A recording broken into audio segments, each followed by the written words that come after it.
on. You're on. Oh, yeah, that's right. You're in charge until you get a chair. Yeah, your chair tonight. Oh. At least for a little, you, For a will little you bit. accept the motion to adjourn? Do I have a second? No. You're on.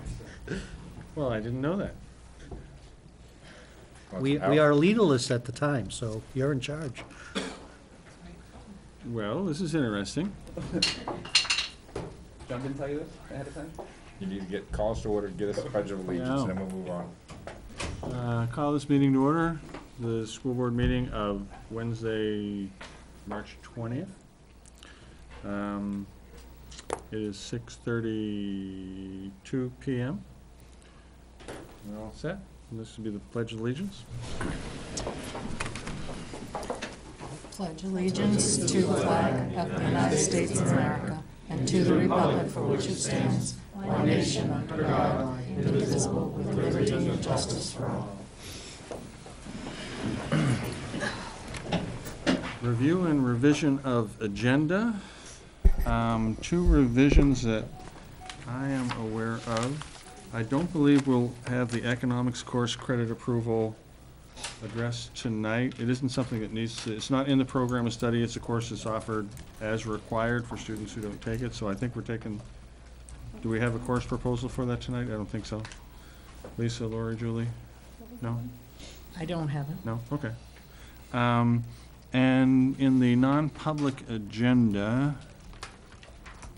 I think if we can move the resignation to the start of the non-public, it may make for a little bit better flow in that. Anyone who has any objections to those changes? No? As long as you're not adding anything. It's pretty full tonight. Summary of non-public actions for the March 6, 2013 non-public session. Mr. Miller made a motion to approve the non-public minutes of February 13th, 2016 as written. Mrs. Prindle seconded. The motion carried 5-0. Mr. Miller made a motion to approve an unpaid extended leave of absence for Maria Simino, LMS Spanish teacher. Mrs. Prindle second. The motion carried 5-0. School board reorganization. Yeah, I'd like to shake things up a little bit this year. Sure. And nominate Derek for chairperson. I just look at his face. See how he stumbled out of the gate there? No, I think, well, I guess that we have to wait for a second to open up, read the reasons why. I I nominate don't Derek. think nominations have to be seconded. No? You can make as many as you'd like. Oh, okay. Well, then I'm nominating Derek for chairperson. I appreciate the confidence. But, was there a but? No. Well, I even wrote out a list of things that I think is a good reason to have Derek. While John has been a great chairperson, he's very passionate about things, which is why he's on the school board. So, you know, that is good for that, but as in a chairperson position, I think that we need someone who can diffuse situations and not escalate them. And I think Derek has that ability. I think he's also perceived in the community as fair and equitable. He listens to all points of view. He really does. No, He listens to all points of view and makes a decision based on the information that he has. I think he has the best interest of the town at heart. And he also was the only board member to be... why are you looking at me? I'm just saying. Singling me out. I'm just making sure I'm including everybody. He was the only school board member outside on voting day endorsing the teacher contract. And I respect that. So I feel he's very approachable. He'd go a long ways in building a board that is more service-oriented, and I think the community would welcome him. That was a motion. Do we have a second? I don't think you need a second for nomination. Do we know it? No, I don't think you've done it in the past. No, we just typically take them and move on. Any other nominations?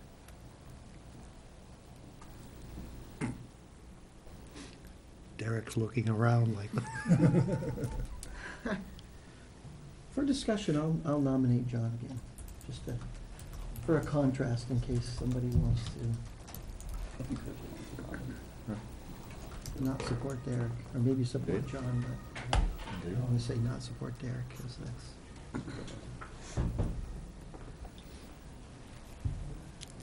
I think John, you said it, John's passionate. Which isn't necessarily a bad thing. Well, I'm just saying, I think John is passionate and he speaks his mind, which you don't always get. In some instances, it's a very good thing. In other instances, it can be not a good thing. But in general, speaking your mind is not something that you get always from an elected official, and John will pretty much tell you where he stands on any particular issue. I would imagine that it would probably, Derek and I would probably offset each other, so it would be the decision of the other 3 board members. But procedurally, voting by, Normally it's you I'm would pick. assuming, do we need ballot, or do we need You just? typically do voice vote, and you take them in the order they were nominated, and the first one to 3 3. wins. Yep. I guess is the simplest way to put it. This isn't a hockey shootout, is it? No, No. No, okay. And I know, prior to my time on the board, there was a prolonged 2-2 stalemate for chair. That was, some deal was brokered about chair one year, vice chair this year, and then they were gonna flip or something, but Any other conversation? No? All right. In order of nomination, votes for Mr. Barca as chair. I say yes. Obviously. Vote yourself. I'm gonna abstain. Any other votes recorded? Let the record show 1 vote in favor of Mr. Barca. Hey, I haven't finished yet. I'm sorry. I thought we were. First vote's a tough one. Yeah. no pressure, you just gotta sit next to him the rest of the day. I guess I'll just publicly ask Derek, I mean, what his thoughts are on becoming chair. Because I don't know if he seemed a little surprised when all of a sudden his name came up, so. I obviously wasn't expecting it, but I'd be open to it if the board thought it was a good fit. He's just a likable guy. I think he'd do great for the community. Well, they're both likable guys. And I'm listening to both of them, they both have their heart in what they're doing and have a lot of passion for it. I understand this is for a 1-year position, correct? Yeah. My vote's with Derek. Pressure me. Once in a while, you All gotta votes change for things Mr. up. Barca cast that are going to be cast? Yes? 2 votes for Mr. Barca.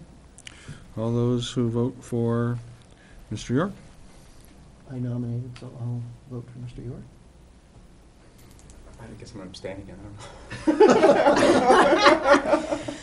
okay, you know, here's your 2-2 again. Well, if John votes, it's 2-2. If he abstains, it's, Well, you still need 3 votes, though. clearly we vote again. I'd say that the 3 of you guys got to get to an agreement, because I'll abstain with you, Derek. Okay. I can see the writing on the wall. You know, you could have voted yes there, too. And we could have then had the 2. There's no reason you can't vote yes right now for the chairs. That would be very controversial on your first vote on the board.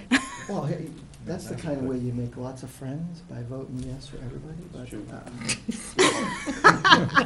I'm not. You are a politician, after all, then.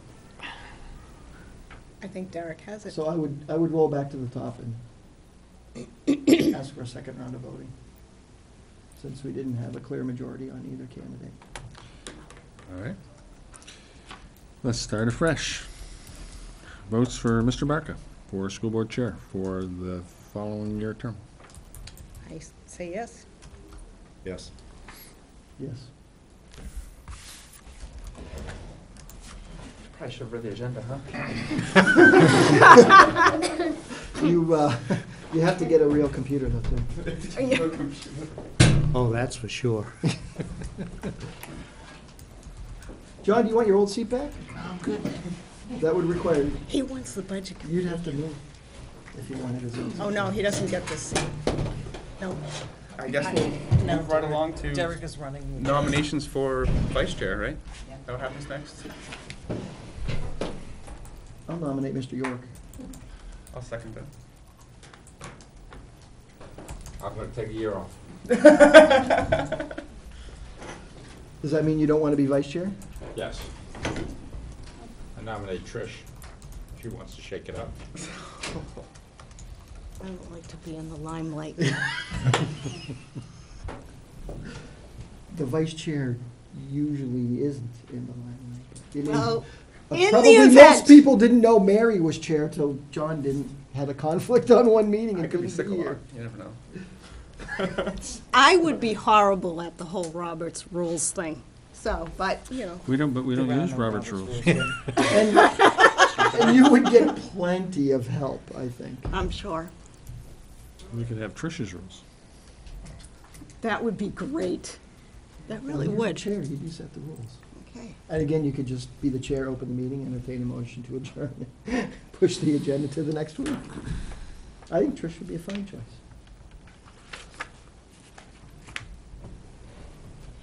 No other nominations?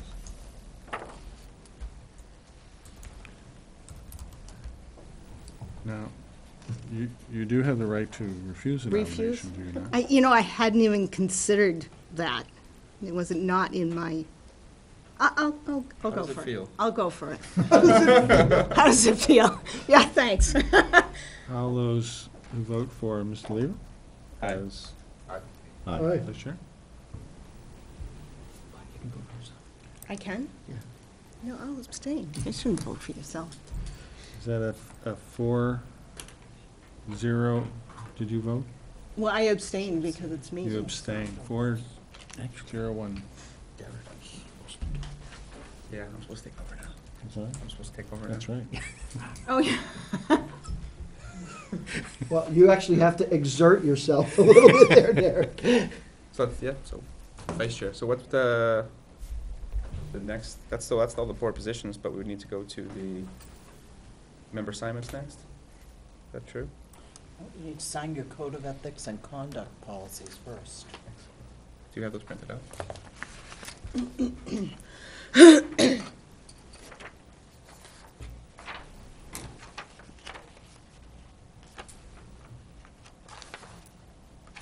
And historically, we've read those so the people at home Okay, so know code what of, they say.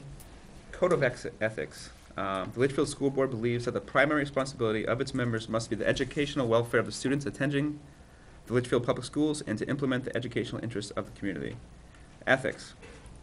The Litchfield School Board shall adopt these ethical statements and publicly commit themselves collectively and individually to the following. I shall attend all regularly scheduled board meetings insofar as possible and become informed concerning the issues to be considered at those meetings.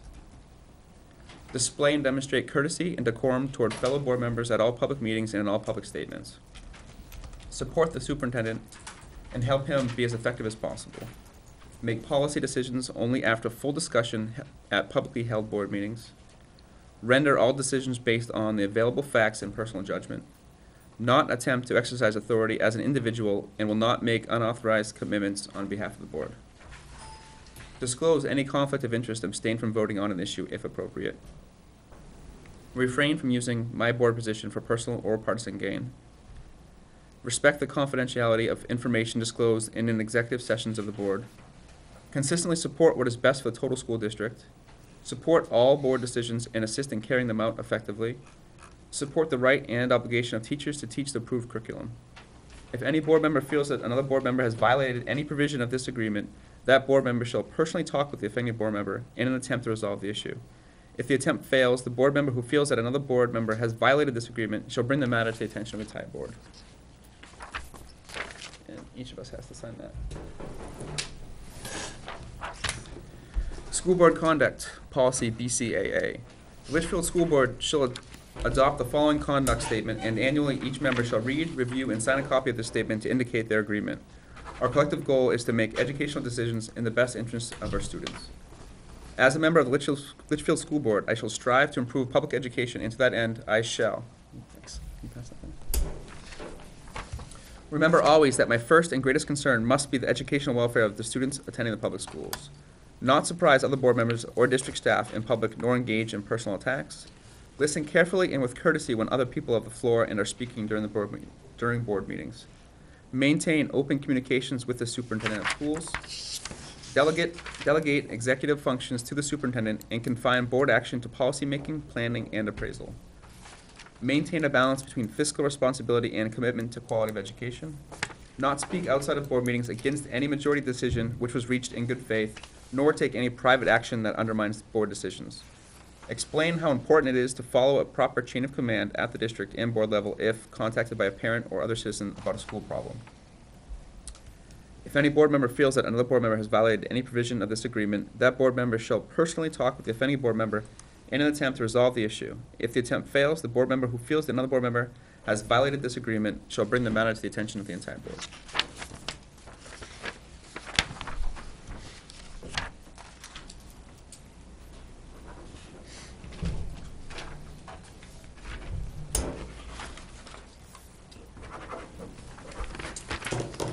Okay, now we have 2013, 2014 board members and assignments. We have a list of, we do have a list of committees. Okay, chair, vice chair, budget committee. Anyone interested? Oh, yes, I do. Budget committee? I truly enjoyed my time last year in the budget committee. It was a great learning experience, but my wife has forbid me from doing it again.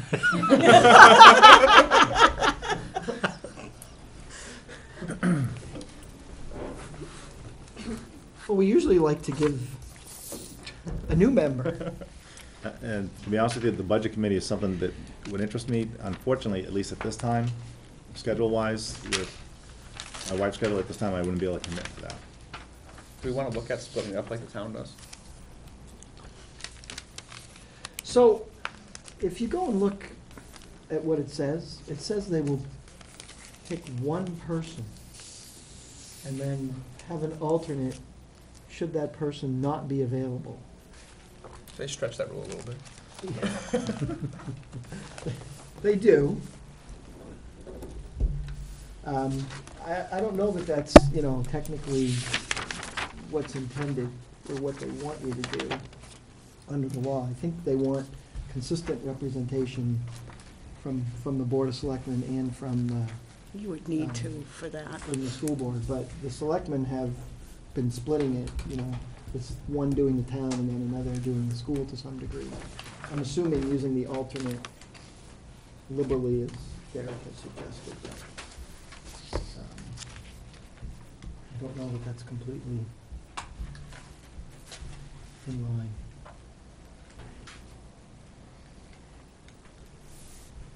But if nobody else wants to do it, I'll go and do it. But I probably will need an alternate, so it would be nice to identify an alternate, Can I just, only because I tend to travel. I kind of object to that. Okay, Nothing against you.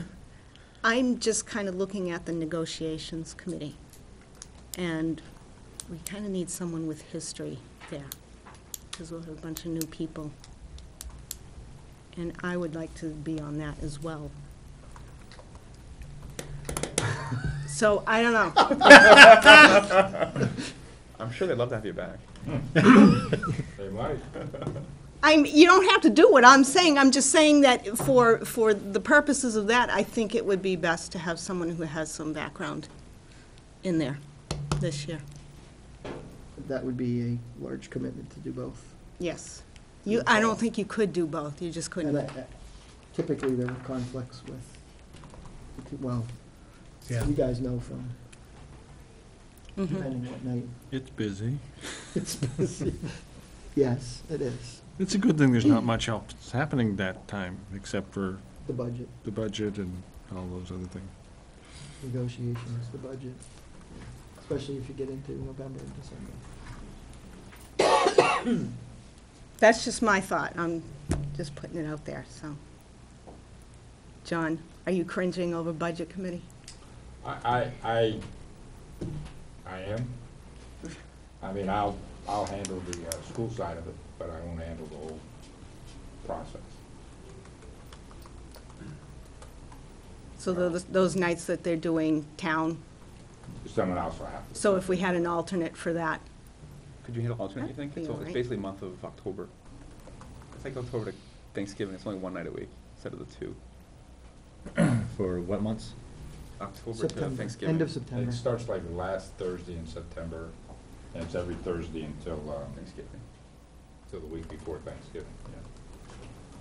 And you guys could work out a before that, because there's like one meeting in April, one in May, and then Yeah, I think it's three one in before that. August, yeah, so it's something not like many. that. So it's up till Thanksgiving? Yeah. Yeah, I'd be able to do the alternate for that then. Do we have to vote on this? Nope. No. Once you get past Thanksgiving, it's, Wait, most we have a budget committee then. John and Brian. I'll be the primary budget committee member, so when they have their meetings before the town starts, I'll take those. Well, that'll work out well if there's a one-day deliberative too, you guys can trade off for the piece that you actually sat through. That's what the people voted for. 900 people voted for it. 50 show up. Good point. Good point. Okay, moving on to safety committee. What's involved in the safety committee? I'll do that again. You'll do that again? Oh, I was gonna say, I wasn't sure if that was you or Mary last year. No, I'll continue with that. Okay, partnerships, grants, and donations committee. I was on that last year, but there really wasn't anything going on. I don't know. Only when there's. I'll do it grant again. There's not a whole lot of activity on that one. Technology committee. I did that, I can do that again. Negotiations committee. Did you two want that again? I do. I'm happy to do it again unless somebody has a strong feeling. I thought you guys did a good job personally. I'm okay with that. It's a risk. It's you. What does that entail? Just, Or man, you gotta give up like 10 hours a month, man. to it. yeah. Everything's here. Okay, I can handle that. New Hampshire School Board Association delegate. That was Mary last year too, I think. That's one meeting in January, I think. Anybody want that? Would you want to do that? yeah, sure. Try it. Yeah, that's a fairly easy one. Wellness committee? I think that was me. You think? Well, only because the meetings tended to always conflict with something Oh. I had going on at work, so I would get the minutes from Hilda, but I think that's only once a month. Yeah, and it is during the workday. Yeah. It's not an evening meeting. Well, I can adjust my schedule better for that, if you want me to take that instead. Well, what about perk? Because I know you were perk. Yeah, And you were homework. yeah, I know, you guys like to put me on I think you were volunteering for all these things last year, if I remember No, I correctly. think John volunteered me for him, but I think homework's almost done. We only have 2 or 3 meetings left, homework right? should be finishing up. I'm not sure how much longer perk will be. Yeah, 2 Yeah, meetings, it's, that's all. so I think that's really a non-issue, so I'll do Right. the wellness. So you're gonna finish it off then, wellness? I'll finish out And then the- perk, and then me and you will both finish off homework task force. Okay. Excellent.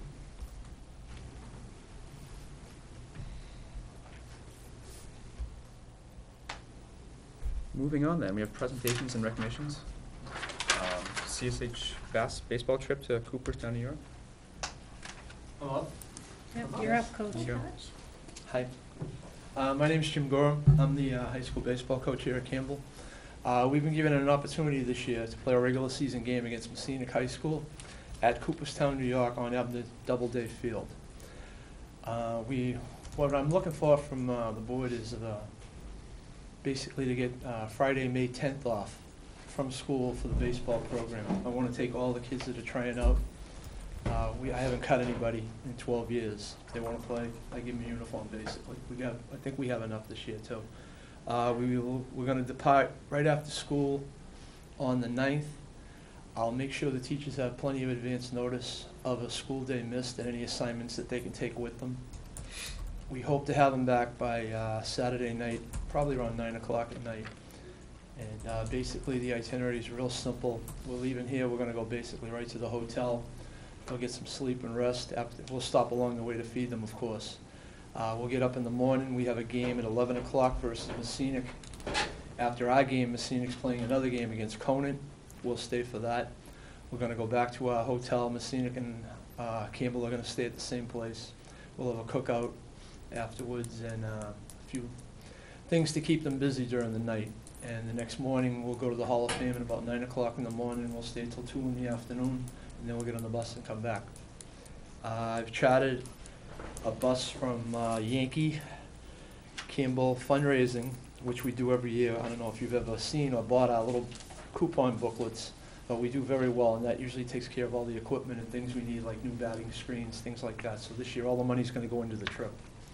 And all we really need, Mrs. Rothaus is more than behind me on this. It's a great opportunity for the kids to play on a field like that, I think. And it's good exposure for the high school, too, because I'm sure one of the local papers will pick up on it and write a good story for us. So basically, we need the approval from you to get the 10th off. We couldn't play on the weekend. We tried very hard. And with Messinic scheduling 2 games with us and Conant, they couldn't accommodate us to play 2 games in one day on a Saturday or a Sunday up there. So we had to do it on a Friday. Is this the first year you guys are doing this? First time we've ever gone there. Last year we played Messinic at Fisher Cats for a regular season game. And last year we also traveled down to Mass to play St. Mary's High School in Lynn at Fraser Field. It's like a Holman Stadium type of place.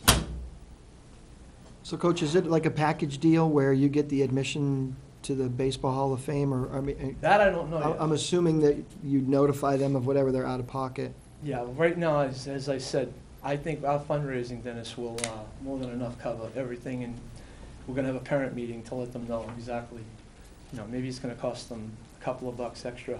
They wanna bring souvenirs home, things like that.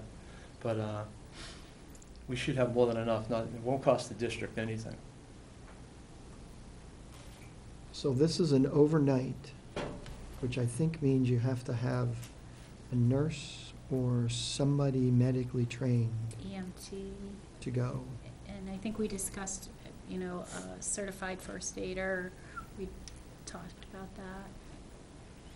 So you just They need all have to be, That requirement can be waived as long as they do certain things, like check and make sure that they know where medical assistance is there and that sort of thing. We'd investigated that with the New York trip this year and ended up not having to do we it. sent the nurse.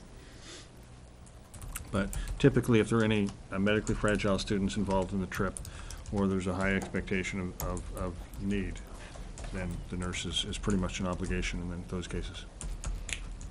And we all, you know, we always check the bags before they go. They leave the bags here overnight. And then we have protocols for overnight trips. Anyone who is going would have to be, you know, a member of our faculty, or if there was someone else going, they'd have to be fingerprinted for overnight volunteers. Now, if we waive the nurse or medical, what if there's an injury in the game? They have athletic I'm trainers. sure they'd have somebody Is on ca- site, Yeah, yeah. that I mean, I can look into that. professional. I don't think that would be a problem. I'm sure they have somebody there, because they do have other fields, so there's like 3 or 4 games going on from what I understand at the same time.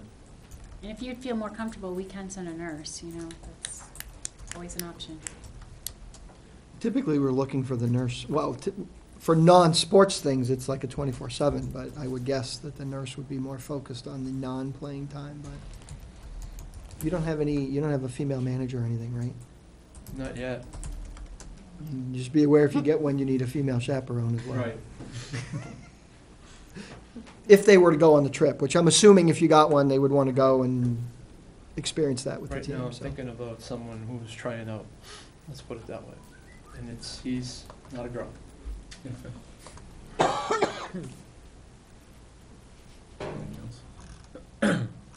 I'll make a motion to approve the baseball trip to Cooperstown.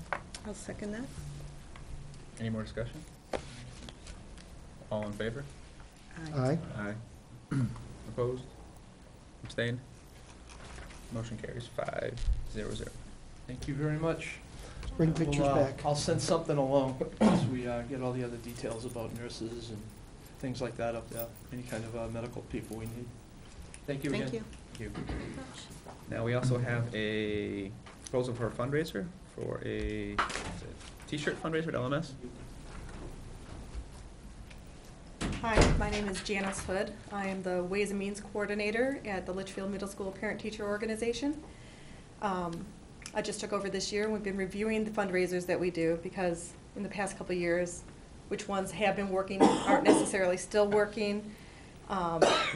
And one of the biggest things we've run into is the cost of shipping the fundraising supplies back to us has taken a huge chunk of the profit. So we were looking at some alternatives, and we have a local company who just started up, and they're just starting to develop a school fundraiser program. It's called Talk It Up Tees. It is a t-shirt company. I sent the proposal. I don't know if everybody saw it, but I have copies here if you'd like to take a look at it. And they developed some t-shirts. They started with one that had to do with 603, so it was specific to New Hampshire. They're developing some now that are specifically of interest to students in the schools, in sports. One problem we've had with fundraisers is the kids don't always get excited about selling pies and cakes and things like this. They're things that, yes, people might want to buy, but the kids don't necessarily have much interest in it. This is something the kids might actually have an interest in selling, and they can actually earn a free shirt or something along the way for themselves as well. So we're looking to get some approval to try this fundraiser out and see if it does well for us. And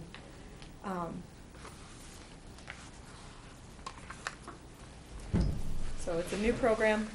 We get 30% of the profit back. The kids have a chance to actually, instead of getting incentives that might be little dollar store type junk, they could actually get a shirt or something that they could use. They might enjoy. So this is a fundraiser for the PTO, though, not for the school, right? Everything the PTO does is in support of the school. The PTO at Litchfield Middle School is not a separate organization. Oh, is that why We're- they have to come to us for approval then? Is because they're not a separate? If 'cause normally- anytime it's a new fundraiser, it comes to the board for approval. But, for example, like the GMS PTO doesn't come to the board for fundraisers. If Right, it's- they are separate. If it's new, they're supposed to. No, not the PTO, only PTO, yeah. the school itself. If the science department at LMS wanted to sell T-shirts, well, I know like cheerleading did like the Little Caesars thing, they came and got that approved from LMS, but I think, The PTO is a separate, The but you guys are saying you're PTO, not they- separate entity. Do you use the Well, we school's don't, tax we ID number? use the school's tax ID number when we get it approved. We have to get it approved for each instance that we use it. But we fundraise here's the to policy. benefit the school. Yeah. That's what our PTO does. Yeah. So, for example, we gave a scholarship to a student to attend nature's classroom. We gave a scholarship for a child to attend the 8th grade trip to Washington DC. We had a teacher approach us because she didn't have money in a budget to get supplies for her shop class. She needed it for the class. We bought her those supplies. So when there are needs at the school, we try to help them with that. Brian, does the GMS PTO, they have their own tax ID, right? So Yeah. maybe that's the difference then, is because it's technically for the school, they would need our approval. Check. Not yet. I'm sure we got something somewhere. I know we do, we have a fundraising one. I did bring samples as well if you wanted to see if it was decent quality. Sure. So. This is an example of one of their tote bags. And there's their hooded sweatshirt, which is the 603 original. And there's a ladies' tee as well. Just pass those on down. And this is one of the ones that we're considering. The front has a simple little logo of some sort. This one has to do with reading, so we were going to put it out starting at our school book fair. It's coming up the week before the spring break. And then on the back, there's a dialogue that all relates to this. So there's a whole vocabulary on the back related to the design on the front. We have to approve it. Okay. Wasn't sure.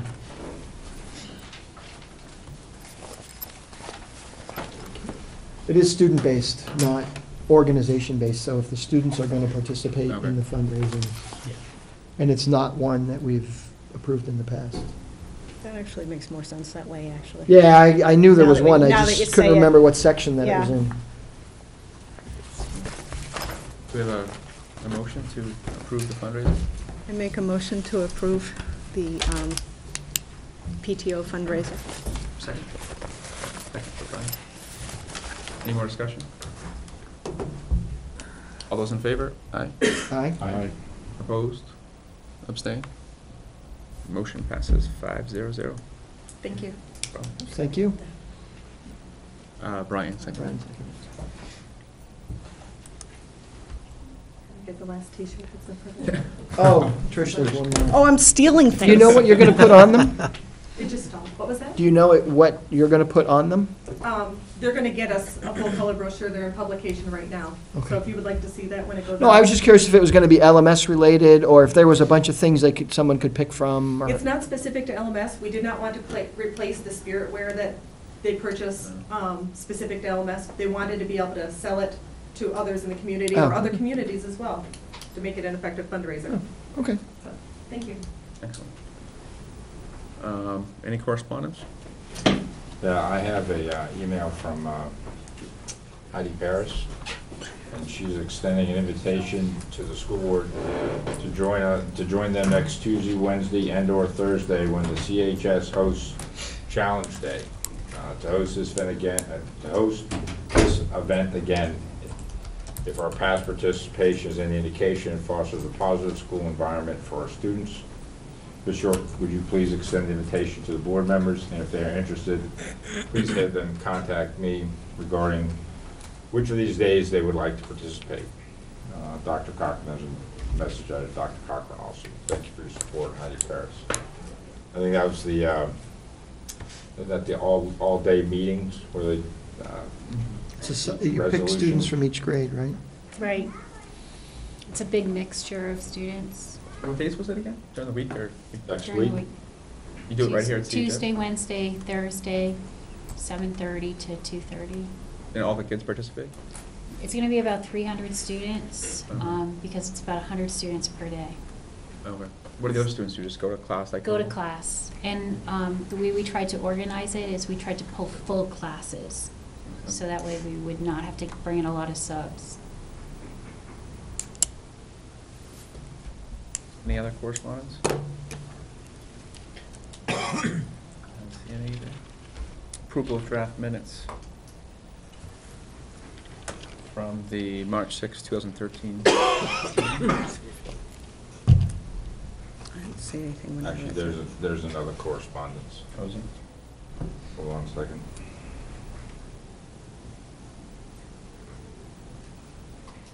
They sent me an email, but they did not tell me to share the email, so.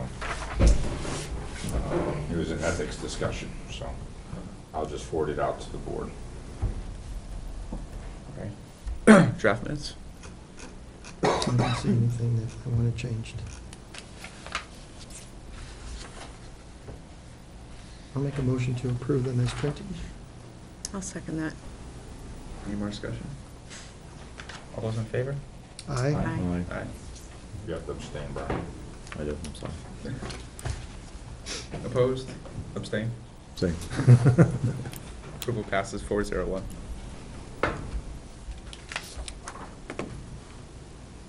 Community forum. Is there something we're supposed to read for this? No. This is where members of the community can get up and share their feelings with the board. Chris Pascucci, 12 Colonial. Welcome, Mr. Bork, Thank to the board. Congratulations, Mr. Bork. I see you have on the agenda tonight, you're going to be discussing the election results. That's probably going to be a fascinating discussion, trying to analyze how and why and how we got where we are. Although unsolicited, I want to give you my opinion and some potential solutions. Article 3, which was to retain the end-of-year money, failed, and personally, I think that's a good thing. I think if that article was approved, it would have caused more problems for this community than it would have had a claim to solve. The solution, I'm hoping and assuming this board next year will bring to the voter a warrant to replenish the current reserve funds that we have. And because everybody in this room I know agrees that it's a responsible thing to do to have reserve funds. And please consider, if you believe it's necessary, to even create more targeted reserve funds if you think what we have is not enough. When watching the Board of Selectmen meetings, they have a few reserve funds created for specific uses. And although it's been rare so far on this side where you guys had to spend that money from those reserve funds, it's a necessity to protect us in case of an emergency. Article 1, the proposed budget, which was approved. The difference between the proposed budget and the default budget was less than $15,000. The question that should be asked by anybody that's honestly trying to discuss or rationalize that result, election result, is did the proposed budget pass on its merits, or did it pass because the dollar amount shown on the ballot looked less than the default? That's just something to think about and keep in mind in your discussion, because it does make a difference moving into future budget cycles. Finally, Article 2, the teacher's contract. I think it's safe to say that as far as teacher contracts go, that was considered a real bad deal. Yet it was voted down.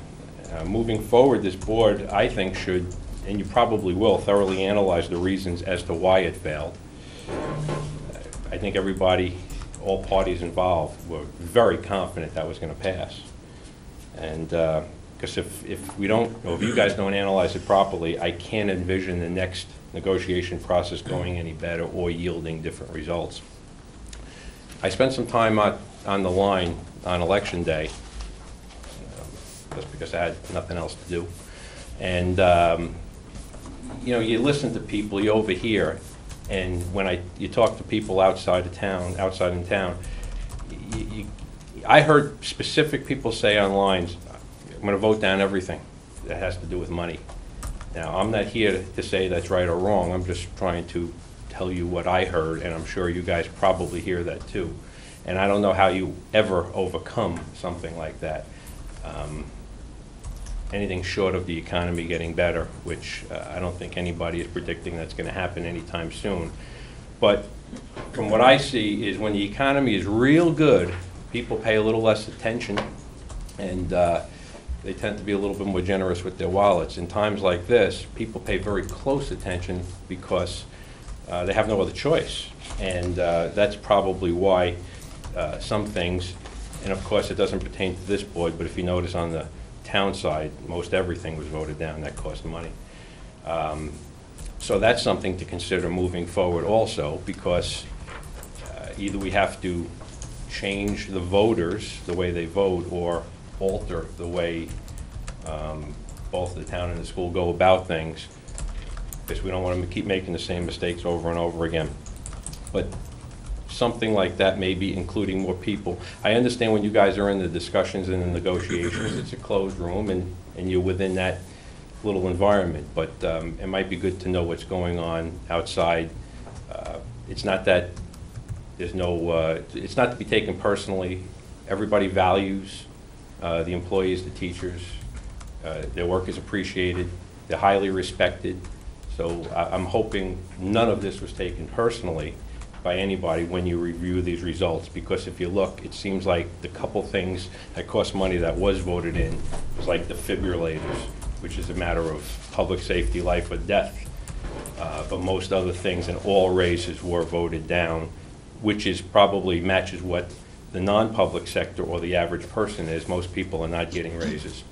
So I hope that's all taken in context and you include that all into your discussion when you go over the election results. Thank you.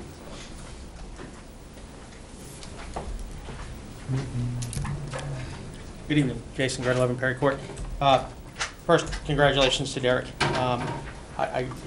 To probably no one's surprise, I agree a lot with what Mr. Pascucci says, but I think having the perspective from sitting at the table too, I would offer this advice, and I think this board made the right decision with Derek for this reason. I think, because like Mr. Vespucci, I talk to a lot of people, and one of the things that comes up besides the fact that they're hurting in town is it's a matter of trust. You have to trust people with your money. And I think having Derek as the chair goes a long way to folks that are a bit more cynical, like I am. I've had many conversations with Derek, and I always end up believing, I may not agree with him, but I absolutely agree with that in his heart, he's telling me the truth. And I don't have to worry about, is he selling me something, or is he just telling it to me like he believes it to be? And I think that goes a very long way in the community with those people that are a little bit shyer when it comes to opening their wallet. Because when it comes to that, those that are getting raises are seeing very small raises. And so they make the choice, geez, I just got a raise. I haven't got one for a while. Do I want to give it away to somebody else? And people have a hard time with that. So the only way around that is to make sure that the folks asking for it are credible and likable. I would also suggest that, or please ask the teachers if, I know there was, in the teacher's contract was the healthcare savings. If the plan is an acceptable plan, take that first step towards the community and show them that you're willing to do what's in the best interests of the community. And I think, in my opinion, that goes a long way in saying, look, they are willing to accept a healthcare plan that they accepted. And I understand raises were part of that as part of the agreement. I understand the give and take there. But really, it takes that leap of faith. It bridges and shows that real good faith effort to the community that we are interested in doing what's right for the community. So I would really encourage the board to make that official request of the union to see if that they would have a good health care plan at a considerable savings to the public, because I think that goes a long way. So again, congratulations to the new leadership of the school board. Any more community input? Moving on to superintendent's comments. Yeah, I'm just going to put these out on the table. The board has 3 documents in its packet related to this, and I just wanted to put this out. Next week, we'll be having some discussions with Principal Lecklider about some proposals for programs at the middle school that they're looking to have considered and approved. One of the ideas that we're looking at is moving to a 5-person team model at grades 7 and 8. So there's 5 academic subjects, and we'd have to create a new course for that. And the course is hinges around a series of objectives related to the Common Core State Standards. In your packet, you see 3 sets of standards. One is the middle school standards in reading. And if you look at that document, in the right-hand column are the grade 8 standards for informational text. And if you remember from Dr. Hyun's previous presentations, text is divided into literary text and informational text. So writing is in the area, reading rather, in the area of informational text under key ideas and details, craft and structure, integration of knowledge and ideas, range of reading and text complexity. The next page is on the writing standards, grades 6 through 12. The right-hand column is grade 8 students.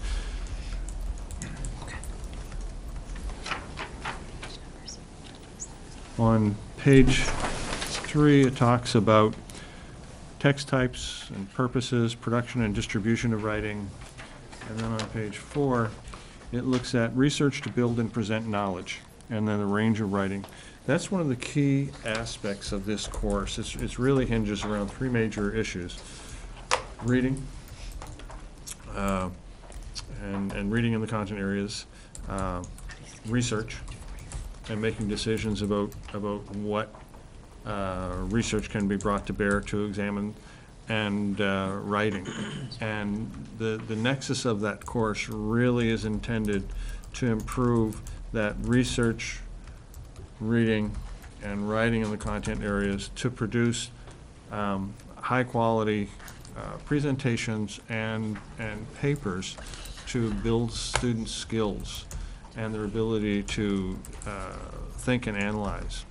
The idea of the course came up actually as a part of conversations that we've had with teachers about, you know, what's the difference between Common Core as we go planning forward, and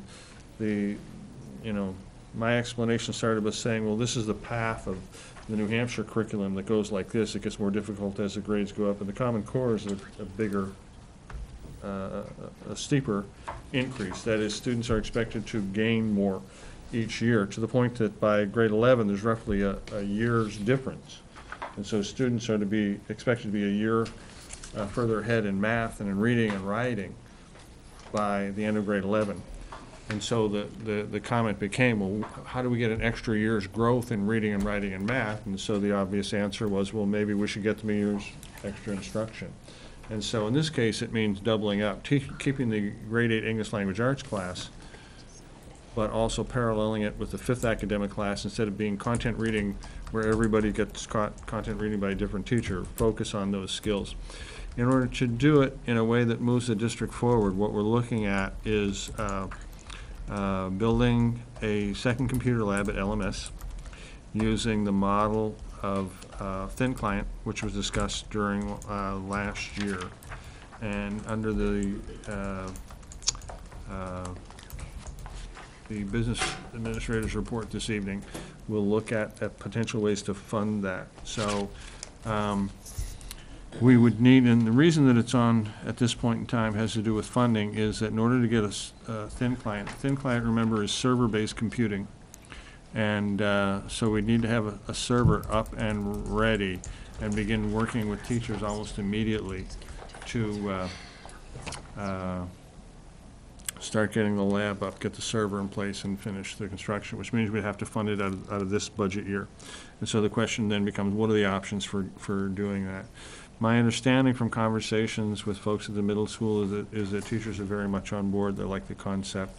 It really does seem to be a high interest opportunity, having students with access to technology, to research. It'll in many ways, I perceive it as being a project-based course where students may be researching the same things or different things. The other two sets of documents in there, one is my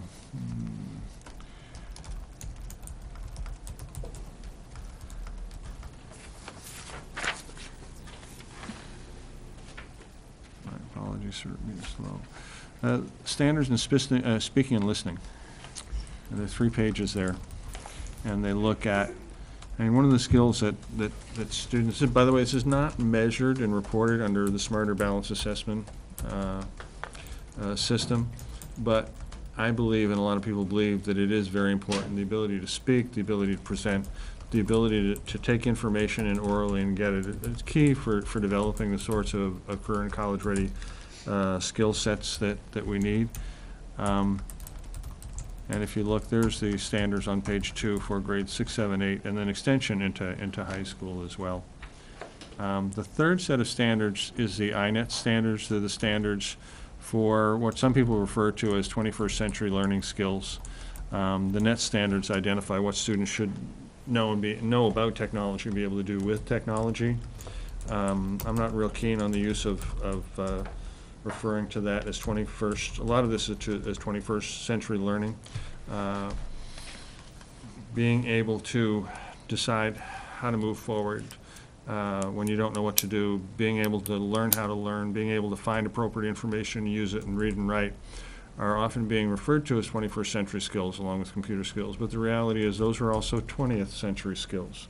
Those were also 19th century skills and 18th century skills, but they weren't mandatory to get and hold, a family-sustaining career, which is really becoming the point in terms of education. We'll be sharing with you next week a little bit of the research in terms of the relationship over the last 5 years of levels of education to income. So that's just a snippet of the course. Principal Licklider will be here next week with a PowerPoint presentation to talk about the impact that moving to this model will have both on student learning and also on scheduling. I think there are some significant advantages, and I'd like the board to consider that.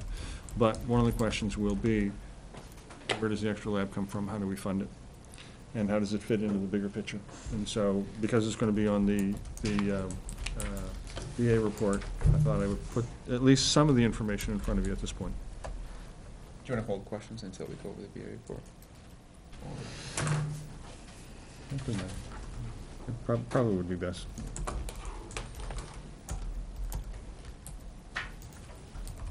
Okay, committee reports. Any committees meet since last, oh, I'm sorry, I skipped over school board comments. Comments? I want to congratulate John and Brian for beating back the challengers forward this year for the school board position. You know, that aggressive write-in candidacy for Mickey Mouse can be difficult to overcome. But welcome John back and welcome Brian. And Thank ask lots of questions, Brian. Even if you think everybody in the room knows it. Odds are somebody else doesn't, or we may all be wondering it, so. We can't ask, so you have to ask. All right. Write them on pieces of paper and give them to me, and I'll ask. Let's email them to you. Any other comments?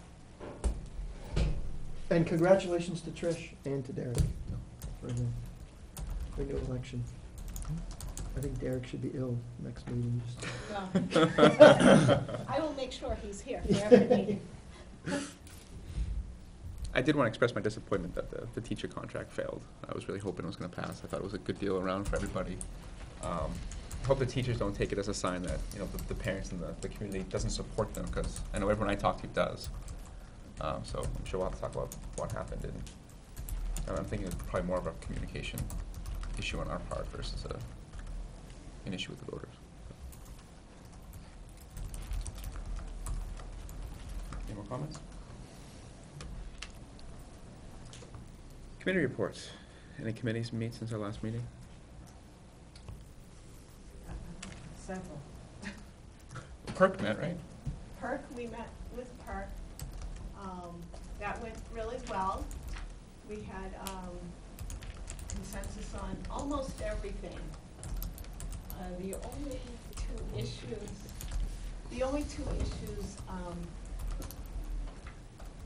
was the weightlifting. We had brought that to a 4-year program. And I know that this board had some reservations about weightlifting. Kids taking the course twice and getting credit twice. So they put in a 4-year program. I'm not sure that that really addresses the issue myself. I'm a weightlifter myself. I do that all the time. You're laughing at me. It's true, I am. So I'm sympathetic to the cause, but I don't know that it needs to be 4 years. But, you know, they did in the end accept that. I think I was the only one dissenting on that. Well, there was a bunch of abstentions, but no dissensions, it looked like. It looks like, as it went on, weight training 2, 9-0, weight training 3, 7-0, weight training 4, 6-0. So people were less enthusiastic as it went along. I didn't say no. And then I think there was the walking. Walking for wellness. Walking for wellness. But other than that, it all went pretty well. Very well. Had some great discussion, and moving forward, one of the things that I know I was concerned with, John had voiced concern with when we were going through the MAP POS, and we were talking, I don't think you were here for that meeting. We were talking about the engineering class and the prerequisite of lowering the prerequisites. In going to this meeting, I learned that it wasn't that they were lowering the prerequisite for the existing engineering class. They were creating a new engineering class and allowing those students who might not quite be up to snuff for that class, but still give them the opportunity to experience that. So kudos on that. I really like that. Mr. Chairman, I just want clarification, if we could. I thought we were going to have a full discussion under old business, and we'd go through each of the items. Yes. Okay. That's then- actually, then Did I jump the gun? No, Maybe but I should just, have I waited won't on- jump in at this Okay. time if well, is that's there what any we're going more to do. committee reports? Because we can jump in, it's the next item on the agenda, so we can jump right into it if there's no other. Forget it. Just take the battery out if you don't like it. You don't have to throw it. Caucus, wasn't even Do supposed you to want a be. principal's report? No. Do you want to talk about Committee homework report. committee? We got You the have a- homework, we got the homework too. When is principal's report? I didn't know if you, I didn't know if you wanted me to say anything. I did last week, but No, you're not on the agenda. You're off the Okay. hook. all right. So I also had the homework. And me asked too. Yeah, You did me ask too. Oh, yes, that's right. You were busy. but there's one meeting I pending. know, I've been overlapping meetings. It's a little crazy. But, the homework, I will express a little bit of a disappointment there, not so much in the progression of it, I think it's going well. I guess I'm disappointed that as we go along, the numbers keep dwindling, and I'd like to see more of the people who started out with us. Partially at fault, 'cause I missed last meeting too. Well, but you've been there consistently, so I'm not looking at you, Derek, I'm just Throw me under the saying bus. that, you know, it's generally been Both very, nominate very. you and it drives right over, buddy. So, and then the, NEAS. yes, I think we only have one more. One It's meeting. just about complete, it's just been canceled it's been canceled Weather, twice. right. So we get that tomorrow. So hopefully we'll be finished up. There's by no then. snow forecast up here tomorrow, as far as I know. So I think that's all the committees have been. Okay, so there's no more committees, then we can move on to the clerk results. And Dr. Heon, did you want to go over those? I would, thank you. So you have a document that lists all of the courses, and you refer to the votes that were taken on that. Either I can give you the page numbers, well, I will both, give you the page numbers in the program of studies, the draft that you received, and also if you brought your major changes document from last time, I'll give you that one, then you can refer to that as well. So if it's not Okay. electronic, I don't have it. So, RAD is on page 28 in the wellness, physical fitness section. The actual page number or the PDF page number? In the program of studies. Okay. Yes, it's the PDF page 32 and 28 as the actual physical page number, the bottom of the page. And this is rape aggression for women. And the committee was strongly in favor of this course. Any questions about being exclusive to women? This is a nationally certified course that is focused just on women. And the topics that are considered and so forth, as well as the physical aspect, would preclude men from participating, young men from participating in the course. And one of the things we talked about was that even with the existing weight training 1, there are some young women, but predominantly young men. And so if we were being concerned at all that this was just women, we really felt that the balance, this would help the balance in that regard. So Any are there reason why- questions about the course? Any reason why it's not open to sophomores? Just curious. Because they have physical they have their freshman Okay. physical education, so it's really kind of an elective physical education class. So there wouldn't be really an opportunity in their schedule. Okay. So it's not that they can't do it, they just don't really have time to do it. My understanding is a PERC is a purely advisory committee, and it's up to the board to approve these as recommended. One of the other questions or one of the other issues in terms of discussion of courses is the high school's capacity to offer more singleton courses, because quite honestly, it's quite limited. And make sure that we do it in a way that allows the breadth that we want, but also the focus and types of courses that we want. I know Nashua put in place a few years ago, and it just happens to be Nashua, and I'm aware of it because of this issue. A policy that said, basically, we think we have the right mix of programs, and if any department wants to add a course, to the program of studies, they have to retire a course from the program of studies. And I'm not saying that's a good thing or a bad thing. All I'm saying is that they felt they needed to do something to limit the number of singleton courses. That is, it's not a sequence, it's not, you know, there's typically one section of it. So in terms of being able to offer the breadth of courses in a way that allows the class size to make it affordable, we've actually had some really good conversations with folks at the high school about how to do that. And some of the changes in the high school, you notice that some courses are going to be offered in only alternate years and things like that. So the other thing is, just because it's in the program of studies doesn't mean it has to be offered in a given year. And just because it's offered in a given year and students can select it, doesn't mean you're going to have enough students to be able to teach it. So just in terms of going forward, this really has nothing to do about whether or not these courses are offered or put in. Just recognize that there's a finite amount of resources to try and put all this together, and that we have to make some choices, that's all. One question, that some say must have successfully passed a half credit of physical education, and some on this page say successful completion of 9th grade physical education. Is there a difference between those? You're talking about the program of studies in total? Yeah, I'm looking on page 28 for. Would you mind deferring that question until the next discussion on the program in general? That's fine. Would that be okay? That's Just in fine. the context of the program?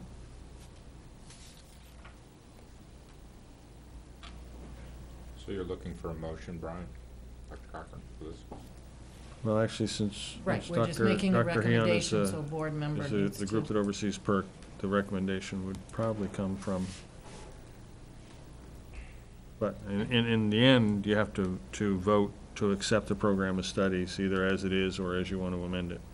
So, So the question needs to be whether or not we're going to do this on a case-by-case recommendation from PERC, or whether or not we're going to do it all. I think that if you want to be able to have a discussion on recommendation, we do it on each one, so that they don't all succeed or fail based on one class or one set of opinion about one class. And if we do accept them into the program of studies, like you said, doesn't mean they're going to be offered every semester. It'd be up to the administration to figure out when they can affordably offer it, correct?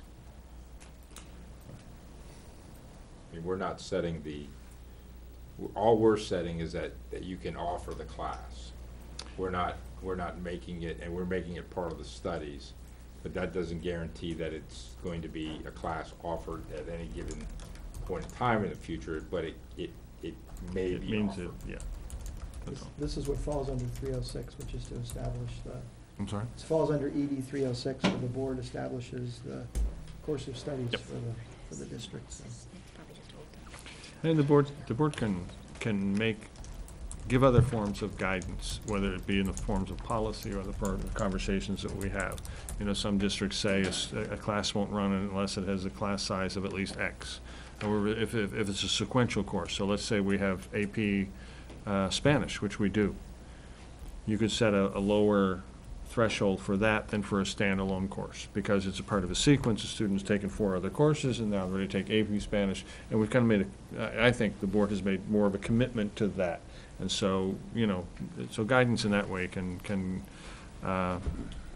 in a variety of ways, but typically it's handled through the scheduling and high school leadership, sometimes with input from the SAU office, you know, has to make some decisions about what's actually doable. Because as I've said before, scheduling a high school of 500 with the number of singleton courses that we have is more difficult than scheduling a larger high school. So would you like the board to have a discussion on your recommendation of retiring a class before adding a class? Or is that the discussion you would want for another time? I think probably for another time. I mean, you know, between now and when the courses get requested and offered, there'll be some time for that conversation. So if the board approves classes tonight, and they then make a recommendation that classes need to be retired, will the course curriculum be able to, would you guys go back and modify and retire classes based on that direction from the board. Actually, the draft of the program of studies has recommendations for retiring classes. They were in that document. I'm sorry, I didn't have the electronic version. The major changes did include removal or retiring of courses, so we can go back through that when Laurie goes over the program of studies, if that's okay with you. Jason was on the park committee, so he just wanted to say something. Well, if that's because okay. I'm thinking of how I'd be thinking on the board, and I think the retiring of classes is a very important point, especially when you're establishing a new class, which is gonna need funding to get up to speed. But I think if you look at this list, there's all these classes require no funding. It uses materials and things that are already in place.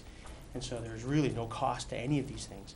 So I appreciate that Yeah. concept of Well, retiring them. The cost is actually the negative impact to average class size. Yeah. Which means that instead of having, 6 electives being offered at any one time with X number of kids, now you try to offer 7. You now require 7 teacher periods instead of 6 to deliver the same number of credits to the same number of students. So that's the cost, Right. by and large. Does the board want to go through and approve, accept each one by one?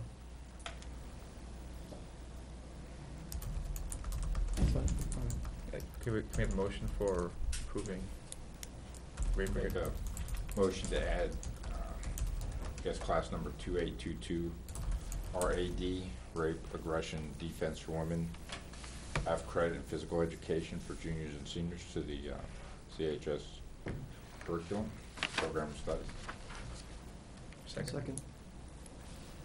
Any more discussion? All those in favor? Aye. Aye. Opposed? Abstain? Motion passes 5-0-0.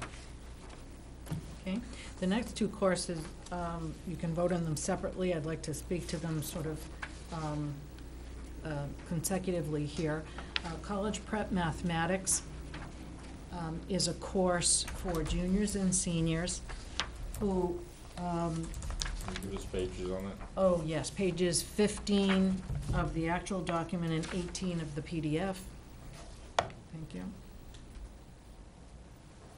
So College Prep Math is for those students who need to strengthen their algebra and geometry skills for both the workplace and post-secondary education. This course and the next one that we'll talk about are endorsed by the community college system. We're in the Nashua region. And they have a program called Running Start, which is dual enrollment. It means students can earn credit prior to actually matriculating in a whole program at the community college system. And the College Prep Math doesn't get college credit, but what it does do is it makes sure, or it helps students prepare for that college level math. National statistics are that over 40% of students going to community college are not prepared to take the college level math, even the gen ed math for those majors that are not strong in mathematics. And so this course will strengthen that. We've been invited to participate in what's now a 5 or 6 year old grant that the community college system has that will help to fund part of the materials for actually the next course, but it also funds the students taking the AccuPlacer, which is a placement test. It's given in both English language arts and math. This would be just the math part. And the purpose of doing that here on site, by the way, with our technology at no cost to the students, so right now the cost is about $15, they will save that.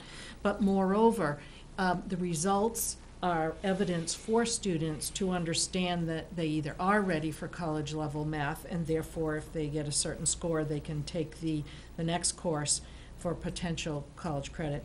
But if they're not ready, it says to them, don't stop taking math. You're wise to take this math course either in your junior and senior year to be better prepared for the workplace, for military, for community college. And if they take that course and they haven't had Algebra 2, then they can actually enroll in the next course, the topics in applied college mathematics. That course curriculum is dictated by the community college system. We are in the process of applying for membership. We needed to do that at the same time as you were considering the course. We can always withdraw that application. But we apply so that the school can be a member of this Running Start program, and we assure them that our syllabus and our course would be the same as at the college itself, and that one or more of our teachers become adjunct instructors to the college system so that they're then accepted in terms of the students getting credit for the course. Now, if the student didn't want to pay the fee, they could still take the course, they just wouldn't get the college credit, right? That is correct. They can take the course no matter what, because we're the public school that's offering it. If they want the actual college credit, they would take a fee, pay the fee. And we'll talk about another course that, with other dual enrollment. So there is a fee. And the fee for the dual enrollment courses, it depends, is established by the affiliated institution, so it may be different slightly, but it's still typically a very good deal. Right now, it's $125. That's what they tell us. So today a student has to take Algebra 1, Geometry, and Algebra 2 to get their 3 credits of math to graduate. That's actually not true. If they need 3 credits, but they can take pre-algebra and Algebra 1 and Geometry and not ever take Algebra 2. Depends on their course, what they come out of 8th Right. grade being recommended for freshmen. But we're in the process of doing away with pre-algebra For year-round, for. or for the So everyday algebra. Our idea is that requisite is going away because we're going to be expecting a higher standard coming out of LMS on the math side. That they will either be taking Algebra 1 or 8th grade math so that they are ready for the rigors of Algebra 1 or taking Algebra 1, and then they're either on a math course where they're taking calculus and pre-calculus and calculus for the last couple of years, but they're getting Algebra 2 and geometry out of the way in their other years. So my concern is that they take, these are more like they're Easier. not that they're easier, but these are classes that they would be taking their senior year as their 4th year of math. Because, math wasn't their focus, but this would be more of a 4th year of math class rather than a substitute for the 3rd year of math. Well, I think college prep would be a 3rd year for somebody that wasn't on the calculus track. So you may want somebody that's gonna go into business or do business, not to knock business administration, but you get into the business program of a college. This is, I think, what Mr. Flynn said when he was here. Right now, there is no real track for them.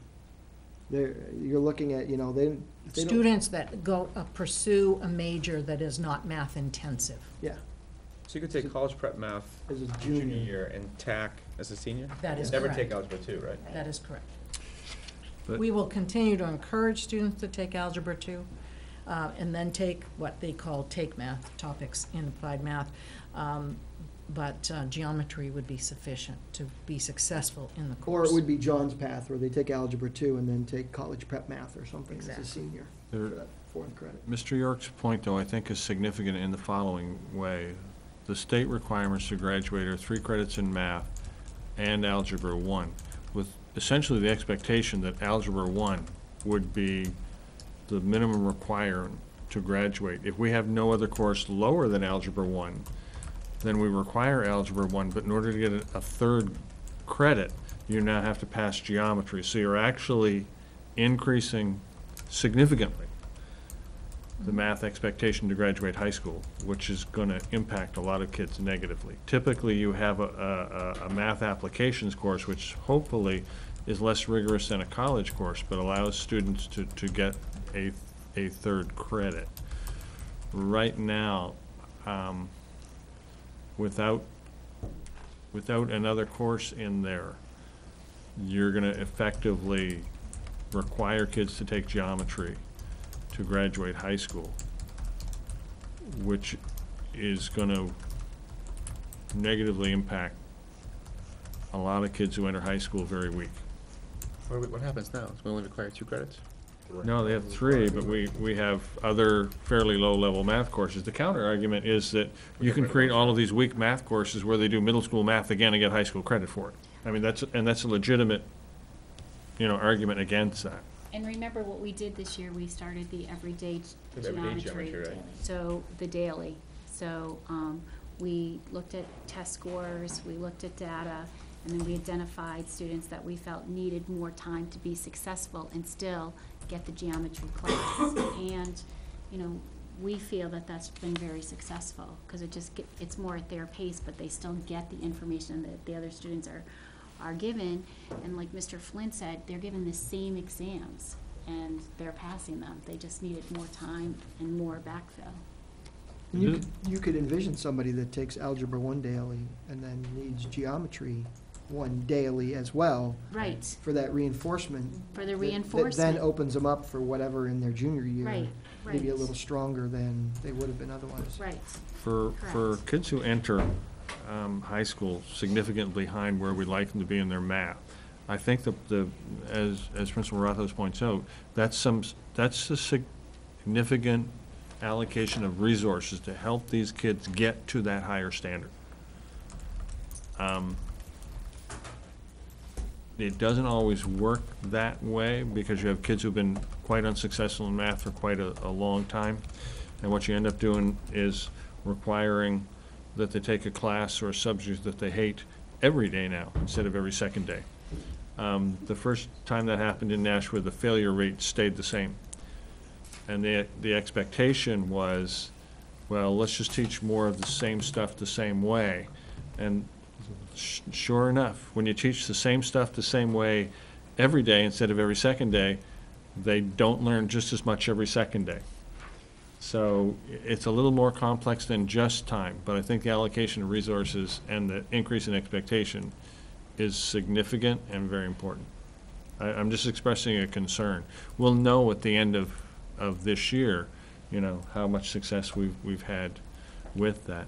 Yeah, and we can give you a report. We know right now that the students who are in that class, actually, we already started to look at the data, passed more class, and more kids passed geometry for first semester. So by the end of the year, we'll have more information for you.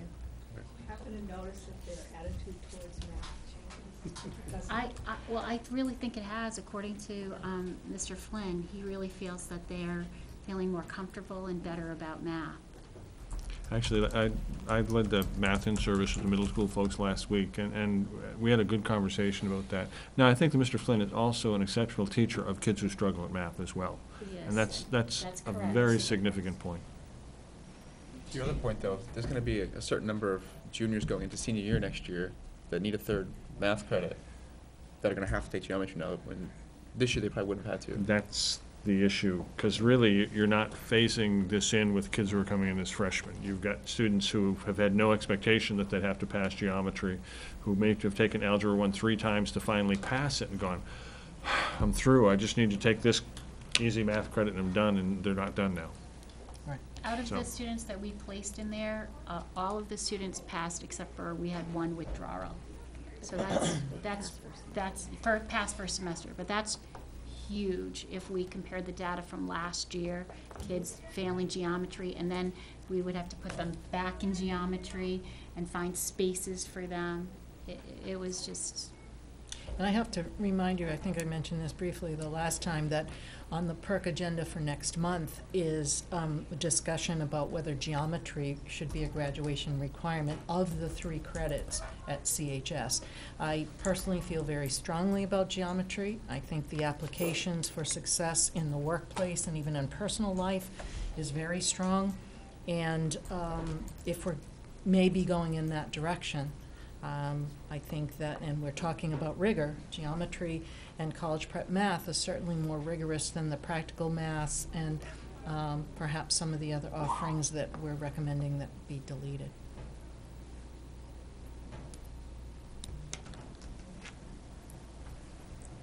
Do you have a motion to approve college prep math? I'll make a motion to approve 23-27 college prep math. Second. Any more discussion?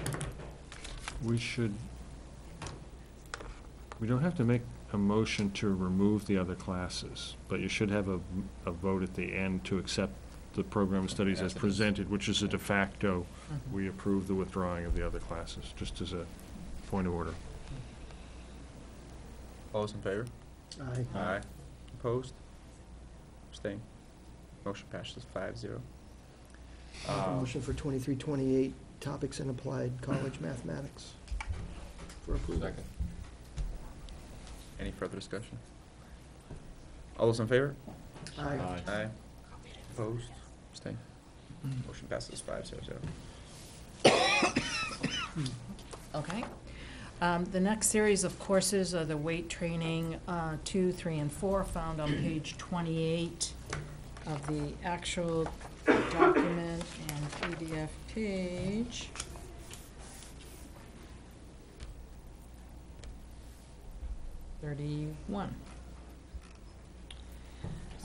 As Mr. Garrett mentioned, there was quite a bit of discussion on this topic.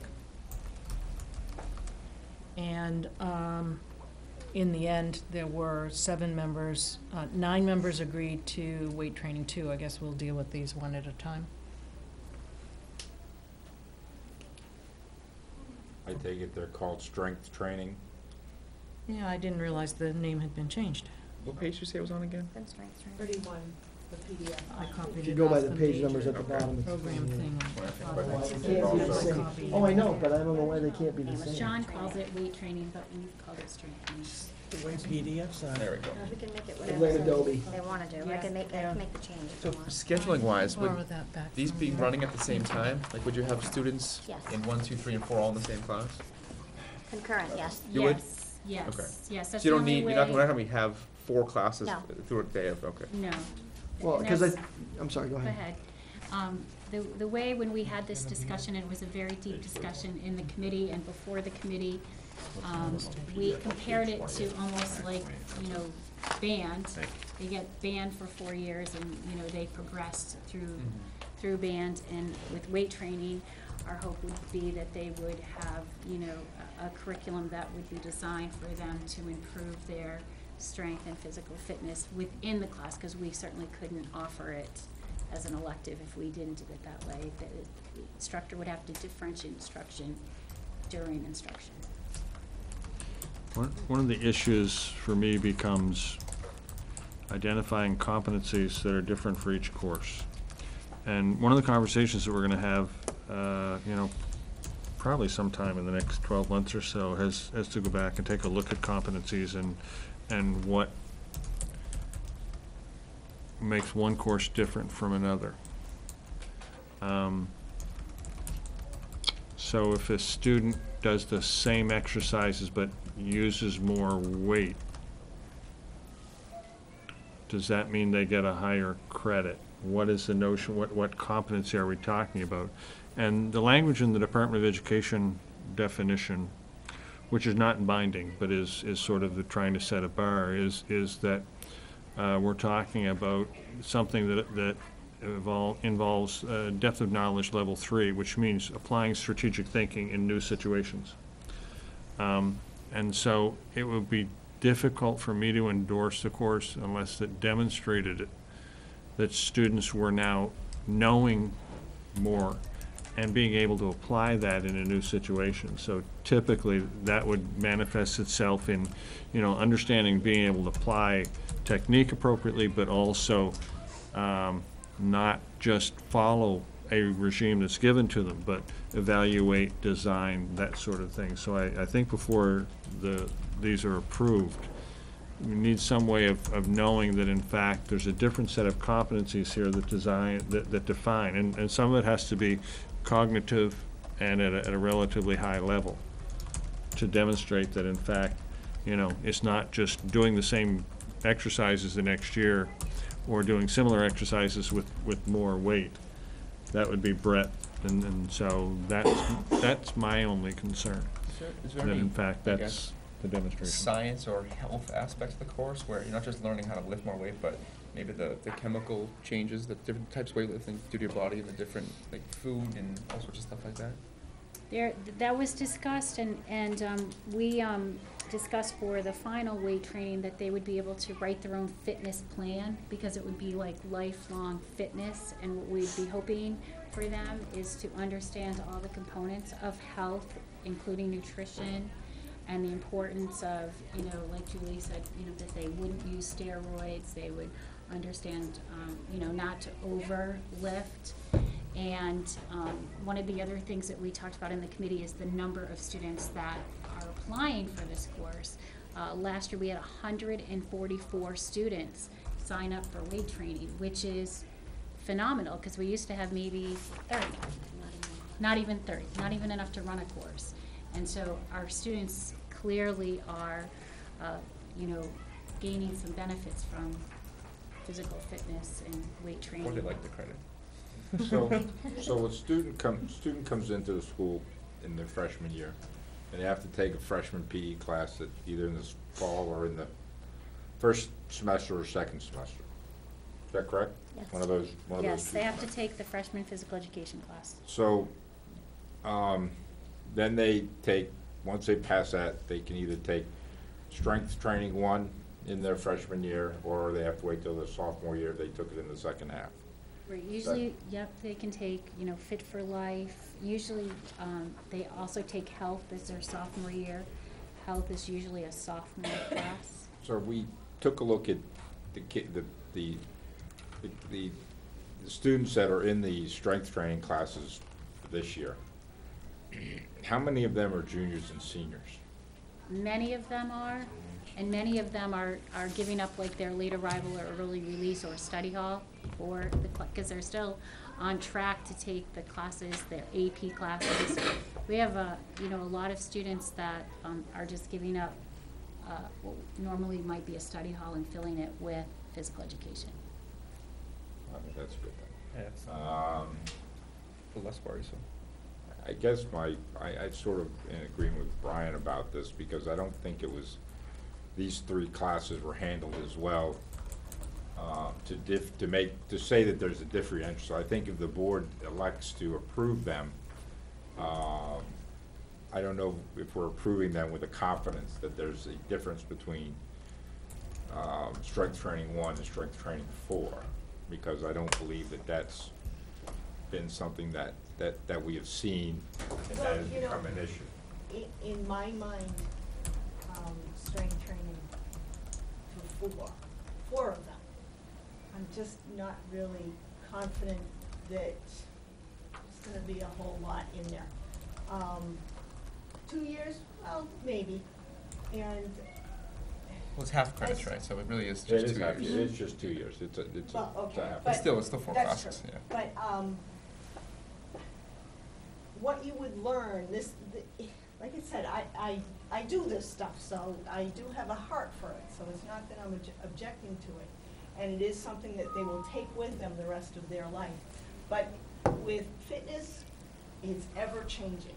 You know, how it was 10 years ago is very different to what it is today, and it is ongoing. And I think that with fitness, it really has to be something personal, and they have to pursue it on their own.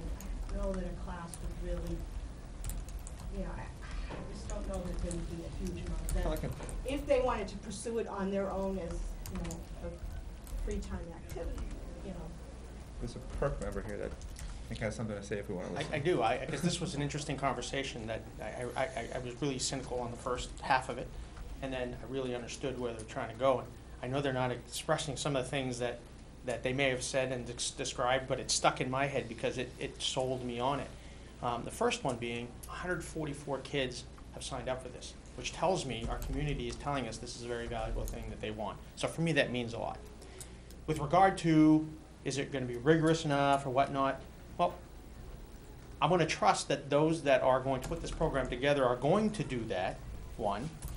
But specifically, you've got kids that say, let's just say they want to, we're just talking about the business track. You might have a kid that wants to be a personal trainer or a phys ed teacher or whatnot. And this could get him going in that direction, and it provides an option, doesn't cost anything. It's up to the parent. I know that if my child, that was his direction, I would certainly forego upper level math or, you know, I know we want to provide the most rigorous education for all of our kids, but quite honestly, that's between me and my sons, and this is a great way for that to happen, if that was the interest. And so it is, it's only 2 years worth. And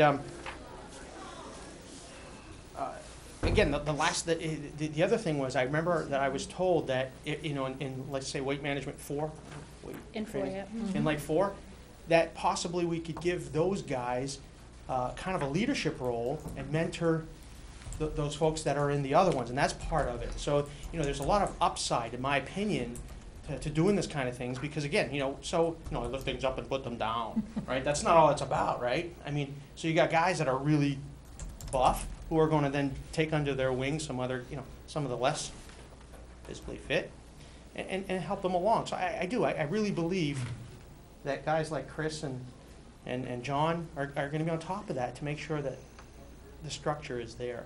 And that's how I felt at Perk. So they swung me. I don't know if you want to do that though, liability-wise, I don't know. Oh, I think it happens now. I mean, we have other kids mentoring other kids. The other thing that I would add is that the physical fitness community, physical education teachers, have felt for many years that their programs have been diminished.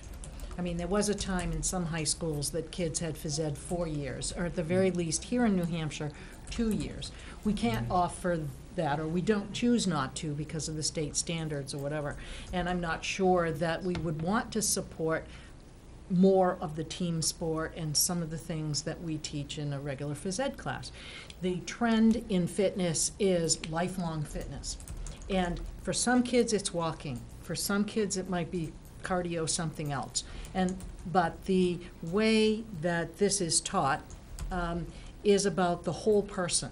It's not just about bigger weights. It's about the whole body. I mean, when you read Strength Training 1, it's really actually hard to accomplish, when I've talked with the teachers, it's hard for them to accomplish all of that, to really sort of inculcate the idea of your body and all of your anatomy and physiology and what the muscles play in that and the effects on your bones and all the various aspects when you meet for one semester every other day. And even in 90 minutes, you can only do so much. Most people, don't necessarily work out for 90 minutes, when they go to the gym.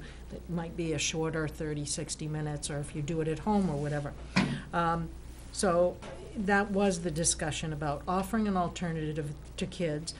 There's no guarantee that every student or the ones that want it will either be allowed by parents or their scheduling will allow getting into strength training 3 or 4, but it does expand our program. We may only offer those every couple of years or to only certain students. Certainly if we have more students who want strength training 1, we want to accommodate that, and perhaps fewer of the upper levels except for the leadership role. But again, this allows us to make that offering. I will also respond to the idea of the curriculum. I have to tell you from my own perspective that all of these courses, if we were mandated to write the curriculum and all the competencies prior to PERC and bringing it to the board, and then a course wasn't successful, that's a lot of time and energy that I'm sure you know that we're really stretched already. Certainly, if we want the curriculum adopted, it would be back to the board. I can't promise that would happen, obviously. In fact, I know it wouldn't happen by September. But, if you do have questions with that regard, we would begin that process anyway. So you probably wouldn't have curriculum by September, but are they going to be offered in September? Or? Well, we have a lot of courses at the high school that we don't have curriculum for. Frankly, we don't have an adopted social studies curriculum. We don't have an adopted physical education curriculum because there hasn't been time to complete those. When the major courses of study were adopted back in 2010, there were some that weren't. You had a change of administration and so forth, and then last year we were faced with a Common Core, and so we had to revise 2 of the major areas, ELA and math, before we could move on to the others. So there isn't adopted curriculum. There's curriculum that's being used right now. What we have to do is reduce it to writing and refine it. But we have a lot of courses that we need to do that for. I think the other thing I would say is that a lot, if not all, of our students who are participating in weight training right now would probably use the word rigorous for that course. If you've been by the room and watched what the kids do and see what the expectations are of the instructors, there's a high level of rigor. but it's reasonable for what the capability is of each student. It's sort of that, here's the bar, and my fingertips are just, the bar is just above the fingertips, and we keep moving it as to what's appropriate for each student. I've had a chance to observe the class, and Mr. Patterson is not just good at this. Mr. Patterson is truly expert in this, and he runs his class in a particular way that very much suits his personality. But as a physical education major and someone with graduate level, 400 level courses in biophysics and biochemistry, I very much appreciate the quality of the work that is there. This is not just how-to technique. There is a lot of other things that go into it. And I endorse the course as being worthy. I'm very confident that weight training 2 or strength training 2 would be a clear differentiation from 1, and you would be able to put a lot of leadership pieces in it. Quite frankly, in a lot of places, it's level 1 and level 2, and 2 really starts to differentiate that ability to analyze, to apply. To somebody comes to you and says, okay, here's the sport I want to train for, right? Here's where I am now. Design a plan for me. That becomes that level 2. I think if you're saying it takes 4 half-credit courses to be able to get to the point to design that plan, I wonder if we're differentiating enough to make it 4 half credits. But I think 2 is from my perspective, a no-brainer. I think there's clearly enough room for it. By the time you get to 3, you're really, I think, looking at a relatively small number of students who you might be able to do on an ELO basis. But I mean, the board doesn't have to look at these all in a packet, but I wholeheartedly endorse 2. And, you know, when you can see the curriculum and I mean, even this year, you could do an ELO for students that would give them a 3rd credit if they wrote the competencies and they were approved by Principal Rothaus. So, but the issue seems to be about what about 3 and 4? Is this enough differentiation? Is it enough extension on the knowledge and thought process? I think it's clearly enough on the thought process, given the amount of knowledge and information that Mr. Patterson is giving students just in the short time that I watched. I guess the question to be asked is, does it meet the depth of knowledge requirement that we're likely to invoke for other courses? See, I find that an interesting comment, that we allow multiple years of concert choir, concert band, without a differentiator in the program of studies at all. I'm sure that they're there. Yes. But we don't even have an opportunity to weigh that. Yeah. No, it's a very compared to what we're it's a good asking point. Someone with a new course to come into. And actually, I've had some conversations along that line to try and get my head around it with the gentleman at the back of the room by the door who's spent a long day here already. So I'm not sure we want to. And I'm not trying to have a conversation. I'm just saying we seem to set 2 different bars. We're accepting the music ones that have no differentiation from 1 through 4.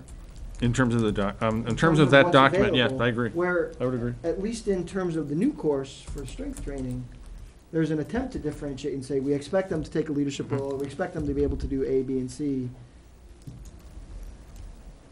I guess I'm curious how we got to there, and I'm probably partially to blame, but I think some of this was probably set many years ago. And quite honestly, you know, most high schools haven't been engaged in these conversations. You know, programs of studies evolve over a period of time in a very ad hoc way. And until you get around to the point, I mean, the program of studies here is kind of full. And at the same point in time, Campbell, who really were the pioneers of competencies, really, I think in the next year we have to start to take a look at where the Department of Ed is going in terms of defining competencies and so on. So what makes them more rigorous? Those are great conversations to have. And my expectation is that they would be applied equally across all. My caution was that I wouldn't want to see something approved which wouldn't be able to meet a new standard that we put in place, you know, at the end of next year and say all courses need to demonstrate some significant thought at the strategic thinking level, and say, well, we really haven't got that in these courses. then whatever courses, you'd have to go back and say, okay, is this worthy of a credit at this level or not? And then the high school people, I don't see much nodding of heads up and down, so I'm maybe missing my audience. Do we have a motion for strength training 2? Do we want to, oh, yeah, I'm sorry. I'll make a motion for strength training 2. Second? Second. Any more discussion? All those in favor? Aye. Opposed? Abstain? Passes 5-0-0. We have a motion for strength training 3. I'll make a motion for 2818, strength training 3. We have a second? Second. Any more discussion? I think Jason raised a good point that students are interested in different things. We may offer it and nobody may ever take it, but I think certain kids respond to music, certain kids respond to arts, certain kids respond to math or physics from the robotics club, and this is just a different avenue. It doesn't make it any less valuable to that individual, so. I agree with you. I was a little wary when I first saw 4 of them, but I think there's, in that discipline, I think there's plenty of room for, whether or not they've done it yet, I think there's plenty of room for differentiation between 4 half-credit courses. And I'm assuming that there's tweaking, when you go through the first round and you discover that you really need to go this way or need to emphasize this as a differentiator, and can make those adjustments and move forward. And while I know this is probably not the place to discuss it, but how would you see someone who's in weight training 1 being able to be in a classroom with weight training 2, 3, and 4, and it be a adequate learning environment? I mean, you're probably talking very close to our limit, 25 to 30 students in that class. I mean, it's probably not going to be one of the smaller classes based on that number. So my question is how does a teacher, you got a fixed room, you got fixed equipment, able to make sure that what's occurring in there, I mean, it just, you know, I agree with Dennis on that, but I'm just concerned about the process and the layout of that it's just not a half a credit, and it's lifting a little bit more weight. You know, on music, I can see a difference in the sense that they're having to learn to play their instrument a little bit better and probably doing other different things. And that's probably the same thing with weight training and things like that, or strength training and those things. So, you know, I think it's just one of those things that, you know, hopefully the administration will take from on the board's vote and the board's conversation, that, you know, we'll probably ask questions about it in the future to find out that our concerns of tonight, if it passes, are were listened to, and that the answers in a year from now are adequate. I just want to make one more point that Trish made in the PERC meeting when we were having this discussion. This is only 2 periods. It can only offer 2 periods out of an 8-period day. So, you know, not everyone's going to, you know, be able to get the class. So if we have 144 students who sign up, it's packed. And so it's only the students that are going to be able to fit it in when, you know, Ms. Petrie runs that schedule. It's hard. So they're going to, you know, most likely their core classes are going to be their most important classes. And then if they're lucky enough to have a study, or they're able to fit it into their schedules. So most students, I don't think will ever even get to 4. I mean, they would have to really put it as a priority, because they still have to meet all their graduation requirements, is what you were talking about at PERC meeting. And John, I think similar question for French, because we're running 2, 3, and 4, or 3 and 4 together. 4, 5. 3, 4, 5. 3, 4, 5. it's a similar problem, and hopefully the way the course is structured, it may, I mean, just, maybe the strength training one, they're focused on technique. You gotta have the proper technique before you can, and how the equipment works, I mean, I think there's a whole bunch of basic things you would cover and then try to grow from there, but. Lori's point is well taken. In order for this to be able to be scheduled, it almost has to be that a student can get 1 and 2 at the same time, with, you know, students playing a different role to be at the 2 level. And I think, having spent some time in gyms and having the background, we've seen people act in a training and assisting mode. And likewise 3. I just, like I say, I think the 2 is fairly straightforward. I think we can do it. If the board wants to do 3, you know, that would be fine. If the board doesn't want to approve 3, then a third half credit could be done on an ELO basis with a small number of students. And they could still generate that credit as long as they were able to write the competencies, so it would be achievable that way as well. So. If I might add, another comparison really is when we have a class with the honors option. You know, that we're expecting a higher level of work. It's not 100% independent all the time. And in this case, you would want the instructor there because of the physical aspect and safety and so forth, and to be guiding students as they're doing more sophisticated work, both with the equipment and their bodies. Just want to point out, it just came to my attention that our own policy, IGD, says that new programs and course of study shall not be acted upon by the board until the meeting following their presentation by the administration, so that board members may have the opportunity to review the proposed program. So, I think, didn't we get the list last meeting? Well, Yes. That's we got most of them, I think. paper. Yeah. That's the major Yeah. changes.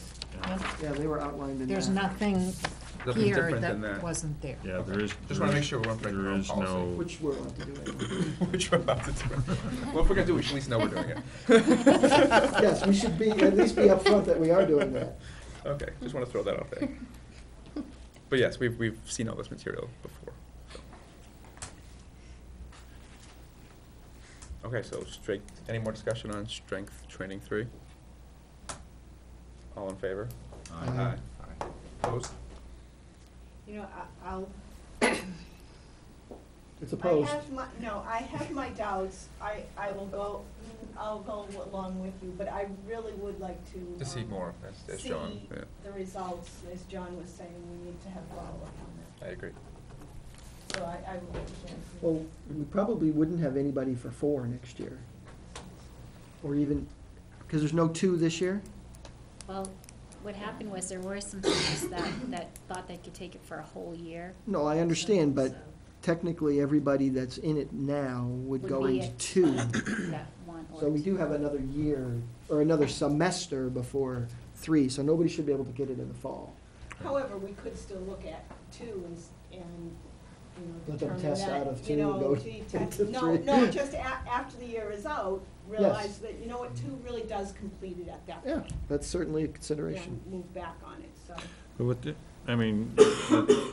the fact is that nobody would be able to, because you can't strength train every day. Nobody could take 4 this year anyway.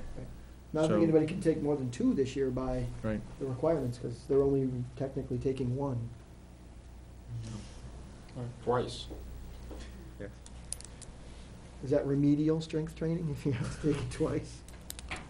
So you were in favor? I will put myself to say yes, but I may say I told you so, guys. Look Opposed? forward to it. And abstain? I'm guessing it wouldn't be the first time. Passes 5-0, Michelle. I'm going to ask that we defer strength training 4 for another time, because if you ask for a vote, I don't think you'll get a yes vote tonight, so. Do you guys need it? Only if you want it in the program studies, but if nobody can But take no one can it, take it anyway. Take it anyway. if you adopt that philosophy, they wouldn't be able to take it to fall of 14. And And then, that would mean less curriculum work. or more time to define it and get it correct. And separation take it out people are before, looking yep. for. Which might be a good way to get the board to approve it. So I'll make a motion to defer strength training 4. And I'll second. There you go.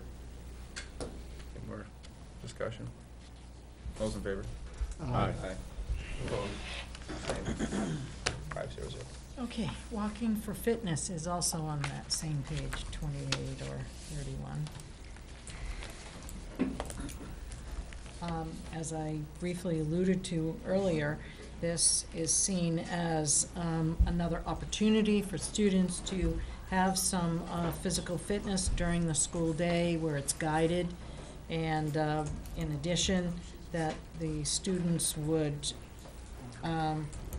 be learning about the value of walking as another type of fitness, aerobic, most often, or in its possibilities anyway.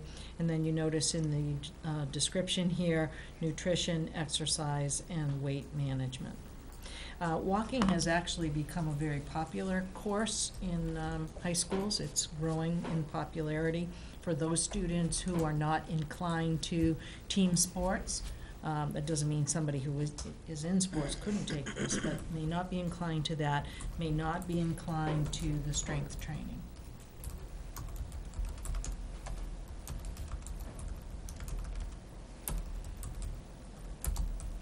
It may be a course that only runs every other year, certain semesters, depending on the schedule. I'll say initially I was in the meeting a little skeptical of the whole walking thing. You guys kind of sold me on it, and knowing that there are some students that Are allergic, benefit. they're allergic to Yes. physical education. Yeah, could benefit from this and possibly have something that they can incorporate into their everyday life. It sounds like too, just more like a general PE course where you do things like pickleball and frisbee and golf and archery. We don't do those things anymore. Well, we do it. Everyone said that really does happen, but. Good motion. And because the students need an elective credit beyond, half credit beyond their required phys ed and health, this provides a reasonable option. I'll make a motion to accept walking for wellness. Any more discussion? All those in favor? Aye. Opposed? Abstained? Motion passes 5-0-0. On to advanced placement biology, which is on page 20 of the numbered document, and page 23 of the PDF. We have been working to increase our advanced placement options. Just a brief review. Advanced placement are those courses which really are dictated by the College Board through an audited curriculum and a syllabus that has to be presented. Students then are prepared to take the advanced placement exam, and with certain scores, colleges do provide them either credit or advanced standing in some of their courses. The other thing that we're enhancing, I mentioned earlier, dual enrollment through the community college system. This, we are trying to expand our offerings for dual enrollment with Southern New Hampshire University. So typically, this would be offered for credit there if students wanted to pay their current fee of $100. Strange that it's less expensive than at the community college, but that has to do with funding and all of that. Even though our program of studies is recommending that advanced placement calculus be an everyday course, we are recommending that this be a regular every other day or full year course every other day. So they would take this after taking honors biology, right? Correct. So are they learning, they're just learning more, I guess, more about This is a biology. college level biology class, absolutely. It wouldn't be taken in place of the current biology, it's extending on that knowledge. That's correct, yeah. Students Would they wouldn't take this at the same time as they took, say, physics or chemistry? They could. They could. So typically, you have a few students who might take more than one advanced placement science, but many students pick a path. They find that they either like the life sciences, they like the chemistry, or they like the physics. They might like a couple of those, and it really depends on what they're looking at for a career path as well. Some of the sciences, as you know, are better fit with different aspirations. Biology is a requirement, and chemistry is either a requirement or must be taken concurrently. And the fact that this is a second full credit in biology is very typical. The sciences are seen, even more so than the math, as requiring a lot of background knowledge. In some cases, I think Pinkerton gives 1.5 credits for their courses, and they have the same sorts of things. Nashua actually requires the regular biology, the regular chemistry, and then enrolls them in a 2-credit AP course. So this is the most common way to offer it, as take biology 1, take chemistry 1, and then take AP biology. And I know that. It's a very rigorous course, even with that prior background. And I know that one of the goals are to get our students into better colleges, and so to get them in those select colleges, AP classes is really the key. And the more AP classes they take, the better their chances. And certainly the sciences is key. Motion? Make a motion to accept 2438, advancement placement biology. Any more discussion? All those in favor? Aye. Aye. Opposed? Abstained? Motion passes 5-0-0. Okay. On to Principles of Engineering, which is document page 19, PDF page 22. There are two aspects to this course. One is the slight reconfiguration of the course, so that we can encourage more students to be taking the course with both a non-honors and an honors option for the course. The course has actually been in jeopardy of not running at different times because of the numbers. We also feel that discussion at PERC was that there are students who could benefit from this course that may not be going just into a 4-year college traditional engineering path. That some of the options in community college or other fields, even in the workplace, would definitely, and certainly many students in the military, could benefit from an experience with the principles of engineering, or what's commonly referred to as a pre-engineering type of course. Another aspect of the course is that we are eligible, and Linda Frost and I have talked just recently again with the person from the DOE who kind of coordinates this aspect of our program courses at the state level, and has told us that given what our configuration, that we would most likely be eligible for a $25,000 grant. I sent you that memo last summer that we were looking into that option, and we had some delays. But the upshot of that is that we could use the money to enhance this course in a way that not only will help students understand the principles of engineering, but attract students to the course by using the small, what are referred to as VEX robots, as an instructional tool. It won't be a robotics course, as I explained to PERC, but that this would be a tool for learning many of the principles of engineering, and that using our current courses with some expansion, we could actually run a pre-engineering pathway that is what's called engineering by design at the national level by a nonprofit organization. That would involve students being able to take a next step of engineering through an ELO, and that they would take a course, tech design, which we offer now, and if we were to offer, we have 2 years to construct the rest of this pathway, and we're not tied to that simply by offering this course.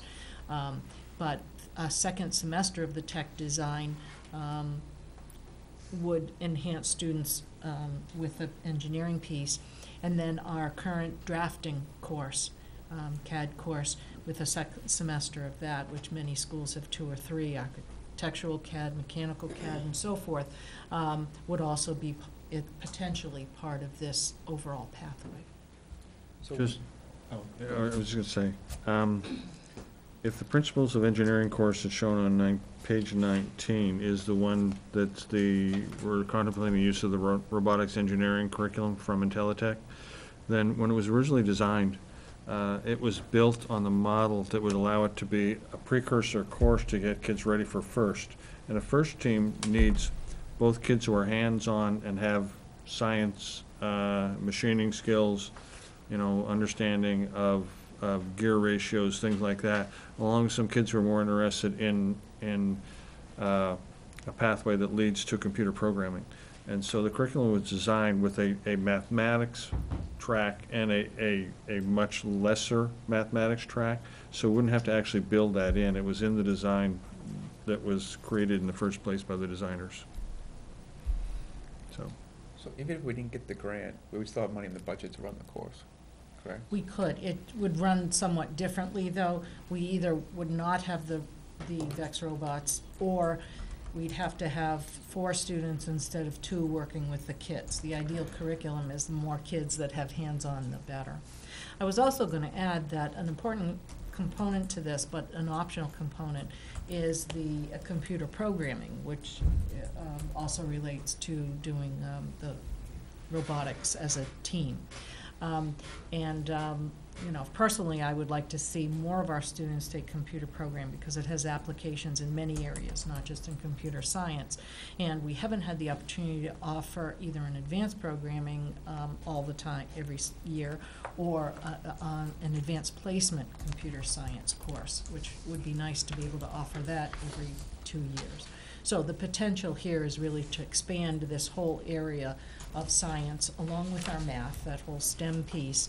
And as Lori has often said, we don't have enough young women in those courses. And I'm not, there's no guarantee that this is going to encourage more young women, but we're really going to be more active in encouraging more young women in the math and sciences. I'd like to add, because I was waiting for them to say it, but I was a guy that fixed airplanes. I didn't want to engineer them. I didn't want to I didn't want anything to do from that perspective. But I sure as heck wanted to fix them. And this allows someone who doesn't want to go through an engineering track, which is much more intensive, but really wants to be involved in that kind of thing, a pathway to get there. Because it doesn't have to be less, and we use this word rigor. It doesn't have to have less rigor. I think Dr. Cochran was right. It was actually Chris that said that at the PERC meeting. Rigor is a real wrong word to use there because it can be very rigorous, but it's just a different perspective.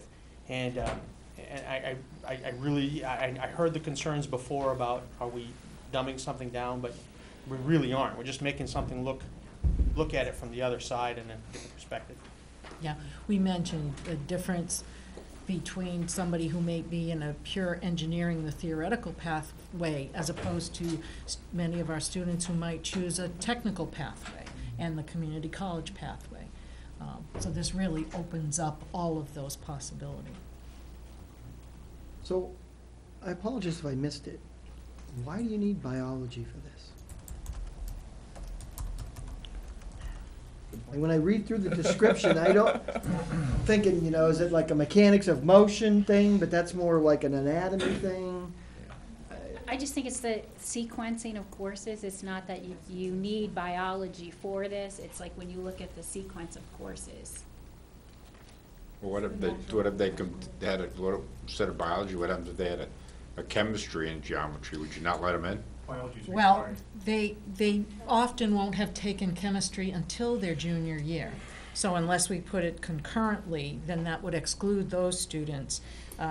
But wouldn't, if you just said... I don't know, they've had biology in there for a while. Physical science, having passed that, and it might take a student their sophomore year, if there was a scheduling issue, it's typically a freshman course, but it's possible that they wouldn't take it till their sophomore year. So why doesn't it say you have to pass freshman physical ed?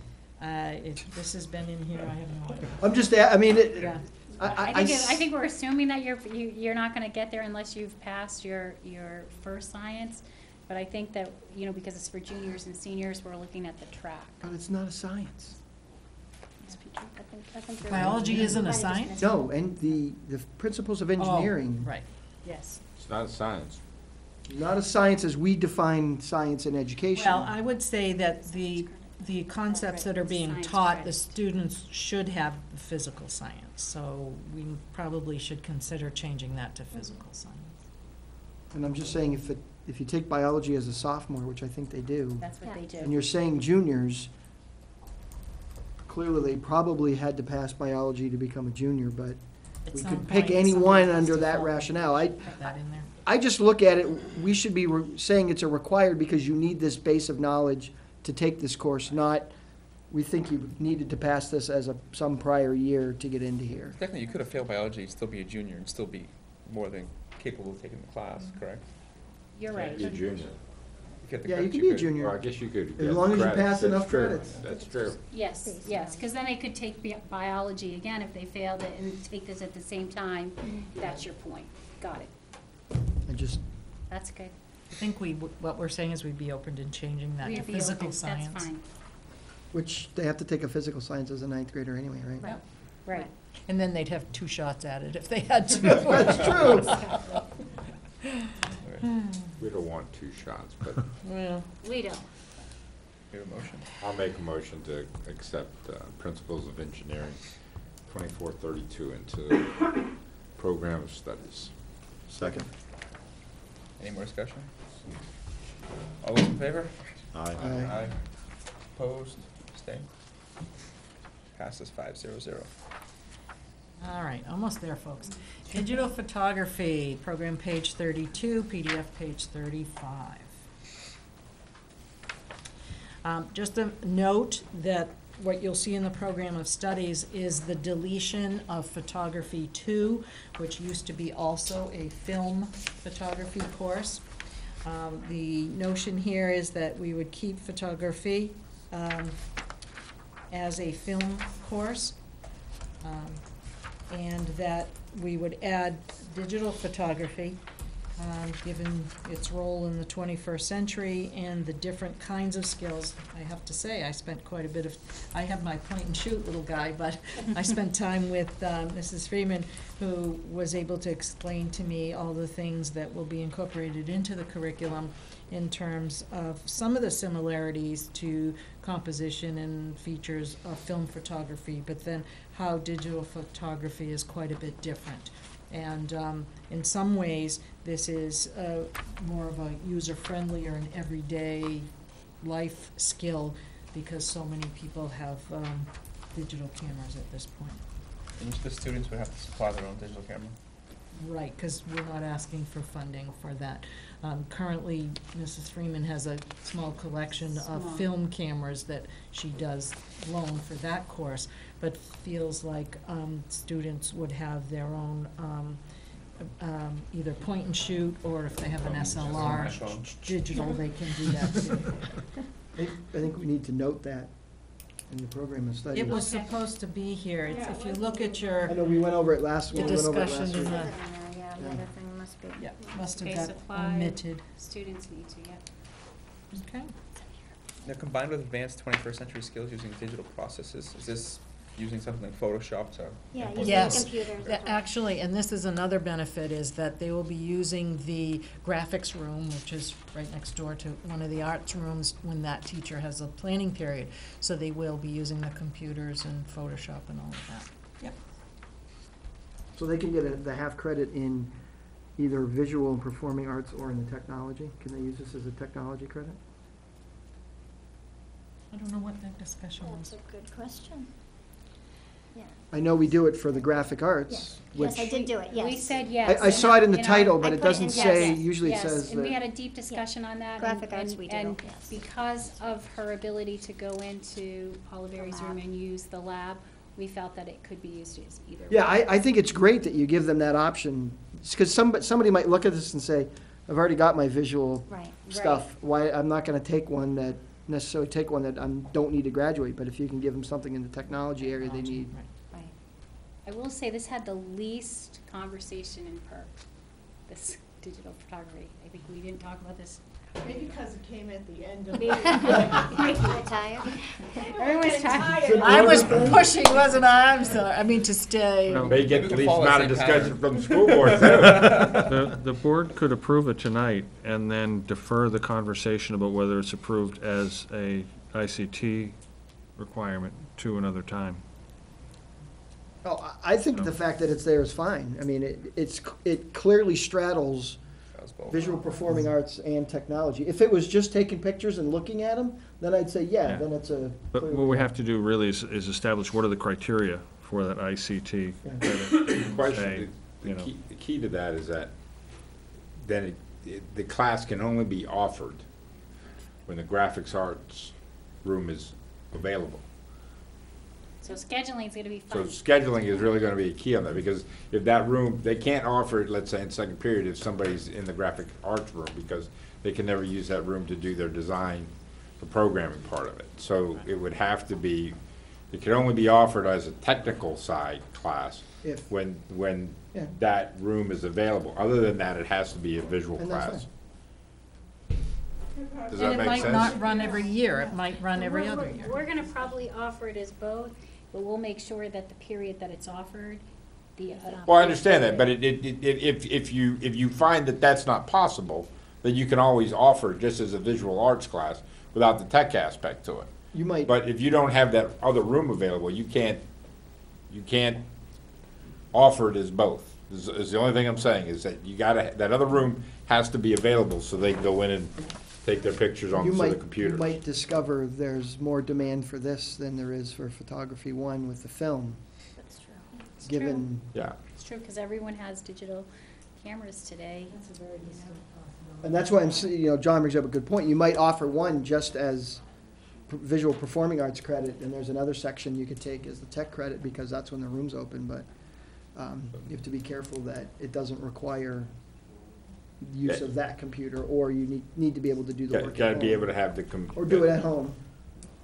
Because, they get assignments to take pictures Yeah. at home. It's no different that they would upload it. And I'll make a motion to approve 2957 digital photography. Second. Any more discussion? I'm all set. All those in favor? Aye. Aye. Opposed? Abstained? Motion passes. 500. The last course is study skills. You'll find that on the program page 43, PDF page 46. This course is intended, and I would categorize it as really a service-type course, where we would be providing a service to students who have some gaps in their skills in terms of test-taking, organization, communication, note-taking, time management, all of those things that help students be successful in their everyday coursework and with their summative assessments. The course is for, I thought it was freshmen to seniors. Yeah, I was wondering why it might not run. Because they would, some students we found need a second semester of what we are already calling freshman seminar, so they could take it as freshmen, or if they didn't take it then, they might need it later on. Now, in terms of freshman seminar, we only have approved one credit, one Half credit. freshman seminar course. So we have students in freshman seminar a second time this semester.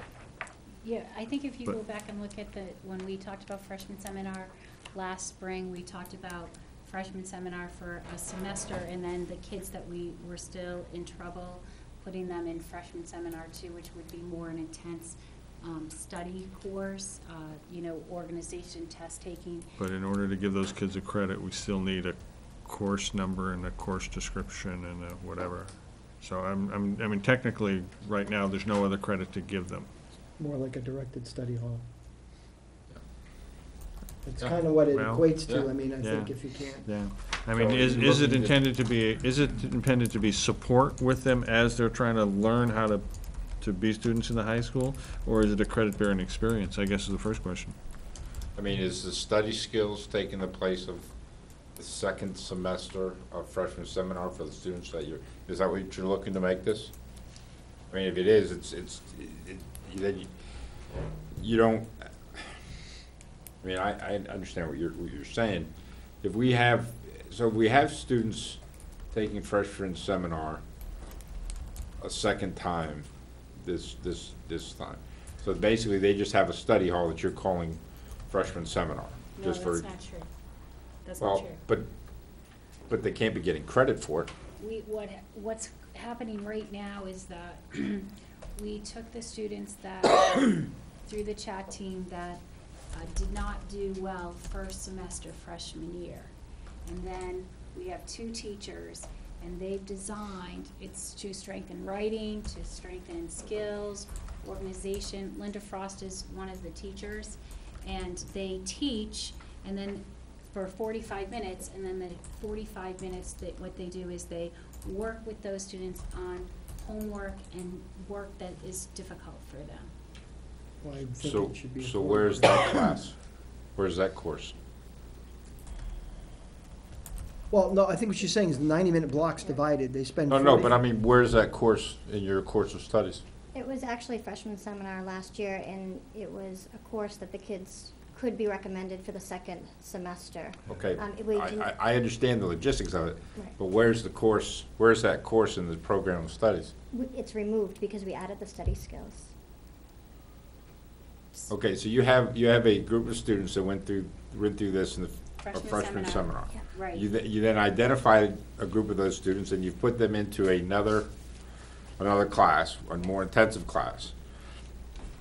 But what are you calling it in the program of studies? What are you calling it? No, it's not approved yet. I think what they were Was saying there a is, course called this current freshman year they're seminar running, too? some kids stayed in freshman seminar for That's what another he semester. wants to know.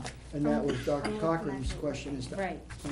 what credit, if any, are they getting for that this semester? So we're Because it's replacing more like a directed freshman study seminar two with than But it if- is a course. But if they're moving it to that study skills, Right, maybe we should say, it'd be second semester freshmen could, might be recommended, and sophomores through seniors.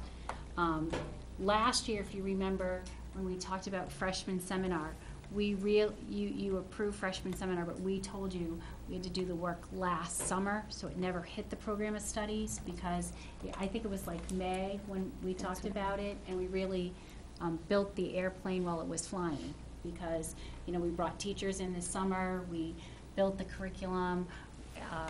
The way that we built the curriculum, if you remember, is we had teachers who taught sections. So some teachers did current events. So Mr. Gingras, his part of freshman seminar was they read Newsweek, they had current event discussions, and then they went to Paula Berry, who did their portfolios. And they put, their portfolios and started to build a digital portfolio as a freshman, so they can build that through the 4 years. So that's how we did freshman seminar. And at the end of freshman seminar, anyone who was still struggling as a freshman went into freshman seminar 2, which is just this year, because that's what we designed. But when we built the program of studies this year, we changed it to study skills, because the director of guidance said, there's sophomores and juniors that still might need more skills and more time, and we don't have anything for them. so I hearing all of that, Lori, Okay. I hearing all of that. The study skills here is presented for sophomores and seniors, when it really should be presented for freshmen and sophomores. So that information's not correct.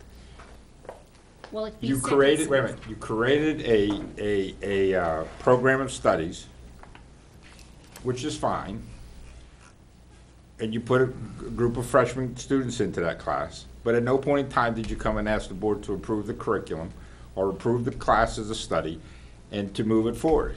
And that's just been one of the concerns the school board has expressed of things happening where we're not asked. People just go do and make decisions that they're not empowered to make. We did ask. I did ask. That's what Did this board approve freshman seminar too? I think if you go back and look at the minutes, when we had the discussion, we said we would have freshman seminar in the fall, and then for needy students who needed more, there would be a freshman seminar too. Freshman seminar could go Well, all year. I think we need to, I think we need to look at that. And if we did, then we at least need to get I that can as a tell you, correction. just let me give a little context here. The work that, I mean, you could make a really good argument that I made a huge mistake by asking everybody to take on this work right now. But I felt we needed to get this out of the way this year, moving forward. It's put a ton of work on the board's plate. It's put even more work on the high school's plate. And Principal Rothhaus has brought a lot of resources to bear, and I think done a very nice job of pulling this together. I was not aware of the class, but when, just shortly after the course was offered, Lori came in and indicated to me what was done, that it had been discussed at the board level about doing it.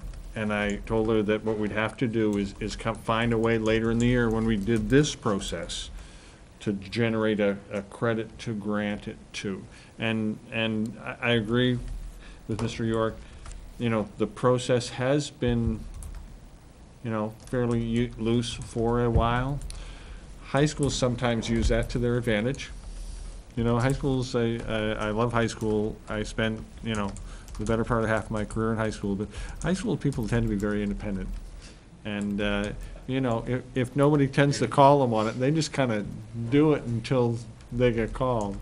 And, This is a call. so it's yeah, I know, this is a call. But I have to say, Lori and I did have that conversation. She did inform me, and I said, okay, the problem now becomes how do we justify the credit? And we're in this situation with several things, but I agree. hear that. All I'm asking is that it just seems that this year, more than not, we've dealt with a few things of processes. And, you know, I understand the processes can be an obstacle and can be difficult at times.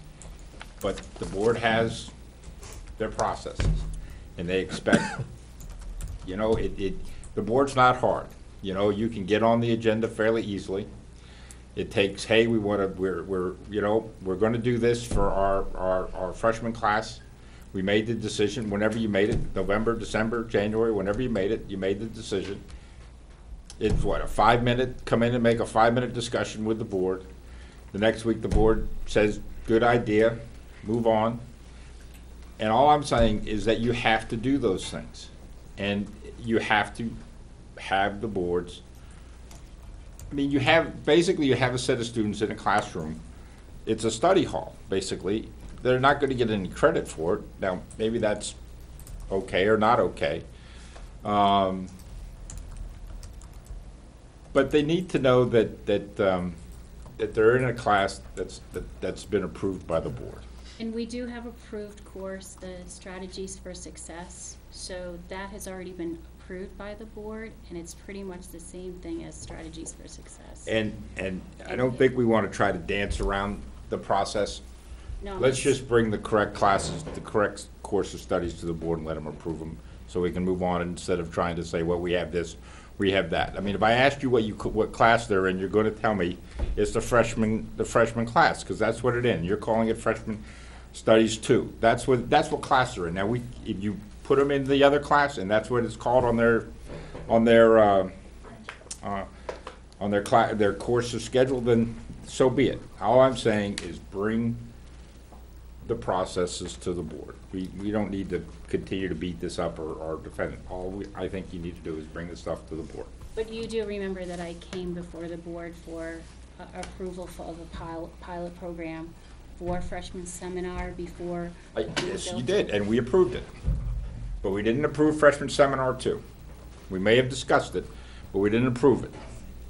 And by the way, in terms of resolving this issue, I agree with Lori. I think generating, in the schedule, it shows up as freshman seminar 2, but I think quite honestly, when you have the study skills class, they don't teach it as study skills with this generic stuff. It makes the most sense to teach them the study skills in the context of the work that they're doing for the classes. So while I agree with Mr. Miller's notion that since they were doing homework half the time, but there really is, that homework provides the context for the application of what they've learned. So I think the use of credit 2099 study skills for the kids who are registered in freshman seminar 2 does make sense.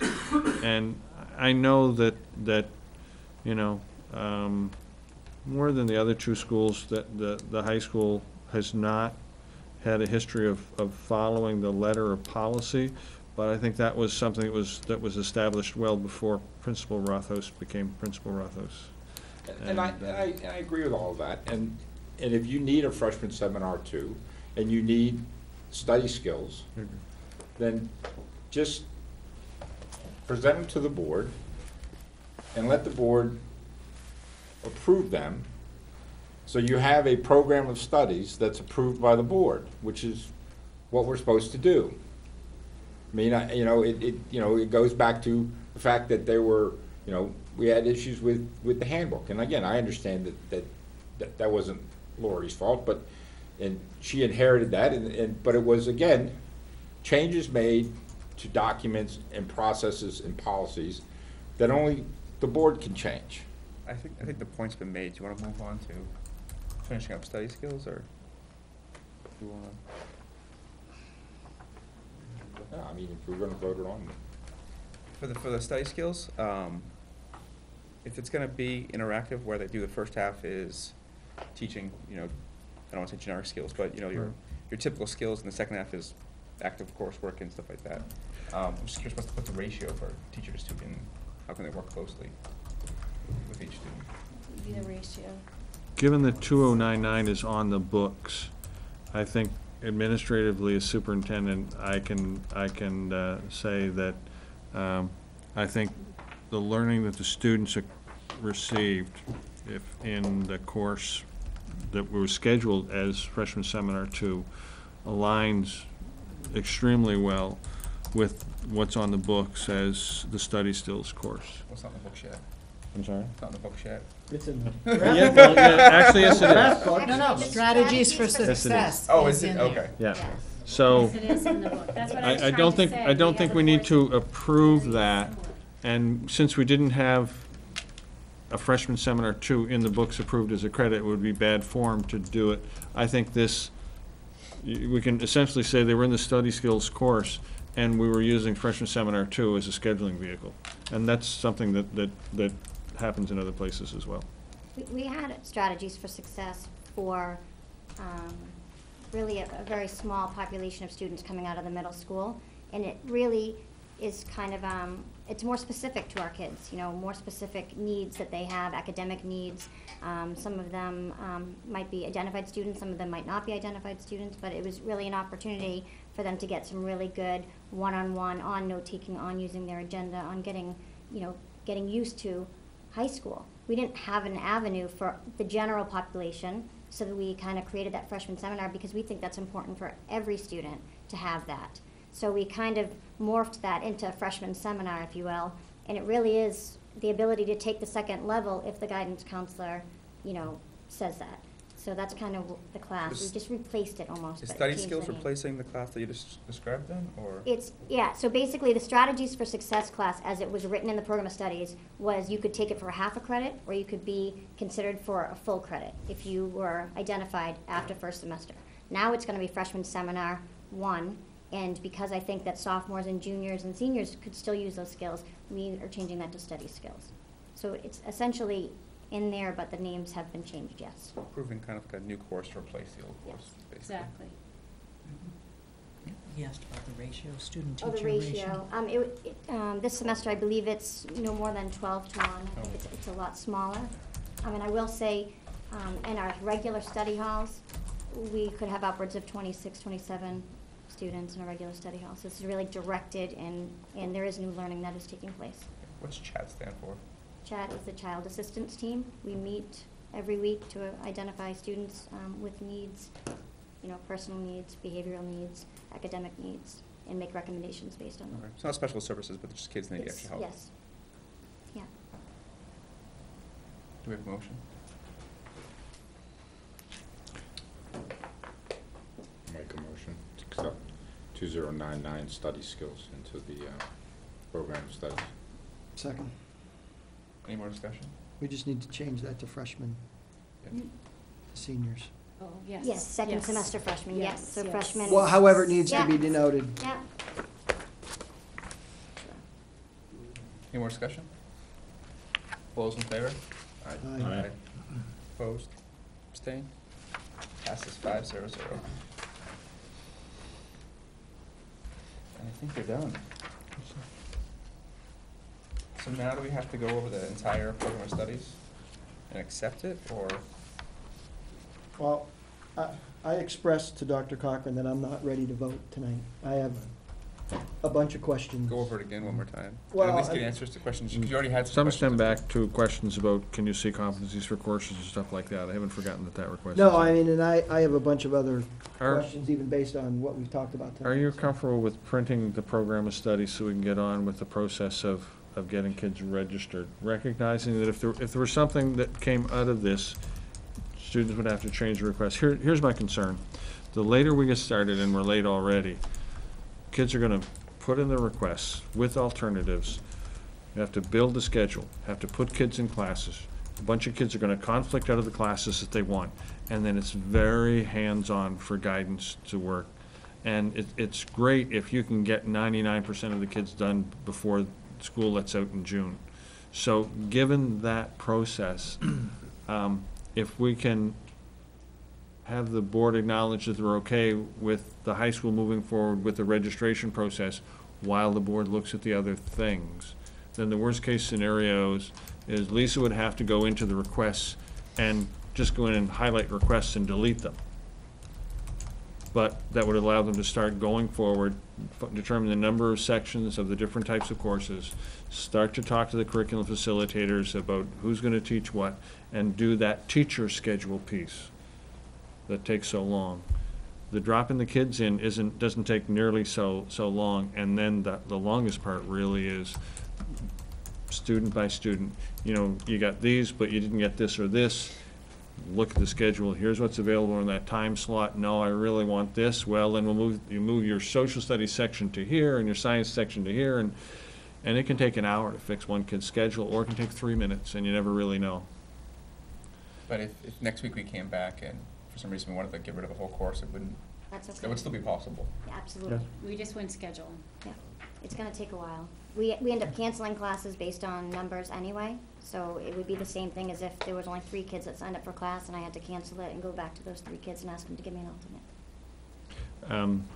Lisa and Lori have been asking for permission to do this for a while, and I've asked them to hold off. So with the board's permission, if they can go forward to print and get the high school started, then, as I say, administratively, we can, in terms of next year's schedule, we can make any changes that are necessary. And we may have to do a little bit of explaining, but I think that's better than, waiting through, because we really don't know how long the process will take. So I guess in terms of printing, there's a couple of issues that I'd like to discuss. Sure. The credit requirements are still 5.5, which I think May change tonight. may change tonight. Good point. Clearly, that would be something based Yep. upon whatever the policy that comes out. I don't think you should be able to take the recycling class as a sophomore project. Everybody else is doing sophomore projects as 30 hours of community service outside of the school. I don't think you should be able to take a class for non-credit, yet have it fulfill your sophomore project. I don't think that fits with what the sophomore project was designed to be, which is some form of community service for the student to do outside the normal school day. My 2 cents worth, the board can clearly vote to leave it there. or do Well, whatever. the other issue with that course is that the program of study says it's pass-fail, but I think we've actually been generating grades. Do you mind if we ask? Could you speak to the Fine by me. speak to the grades Kinda versus silly not the pass-fail? I don't believe the course is a grading course. I mean, when you get your Edline report, it has grades in it. Right. Because our grading Okay. scale, Edline is set up for a certain grading scale, an A, B, Okay. C, D, F grading scale. but I believe transcript-wise. You should say all, it- they should it all say comes out pass. as Just comes out as a pass-fail? Okay. Same thing with advisory. So if we Sometimes the run, advisors put so A plus. during, so it runs as A, B, C, D, but when it shows up in transcripts later, Yeah. it shows up as pass-fail? That's my understanding. I'm, Okay. I'm not an admin plus guy. I'm gonna look I, right now. I know that from the No, but you Edline are the side, Edline I- guy. I We'd am be, the we'd be Edline in guy. trouble without you. I know on the Edline side, we have what we call CHS1 grading scale, and we apply that to all the classes. Okay. Great. What does that do for your GPA? How does it get It factored does in? not affect. Does- GPA, it doesn't, if- it's just there. If it goes into the student's transcript file as a pass-fail, it's just, it adds it to, it should bundle up the credit, but not impact the GPA by adding either quality points or earned credits. Right, but if it's taken for a sophomore project, it's just a pass with no credit. So can I just address don't the get credit. sophomore project part? So, Campbell High School does more recycling than any high school in America. And it's all done by, Dennis Perot and volunteers. And we have some students that volunteer as part of their sophomore project to do that very important volunteer work. It just happens to be at Campbell High School. But it is recycling, which is very important for all of us to recycle. And we also have some students that have a very difficult time going to other places because they don't have the transportation or the resources that other students do to do their sophomore projects. And so it gives those kids an opportunity to, we have some students who pursue AIR and get sophomore project credits for painting or doing cleaning. We have, it's not just recycling. We do have sophomore projects in-house for some students that need that. It's the sum that bothers me. What do you do if 100 kids next year want to do recycling as their sophomore project? You applaud, but how do you do it? How do you say, you get to go into the class and do it, the rest of you have to do it outside of school? Again, it could be a scheduling issue where one year we might offer one section of it, so it has to fit into their schedule. But how do you tell the other 60 kids that don't fit, they can't do that as their sophomore project, but these 30 can? And how do you pick? I have a problem when we're picking winners and losers and not making everybody play on the field. I know when my kids were sophomores, they didn't drive. You either have to find something they can do locally, or there's a commitment from the parent or guardian to fulfill that, and it's expected for graduation. I think you level the playing field and everybody can take something in school, or nobody can, because we expect it to be community service outside the hours of school.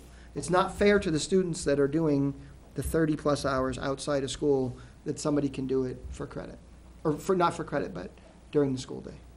My opinion, again, the board can choose to leave it as it Would you have the is. same heartburn if they did it after school or if they did it on Saturday?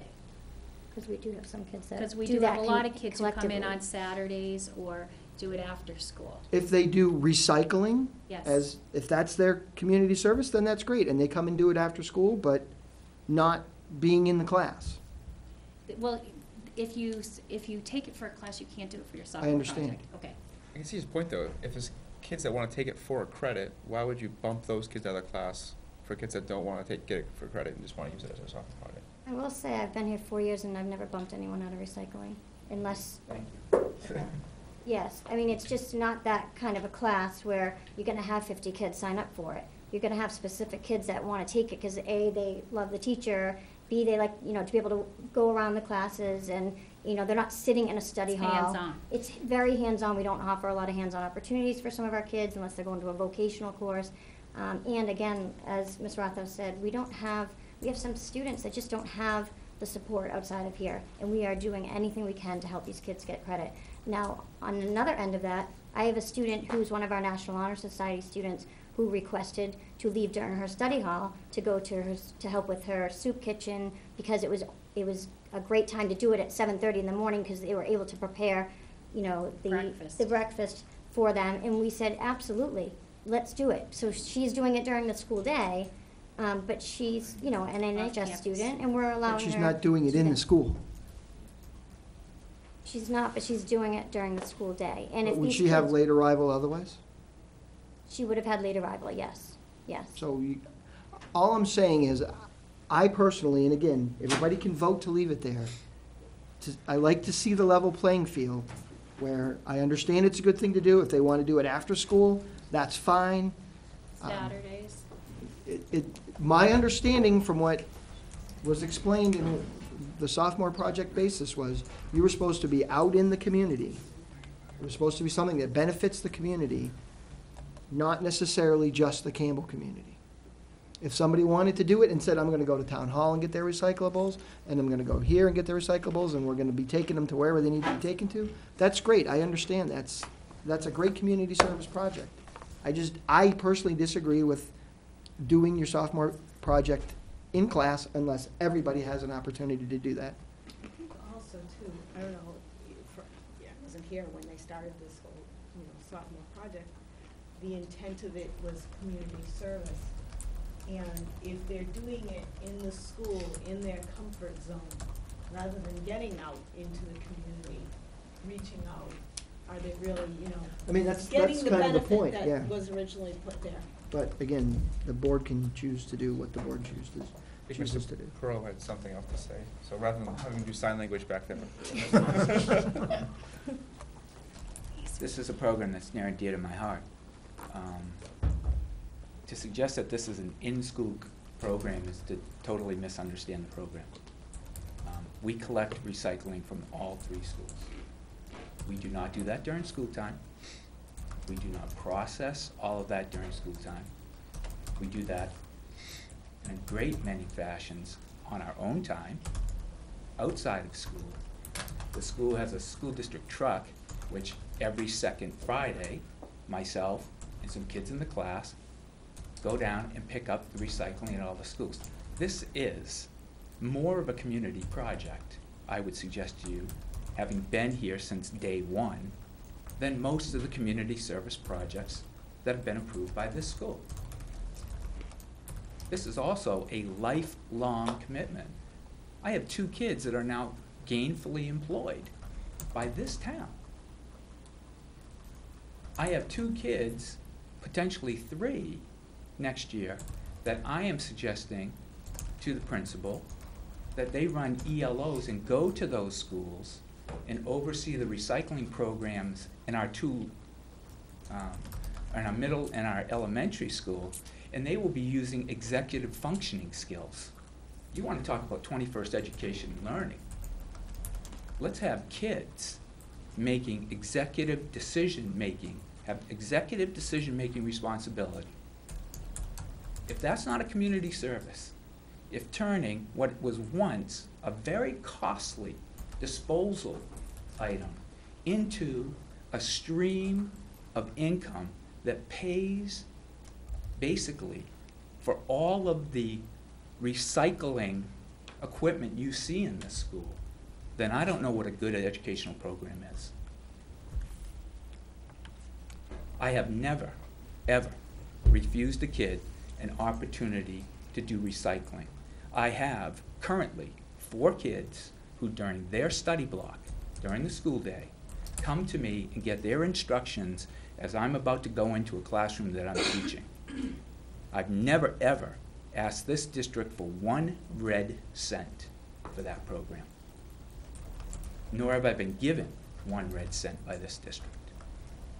That's a community-based volunteer program. That is service at its core. It is a collaboration of learners born of character, courage, respect, and responsibility, fulfilling this mission in this school like no other program in this school. Thank you. Also not knowing much about the sophomore projects, is there, after they do the community service, is there a writing component part of the project, or? The presentation. The presentation? Yeah, they have to submit a log. I'm not an advisor, but there's a couple of things that they do, yes. It has to be signed off, and then there's a presentation in their advisories to get, past there. Any more discussion? I had a question on grade. Did grades earned during summer school are not part of the student's GPA? And they don't affect eligibility for athletics, honor roll, parking permits, or any other programs? Where are you looking, Dennis? This was in what we got sent out to review. It was a question. Oh, it was a question. I had a question, and there's a statement in there that says, grades earned during summer school or credit recovery, or whatever we're gonna call it, Yeah. will not become part of the student's GPA, nor will they affect eligibility for athletics, which the NHIAA actually says they do. I don't know how we can, I guess we could say that's an above the, Can you tell me where you're looking at? I'm sorry, I'm just trying to see where. We have been in discussion about changing summer school to competency recovery. Is that it? Is that what you're looking at? I believe it, I don't have it in front of me, but I believe it is. How we do competency recovery and what happens to a student's grade after they recover the credit. I will say in the past, for summer school, the students may have, for instance, failed one competency, which means they failed the class, and the policy is written such that the student takes summer school, makes up the competency, but what goes on the transcript is a pass, fail, with the credit awarded. So we're looking to change the way we do that. Okay, where's that policy written? It was the summer school policy. Do you have it? On page 47 of the PDF, it says competency and credit recovery. There are multiple paths for CHS students to make up competencies or to recover credits. Please see your guidance counselor for the option that best fits your alternative learning plan. Yes. So that's what's written that's what's written here. That's the new one, because we're talking with Dr. Cochran about going from summer school to competency recovery. What happens is students, for instance, who are NCAA, looking for initial eligibility with the NCAA, they are required to take 4 credits of English. They may have taken 4 credits here, but they failed one competency, say in the vocabulary competency, and they took it in summer school, and now they've earned a passing grade with a half a credit. That's not good enough for the NCAA. You have to have a grade and a credit value based on that grade. So because we're a competency-based school, a student could get an 80 overall, but fail one competency. And what I was proposing is to change the wording to competency recovery and allowing that student to make it up in a summer school fashion or an after-school fashion and go back and put that grade into their original grade and resubmit the grade change. Yeah, that changed from what we reviewed to this version. Because what we originally got had a summer school section, which is where that, I just got the That's one off the website. Yeah, that would be last year. Right. That would be last But what year's. we got for review, not this version, but the one prior, Okay. a month ago, Yeah. still had that in there. Okay. So that's Okay. gone. Okay. That's gone. And my last question is, we have work study credit, where Yes. 250 hours equals 1 credit. Do they have to do rate competencies for that, like we would for any other ELO? And why is that not under the same 1 credit rule that everything else is under? Work study has been part of people's programs of studies for a very long time. And, that makes a very interesting point because we've been giving work study credit for probably since schools opened. And it's, again, it was always hourly based, but to go to a work study site, it has to be approved work study sites, and there are skills that they're supposed to be learning, and it has to be signed off by the work study mentor. But if you wanted us, yep. Sorry, I didn't mean to interject, but we did actually changed it from work study to under the umbrella of extended learning opportunity. So the answer to your question is yes, they would need competencies because they would be filling out the same ELO paperwork as an independent study or another ELO opportunity. And they would still be eligible for 2 credits? Up to 2 credits in their high school career. Which I believe is. If you want to check, Can I take the same ELO twice? I'm getting back to the, I'd have to look at the extended learning. if I wanted to opportunity take an policy. ELO for whatever, and then I wanted to do the same ELO next year, I'm just looking for consistency. Well, we're basing work study on state of New Hampshire, what they. When they say we have to allow. offer 2 hours? What they, 2 credits? yes, what they allow us to do, not based on. But you wouldn't be able to take, like an ELO in gymnastics and take, unless there was new learning. Lori and Go Lisa, ahead. we dealt with this issue in Nashua with the board for exactly the reasons that Dennis just recalled. And I worked with Michelle Papanicolo, Right. and the two people, one at North and South, who did that program. And they wrote a format that actually took students through a documenting and a journaling process that ended up addressing the competencies for the course. So if you check with her, she should have that template that we developed, I think, 2 years ago. Great.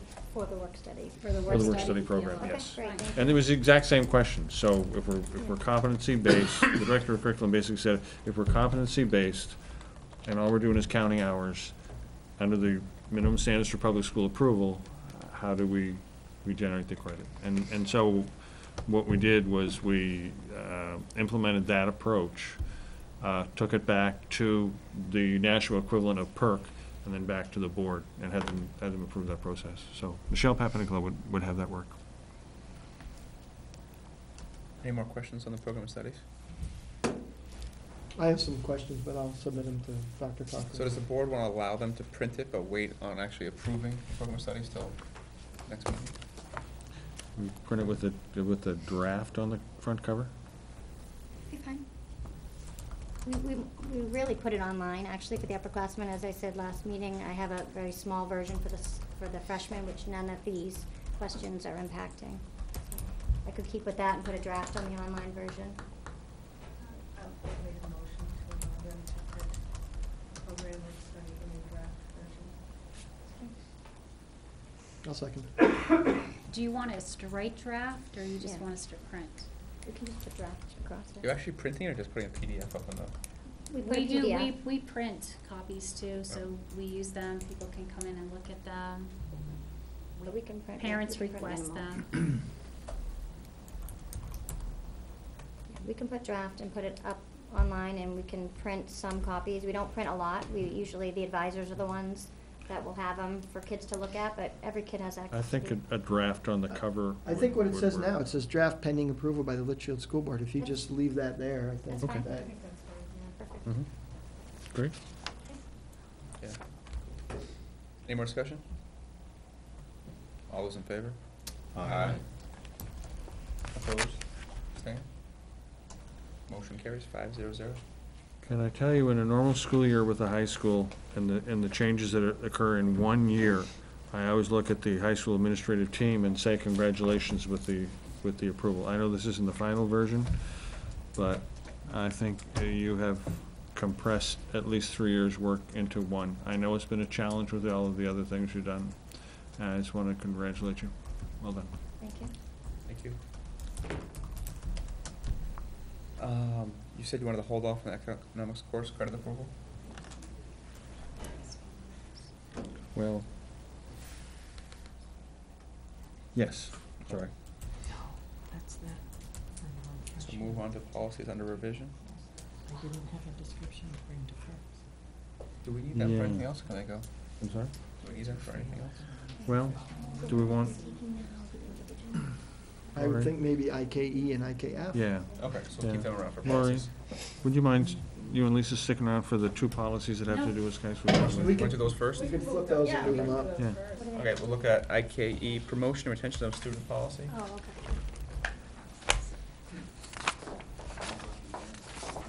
I don't have to read this, do I? No. Well, to yourself, yes, out loud, no.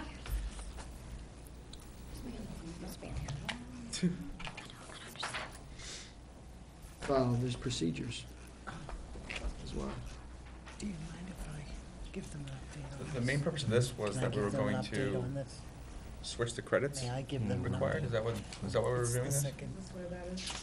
It's the I procedures. mean, Yeah, page, It's the same on the credit. page 3, bottom of page 3.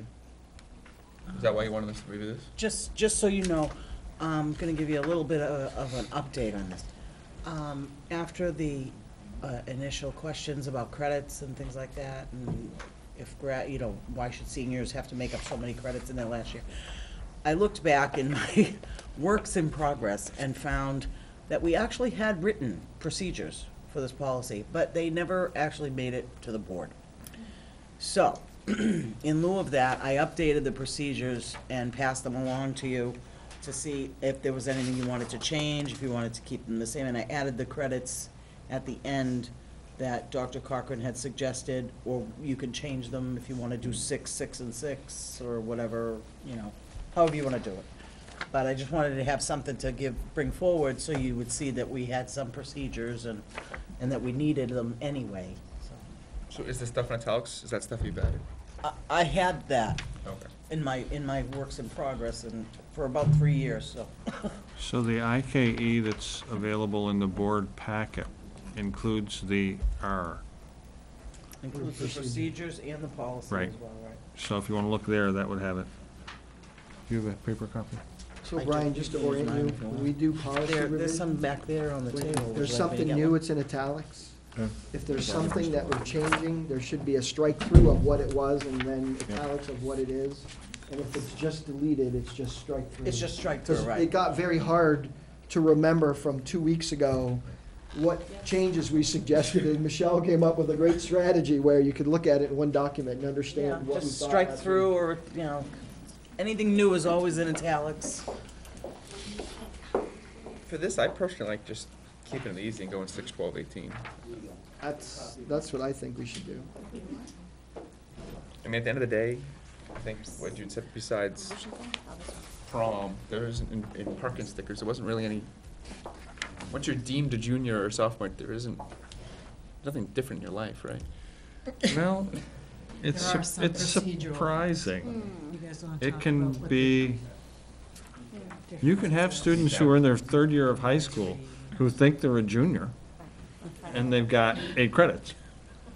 And it's like, no, you're not graduating in a year and a half. So it's, and in terms of what was there before, it basically was for the sophomore class, 5.5 credits, and then went to 11 and 16 and a half. And Dennis's concern, which, as I said, I addressed earlier, because I had the same concern in Nashua, was that a kid at the end of their, could be a senior, who's averaged 5.5 credits a year, who now needs to get 7.5 credits in their senior year to graduate, which is so much more successful than they've ever been in the past. It's really sending the wrong message. So when we had this discussion, I said, you know, you could go 5.5 and then keep it at 666, so if the student is behind at any point in time by a half credit, that's okay. They only need 6.5 in the last year to graduate. And Mr. Miller's point was that you could just as easily go 6, 12, 18. I think those are kind of the two options to look at. So what we do is, we used to do the same thing, like it didn't matter on the credits, they were called, you know, a sophomore when they were in their 2nd year here, and they were called a junior in their 3rd year here. And I'm going to say in 2007, we decided that we just couldn't do that because for what Dr. Cochran was saying, kids were getting to be seniors and they had 7 credits and they'd say, I'm a senior, and you're really not a senior. So what we did is we gave them time through summer school, through October before we moved their advisory. The first year we did that, it was awful, it didn't work. So if you were a freshman, but you were supposed to be a sophomore, but you went back because you didn't have enough credits, we put you in a freshman advisory. That was miserable. The students didn't like being in a freshman advisory, so. Isn't that part of the? It is, but part of advisory is, you know, building relationships. So then what we did is we created transitional advisories to give them incentives.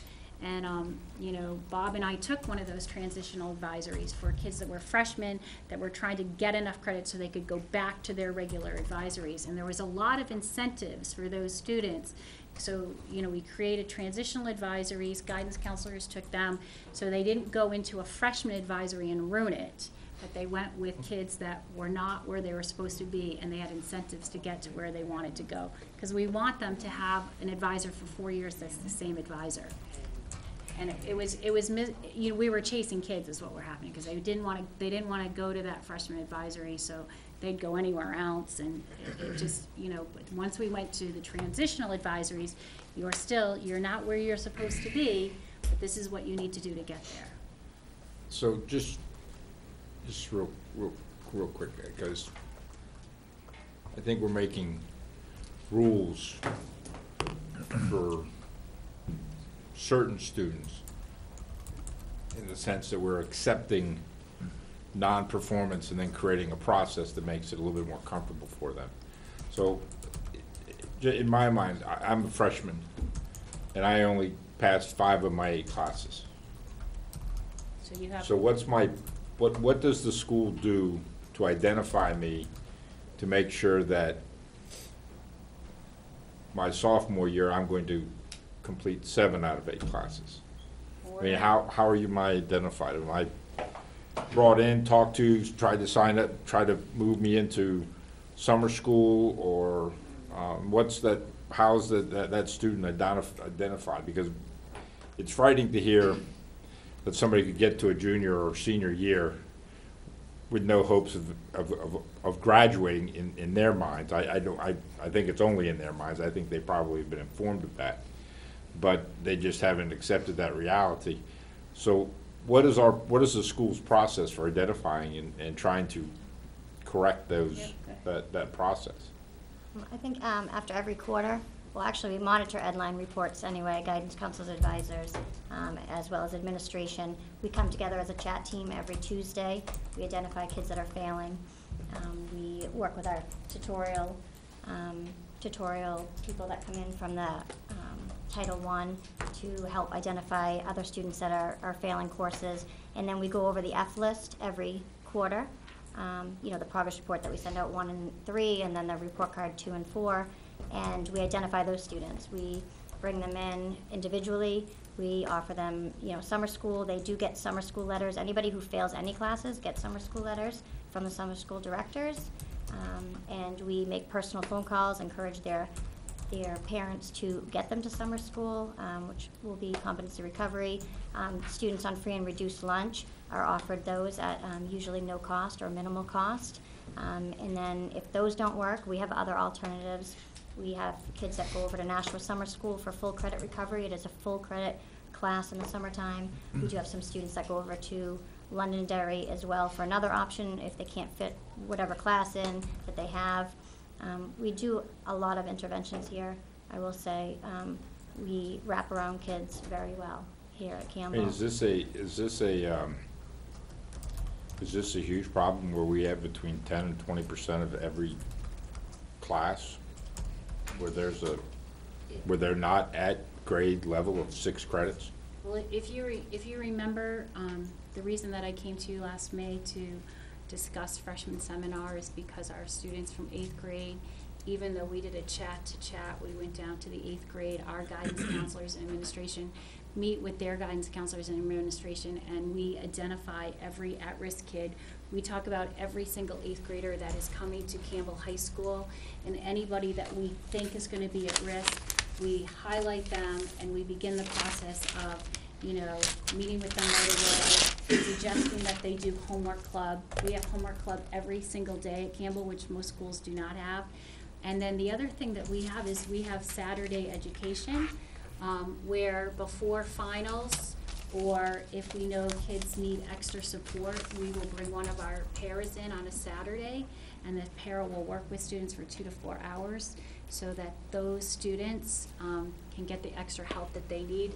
And believe it or not, sometimes we have 8 to 10 kids coming here on a Saturday to get extra help. So they're all identified.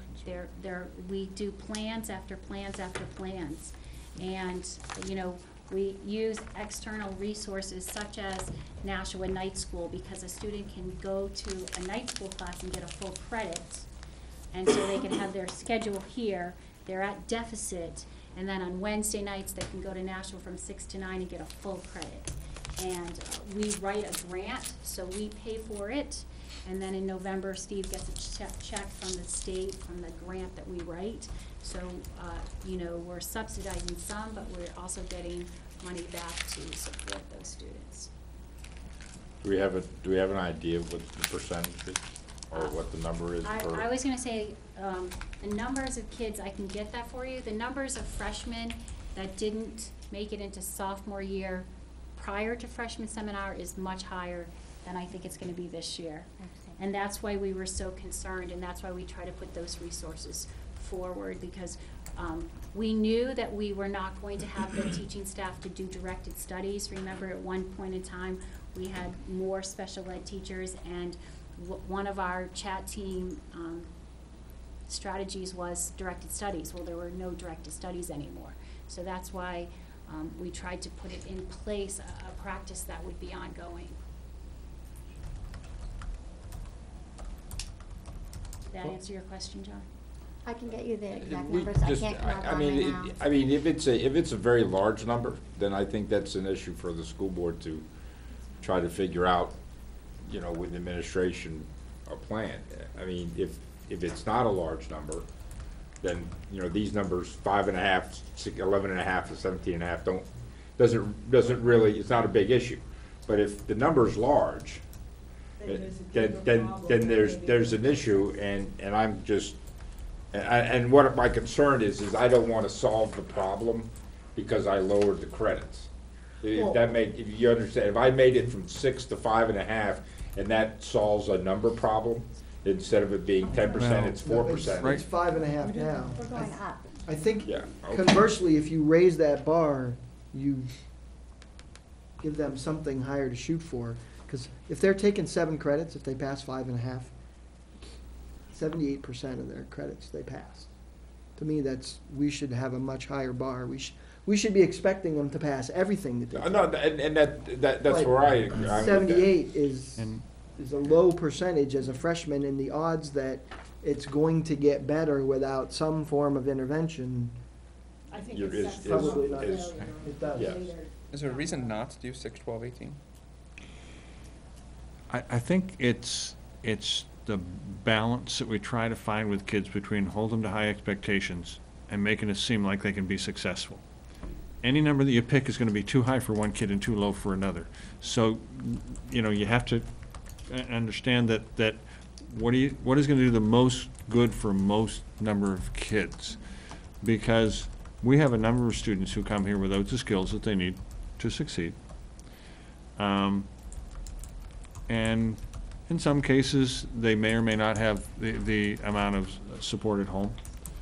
They may not get asked if they have their homework done or not. And so, how much support, how much do you expect them to pull themselves up by their bootstraps? How much do you try and find a solution for the kid now to keep them on track? What's the balance there? I think, quite honestly, you know, a lot of very good folks at Campbell have been making this up on a kid-by-kid, day-by-day basis in a way that's exhausting, and they're tired. And making that transition from a very ad hoc individual program to something that's more structured and more predictable is a big transition. You know, I mean, this is a microcosm of where the high school's been, and you know, Lori, more than anybody else, has been the one running around finding solutions and finding ways to motivate kids and get them back in class to get that work done. And so what we're talking about of finding that system and the structure and the policy that sets that balance in a normal situation is a 2 to 3 year process. So we're not gonna solve it all tonight. I think it's reasonable to say, being, you know, 16.5 credits going into your senior year might not be high enough for some students, and it's going to cause them to take 5 years to graduate high school, or say, I can't make it anyway, and leave. So I think the 5.5, 11.5, 17 is probably pretty reasonable. And, you know, you're short of half a credit from being a junior. You're short of whatever. You know, we'll get you in a Londonderry night school. We'll get you in a, you know, we'll do an ELO, do a work study that's now competency-based. And it's the vision. If you look at what's happened with a lot of colleges that are open enrollment or that are, you know, fairly easy to get into, they've gone to a model of not a 16-week credit, but online classes are an 8-week credit. Well, why do you do that? Because kids can see 8 weeks ahead, and they can put in the work. And these are kids who got in, who finished high school and got into college. So what do you do with a kid who can't see 8 weeks down the road, right? So that's they don't have those executive functioning skills. They don't have this, I mean, they have impulse control, and on some days, you know, they struggle with that a little bit. But, you know, and what we're talking about tonight here is been a lot of my frustration of seeing some very good and very well-intentioned people, you know, as I say, making this up kid by kid, day by day. And that we need to transition from that to something that's more structured. I would recommend to the board that you vote in the 5.5, 11.5, 17.5, see how that goes. Ask for numbers now, ask for the numbers at mid-year next year, get some feedback from guidance counselors and teachers and say, is this making it better? Is it making it worse? Are we having kids who are just giving up more, you know? And it is going to be a case-by-case basis. For some kids, it'll be an improvement. For other kids, it's going to take more to motivate them to get in there. I'm 1.5 credits behind. Well, actually, you always were. Now you're just realizing it. And how does that play out? We have a motion to approve this is the first reading, right? Well, it's up to you. A procedure usually doesn't need one, but it's the board's discretion. You guys want to see it again, or? In this case, although it's in the procedure, I think it would be appropriate for the board doesn't have to approve procedures, but quite honestly, this is a significant enough change that I would appreciate it if the board would take a vote on it. I guess when I look at 5.5 credits as a freshman, and a half of that and one half of that is 1/2 credit of that is freshman seminar.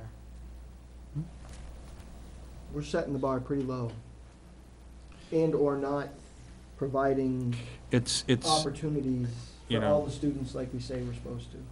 Yep, and of that, so, and here's the other part, you know, do you sit there and say, so if a kid has right now 16.5 credits and doesn't have a single math credit, they're 3 years away from graduating. So what's the balance here? Just credit counting is only part of the whole mix.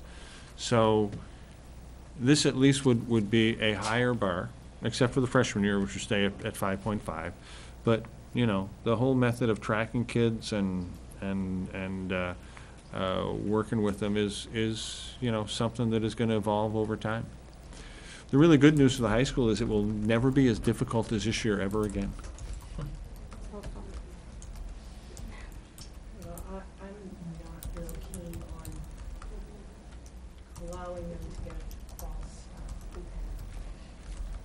And the question that John had is how many, so Lisa just did the data, it's not many kids, you know, so, you know, we're not talking about a lot of kids, but we are talking about some kids that, you know, a few, and we have a few seniors right now, that, you know, are still at credit deficit, even though we've done a lot of plans for them. We continue to do plans for them because we want them to have 24 credits.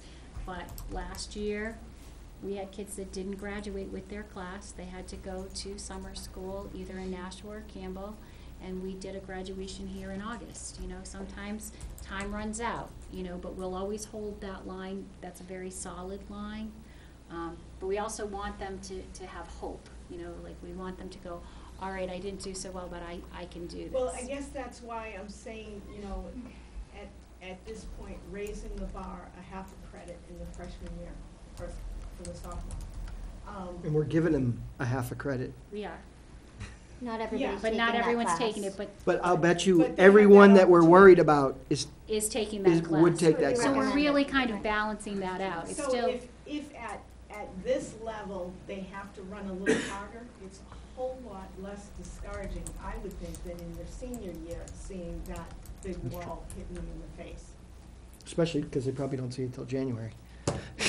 it's no amazing. matter what you do. It's amazing. I think usually by their junior year, kids really start to go, all right, I get it. But freshman, sophomore year, it's like they don't think they're gonna fail. They don't think Well, we're gonna right, hold and it that's why back. I think that they need to be pushed. You know. They need to be pushed down that road until they see it. And 6 credits, because we offer freshman seminar, I think we're really right where we were before. So I understand that. I'll make a recommendation that we make the credits 6, 12, and 18. Is that a motion or recommendation? Motion. Well, we typically don't motion when we're changing policy. We kind of come to a consensus and then vote. But I like John's suggestion. I was for it a month ago. This will get us past the procedures. If we second the motion, make a vote, then we can move on. Okay. Sounds good to me. I think we, your concerns are valid, and possibly let's look at this again next year and see, did we see a drastic change? I think, I draw an analogy to when we went from 60 to 65 for the bottom of, I guess it's the bottom of the passing curve.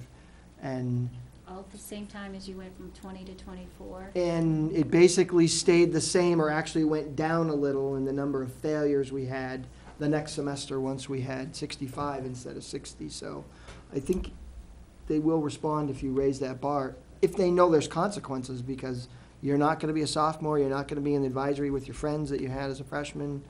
There's plenty of things we can do, I think, up front with the students to say, you need to pass 6, and if you don't, here's what happens, versus getting to the end of the year and then trying to explain that. So that might be part of And advisory what is we a- do in freshman seminar, is explain the consequences of falling behind. And that's why we're trying to initiate a competency recovery more so than just the summertime. Yep. Right. So And I think that's a good help idea. On the line. I just wanted to clarify, when I said people making, feeling like they're making this up every day, I don't mean that in a disparaging way. Clearly, they're good problem solvers, are finding what's working, and trying to replicate it and figure out which things work with which types of kids and what the problems are.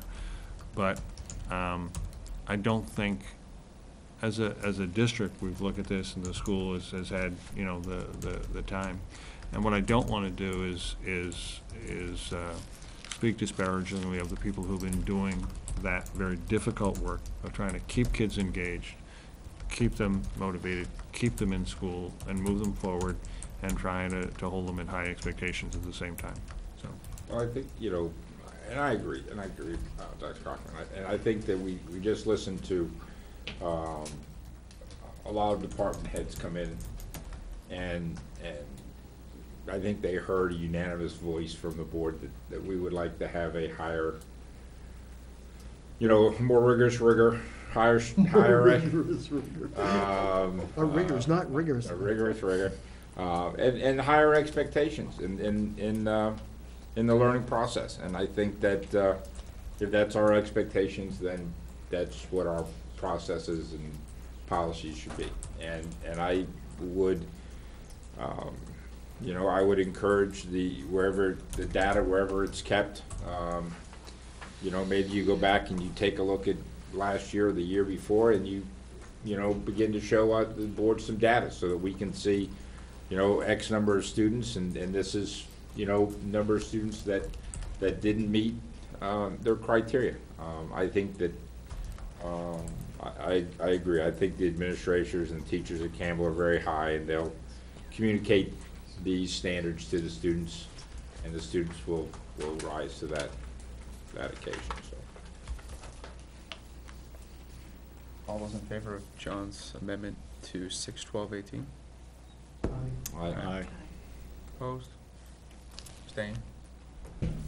Passes 5-0. With Any more this- discussion on the policy as a whole?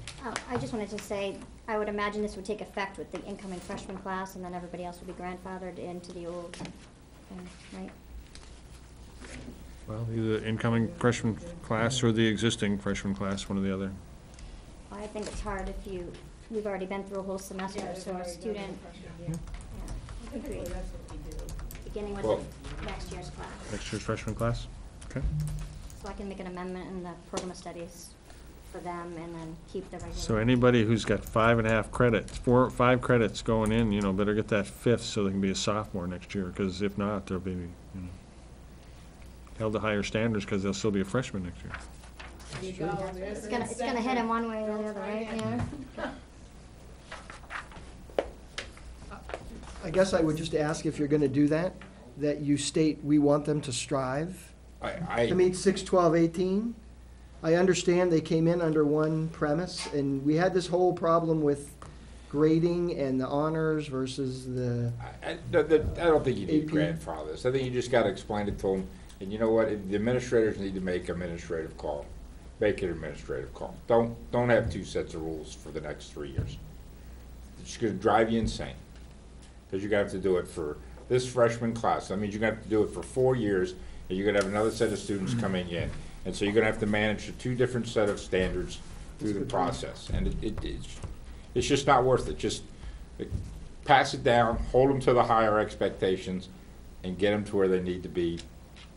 And the ones that don't, if it's, you know, if you need to make an administrative decision, you know, that's, you make the administrative decision. You just know where the board believes this is where they should be. And that's where they should be. I don't think you need to have two set of standards. What is it at now, 5? 5.5. It's 5.5 now. Mhm. And I Five. think it's not a big stretch. 5.5, 11, 16.5. It's not that big of a difference, except for the high side, but But you're They're already- making that up. they're already Yeah. in trouble there anyway, so. If you come to us in a year, or 6 months, or 8 months, and you show us data where we've set the student body The back, freshman class is now 195. then I Don't think. laugh, that's what happened in Nashville, that's Then why I the think policy then changed. the board will have to readdress that. I remember the first But if year the we- data doesn't show that, then I think that we're in good shape. I mean, I argued for the you don't advance unless you're making progress, and I remember looking at the freshman class being, 35 students higher than what was forecast, simply because that many, and then you looked at the first report in February, suddenly the freshman class went down and the sophomore class went up because they had enough credits. And I think the point gets made. So, Any more discussion on policy IKE? what do we decide then? You want administration to, I think it's 6, 12, 18, and 6, if 12, there's 18. special circumstances, then, So be it.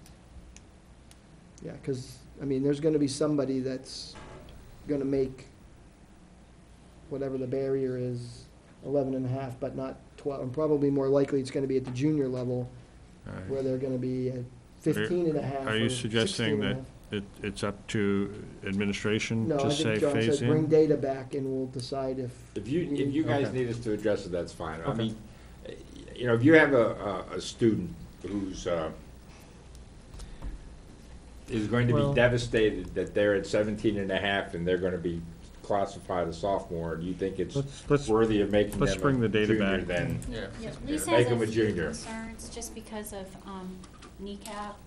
Right, kneecap goes by their status. So if we're changing the status, like say right now, and we have spring kneecap coming up, we're ready to order labels. Anybody who's listed on the, BOI report as a junior or at the semester break as a junior are gonna take kneecap. When they don't Well, take that. anybody who's above a sophomore, so if somebody's a half a credit short for junior, Right. right, They then they don't can take actually jump over junior and be a senior. So the first could. year past sophomore status, they have to write kneecap. And then we have to And then we have track to find them. them senior year and pull them into the junior testing. So I wouldn't change it mid-year. I wouldn't change it right now. I'd say the policy takes effect at the end of the year. So when we get to June, whatever the last day of school is, whenever it stops snowing, and we can figure out what that day is, we Do I get say, some you sleep gotta then?" have 6 to be, the freshmen that are freshmen now have to have 6 credits to become sophomores. Sophomores have to have 12 to become juniors, all the way up. So it won't affect kneecaps this year, but the bar is set for juniors as far as kneecaps. Well, in- it will Well, why affect would fall you, kneecap why would testing. you, why would kneecaps be affected at all? If somebody should be a junior and they've gone through 3 years of high school, whether they were successful or not, they should be taking kneecap that junior junior year. status. Actually, no. It's It- junior each- status, so each- that's where it yeah. affects us. So if they're a sophomore status, even though they're supposed to be a junior, then they don't take the test. But Yeah. then when they're a senior and they get their status again, we have to track them down. Well, they don't wanna take the test. And each district gets to decide what they define as being a junior is. So when you do comparisons, in some cases, you're comparing a kid who's got 3 credits and has passed no math with somebody who has to have Algebra 1 to become a junior. And so it's an apples and lifesavers comparison. Well, then it almost seems to me that, it seems to me that it's not credit-based. It's based on have they passed? Years of service. No, but if they passed their 3 years of English, 3 years of math, their 2 years Get to of 4, sci- 6, whatever if they, we, if if we they get passed all the 4 classes. to 6, 12, and 18 now, Yeah. that's a good first step, and then we can look at that. Yeah, and we can look at the data. It won't affect springtime, but we'll have to look at fall. I'm already 15 minutes behind. Can So we vote? maybe we could. Way more than Maybe we could First go back meeting, you're in like- Yeah, nice June going, Derek. Well, your first meeting, and we're way behind. I'm gonna tell Mary on you. Conversation in June about really what, when grades close out in June, what the alignment really will look like and how that will affect us. That's fine. Would that be fine? Yep. So we want to pass Well, this that's as the bringing first back the data. reading? But for the program of studies, am I changing it to Yes. 6, 12, 18? I right believe now? that's what we said. Okay. And then we're just deciding whether we're gonna implement after this year's final grades or before. Looking at, as they would say in the assessment world, the impact data. Correct. There's gonna be an Is our freshman class 200 students, and our sophomore class 6. 6? That's actually what happened in Nashua. They did guidance counselors by grade levels. And so, Wow. so you've got 2 guidance counselors at each grade level, and these kids kept failing. So next thing you know, the freshman counselors were overloaded, and the senior counselors had, smaller. So they changed the policy to, you were automatically moved forward, but you weren't a sophomore or a junior or senior in good standing. But at least it evened out the guidance load. I know, sometimes we do silly things. All those in favor? I thought we did this. I think we're good. Well, we changed it, but do we need to approve the policy? Change I'll itself. make a motion to approve Okay. IKF as There you go. amended. Make a motion. IKE as amended, That's better. the procedures. Second. Okay, All those in favor?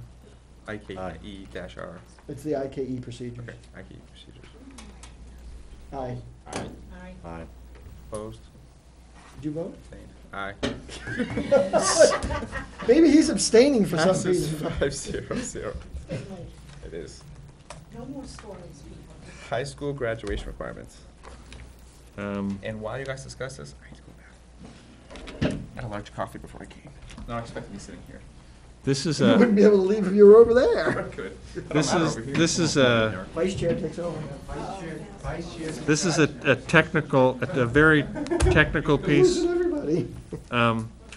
The actual minimum standards for public school approvals require a half credit in information communications technology.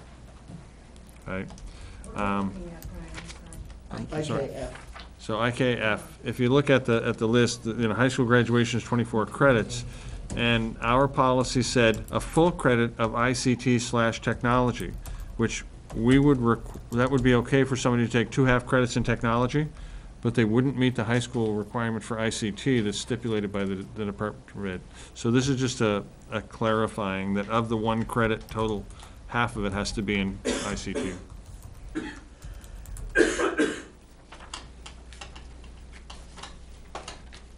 And you're, Can I put 2 cents in there, for whatever it's worth, as long as I sat here all this time?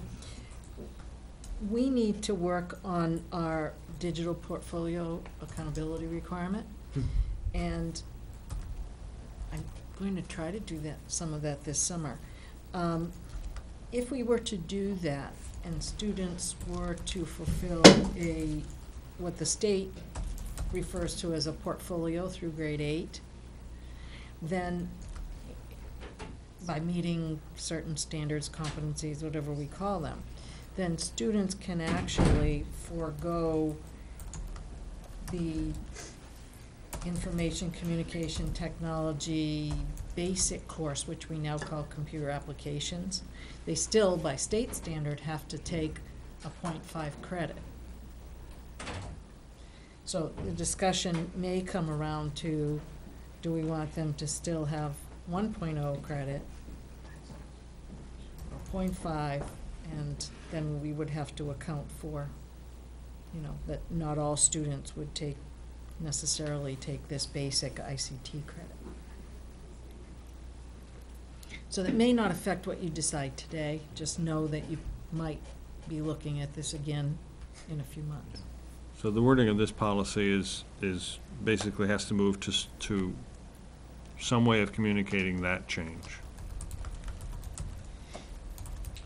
You know, what's interesting is the state actually says for information, communication, and technologies, a half credit or to demonstrate proficiency. Through the portfolio. But if they demonstrate that proficiency, they still need another half credit. That It credit. says or.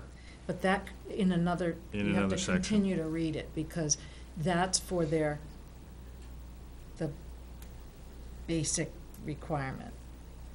Welcome to the If they- DOE. Yeah, if they meet that requirement prior to ninth grade, they still need to have an ICT half credit, but it can be an advanced credit. In other words, they don't have to take that basic applications course. Credits can now only be earned on the basis of competencies, but you need to show us how the seat hours work out to our formula. You no longer have to, you can do your calendar now by days or by hours, but you need to send us both. This is more of the same. That's the ICT requirement. Then if you look at the high school, minimum high school requirements, it's a half credit. So whether you take the half credit through the ICT requirement or another technology course, you still have to earn a half credit in high school. I'm missing something, because that's not what I read. but I don't wanna hold everybody up. That makes perfect sense until you read the other part, which says, by the way, they've demonstrated proficiency, but they still need another half credit. Now they can take a more You advanced don't credit. want any kid getting through high school without some Oh, I ICT course. clearly. Yeah. So some kids could only, in that system, could only have a half credit. We could certainly still maintain our 1 credit requirement.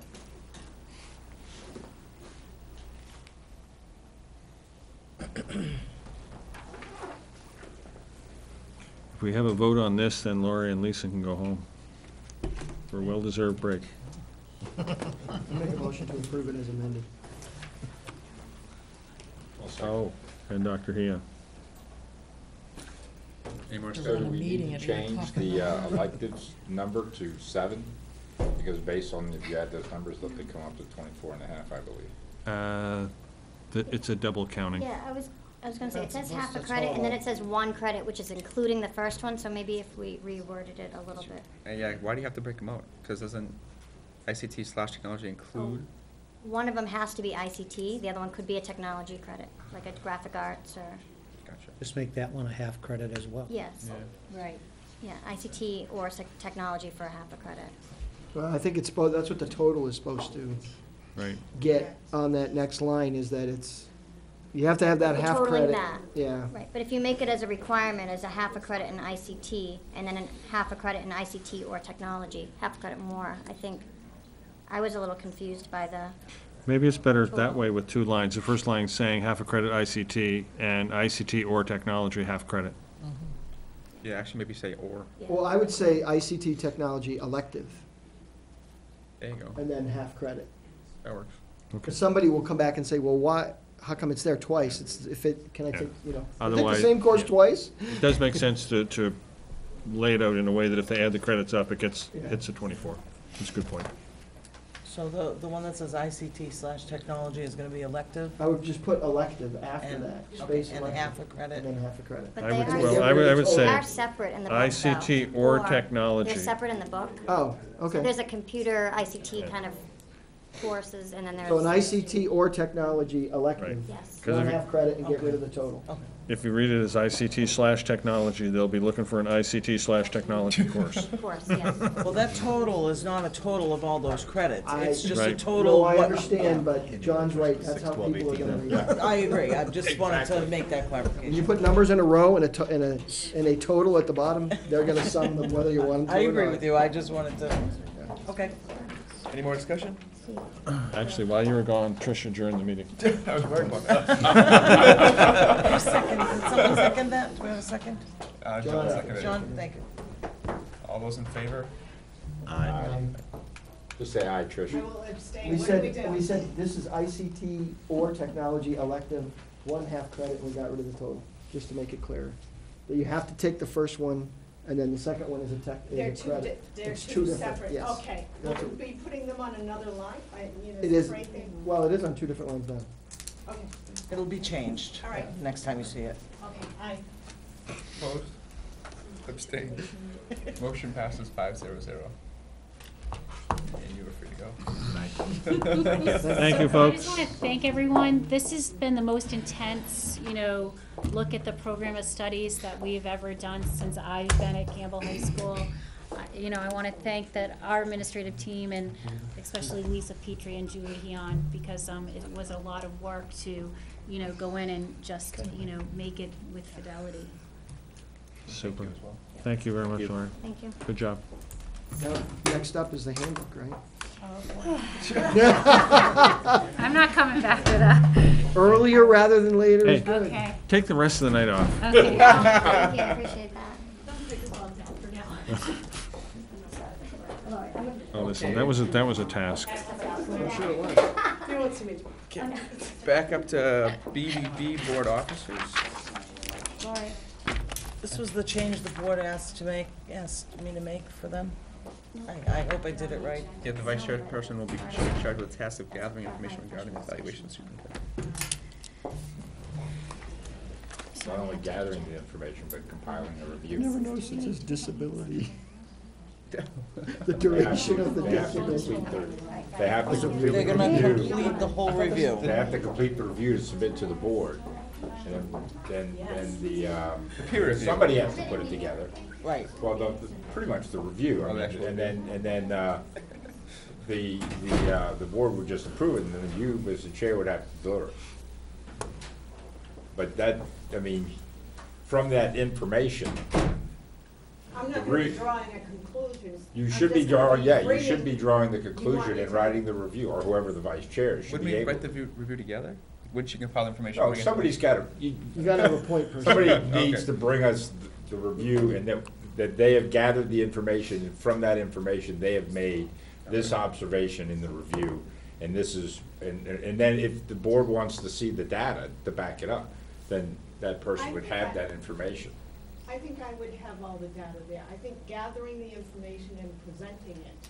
Well, But I don't know about. And then- not- it has to be presented, you got to present it in a review, so then the board can critique it and tear it apart and rewrite it if that's what they so desire. But if you just give us the data, then 5 people are gonna go have to analyze the data and come back. It's gotta be one person who creates the first document. You could make it an First draft. observation. You can make it an I would observation. Well, it would be a draft, it would be a draft is what it would be. All right, It would be the that's draft my of the concern. I don't review, wanna it's not be the, the sole it's not the person. final. Right, No. These poor guys out of the room. That's what happens when you leave, right? Don't write that in the notes, man. It's on TV. Yeah, right, yeah. He lives out of No, town, I he'll think- never see it. I think what's written is fine. Yep.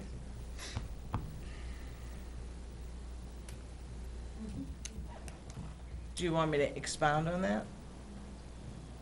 Well, it should be say that they need to bring the first draft of the review to the board.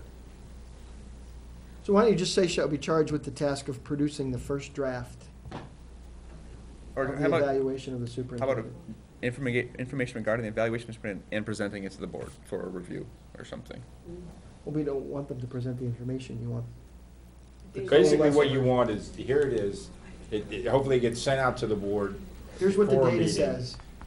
How about Everybody- executive summary or something like that? No, but I think we want, No, I mean, if, it should be that you've written a review for the person, and Michelle's it's a got it. draft. I got it. she knows this board. I'm a mind reader. Because, May have to come back with a second. you draft or know, third because draft. then people will make the changes, and at that point in time, it's just a matter of, redoing the draft, and it can be done while the board's sitting here working on it. Okay. You know. So I'm gonna keep it the way it is, and then I'm gonna add, and producing the first draft for review by the board. Because I think it should be noted that you're gathering information for the evaluation of the superintendent, because it doesn't say that anywhere else, so. Yep. Okay, I think I got it now. So we'll see that in 2 weeks. Yeah, you had no idea what you signed up for, huh? I reminded her after she was vice chair. I should have waited a little bit. I kept quiet about that one. I'm like, you know, you have to do the evaluation. She's like, So you want me to, it'll be for review and revision today, and then I'll bring it back for approval in 2 yeah, weeks. because it's just Okay. an amendment. I think we just approved Okay, it. no problem. So we don't need a motion for that one, No, right? you don't. Okay. And CBI, evaluation of superintendent? No, just added the. You told me time it period. had to be fixed on both policies. Mhm. And this one you can change any way you want. I just, It's good to me. I think that, I would just add a reference to what we just did, B whatever it was, mhm. BDB or. And add that review, first draft review, yeah. And the feedback forms are distributed by We're half an hour behind now.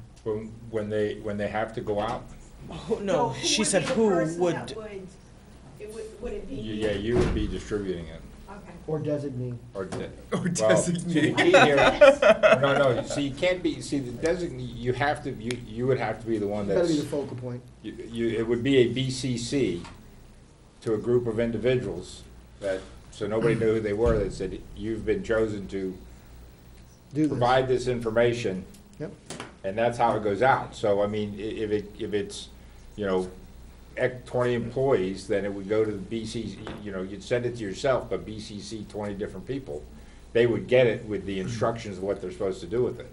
And then get it however it's done, then they'll get you back that information. Hopefully sooner than the 2 months, but, you know, we may want to look at that time frame. But that's sort of I'm thinking that's a little long, but. that's sort of the process on that, you know? But I mean, you the could key- send them out at the end of May. You don't have to send them at the beginning. See, the key on that is to realize is that Specify, yeah. the vice chair's just gonna be taking, there'll be a new vice chair every March. Okay, so whoever that vice chair, they'll be in there, in that role, and they'll be needing to just, that'll be their task and their function to get their handle around whatever that role is and whatever they want to be part of that process, so that they're ready to then send it out in May. And hopefully it's the same process, but, yes, Steve? Okay, I haven't been involved in these discussions, but I'm gonna ask a very dumb question. Not one of the employees works for the school board. If I was an employee and no one told me otherwise, like my boss, I would get that email and hit the delete button and not respond.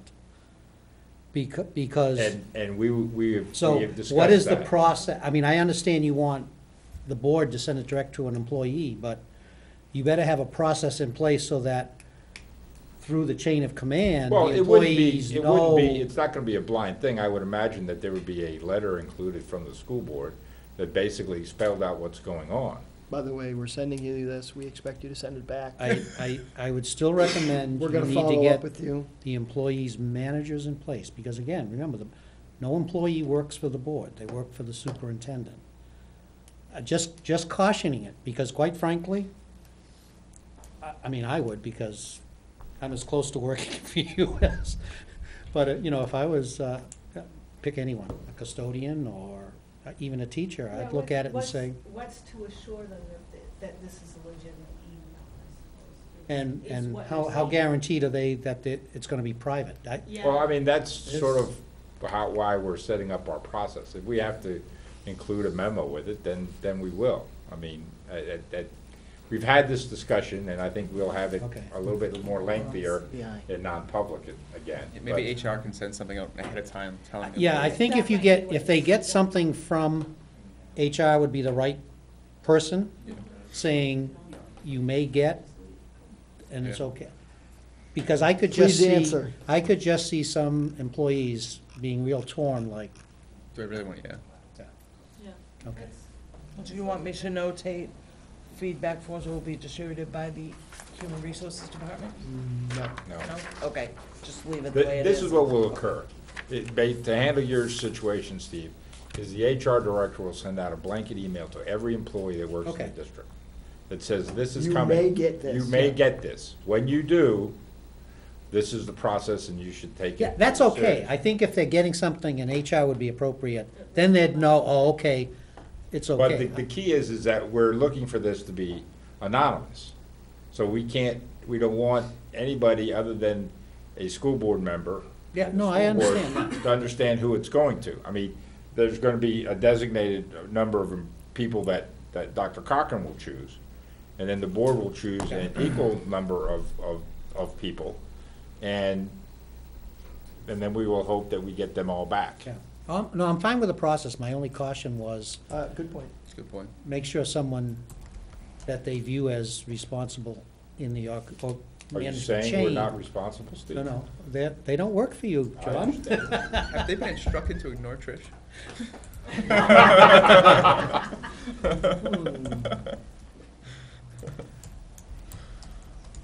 Okay, so Well, especially if they see them blind carbon copied. Yeah. Most of the time, yeah. The next one I think is the last one, right? KCD, public gifts and donations.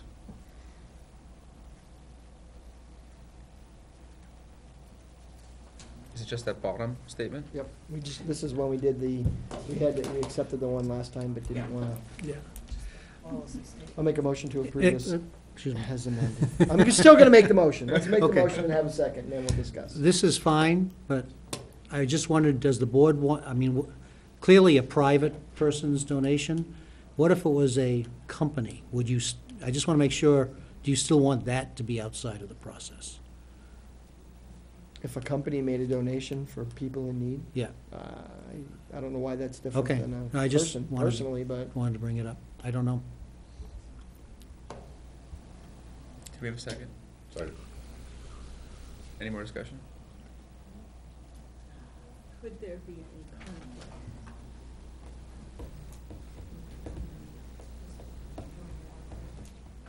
well, Well- clearly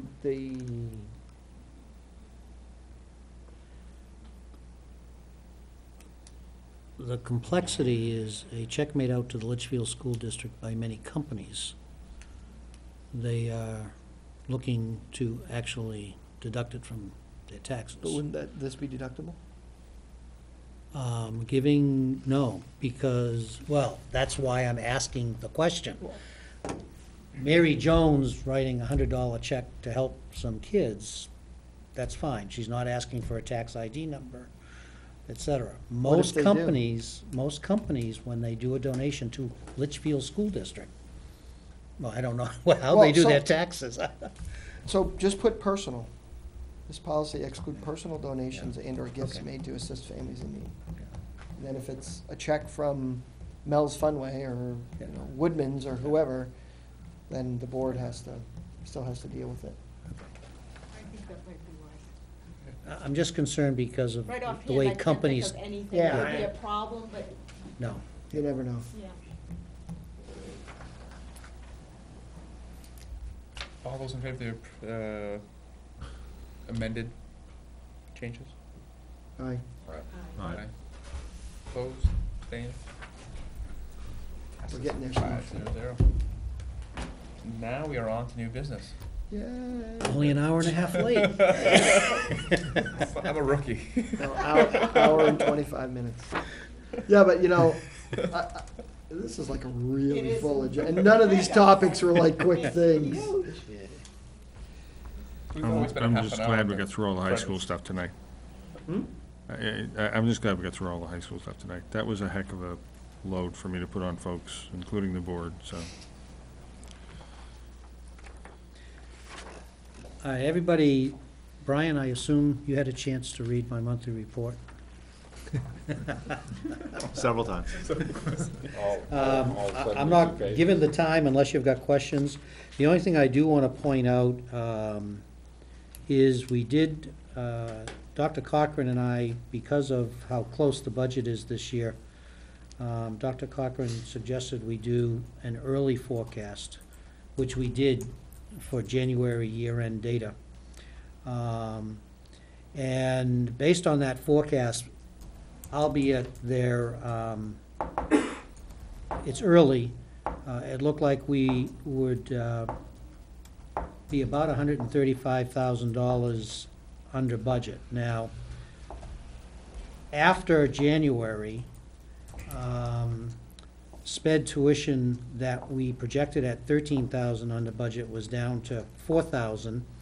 And yesterday, I just approved another unexpected tuition of about 5,000. So these numbers are in flux. And this is going to come into when we look at the budget, finalizing your budget. The other good news is, I'll bring it up here. John Poulos of the trustees of the trust fund has assured me that if we ask for sped capital reserve money at the beginning of June, that he will turn it around in under 2 weeks. This is against legal counsel opinion, but I think it's, John said he didn't see a problem. Against whose legal counsel opinion? Our legal counsel. Okay. Gordon recommended that we, Ask for it if now. we think we're gonna need it, ask for it several months in advance, because technically, the trustees of the trust fund could delay payment, they could have questions, and you can't afford to get to June, without that check in the bank on June 30th, you could then end up in a deficit appropriation. But John assured me that that's the case. So anyway, I am now confident to literally spend to the bottom line, knowing that, based on this forecast, unless an emergency comes up, we're probably not gonna have to go into the sped capital reserve, unless a boiler or something goes within the next month or two. So that was really good news. Some of the surprises, quite frankly, legal fees for sped, we haven't spent any money. At the woods behind you, I just knocked on it. The utilities are running, the electricity I knew was gonna, after I negotiated our last bid, I knew we were gonna have a good second half because we got a better rate than I thought. But we've had, prior to the last couple of weeks, we've been underspending some of the other utilities as well. And unlike last year, we've had very good luck with our health insurance this year. As we mentioned earlier, we had a whole bunch of employees opt for the $1,000 waiver. And I think Deb told me when she did the forecast for the rest of the year, there's only 2 people that we know of that are actually needing to increase their coverage, i.e. going from a 2-person to family. And over the last few years, we've had lots of people previously not having insurance taking it because their spouse lost the job. So we're doing good shape there. So that's it on the forecast. Unless an emergency happens, I don't expect us now to need the sped capital reserve. The fire alarm system at LMS has been finished and accepted by the fire department. We did sign a 3-year contract with Fairpoint to provide our datacom and telephone service. Significant increases in bandwidth. The high school is going from 3 megabit to a 50 megabit pipe.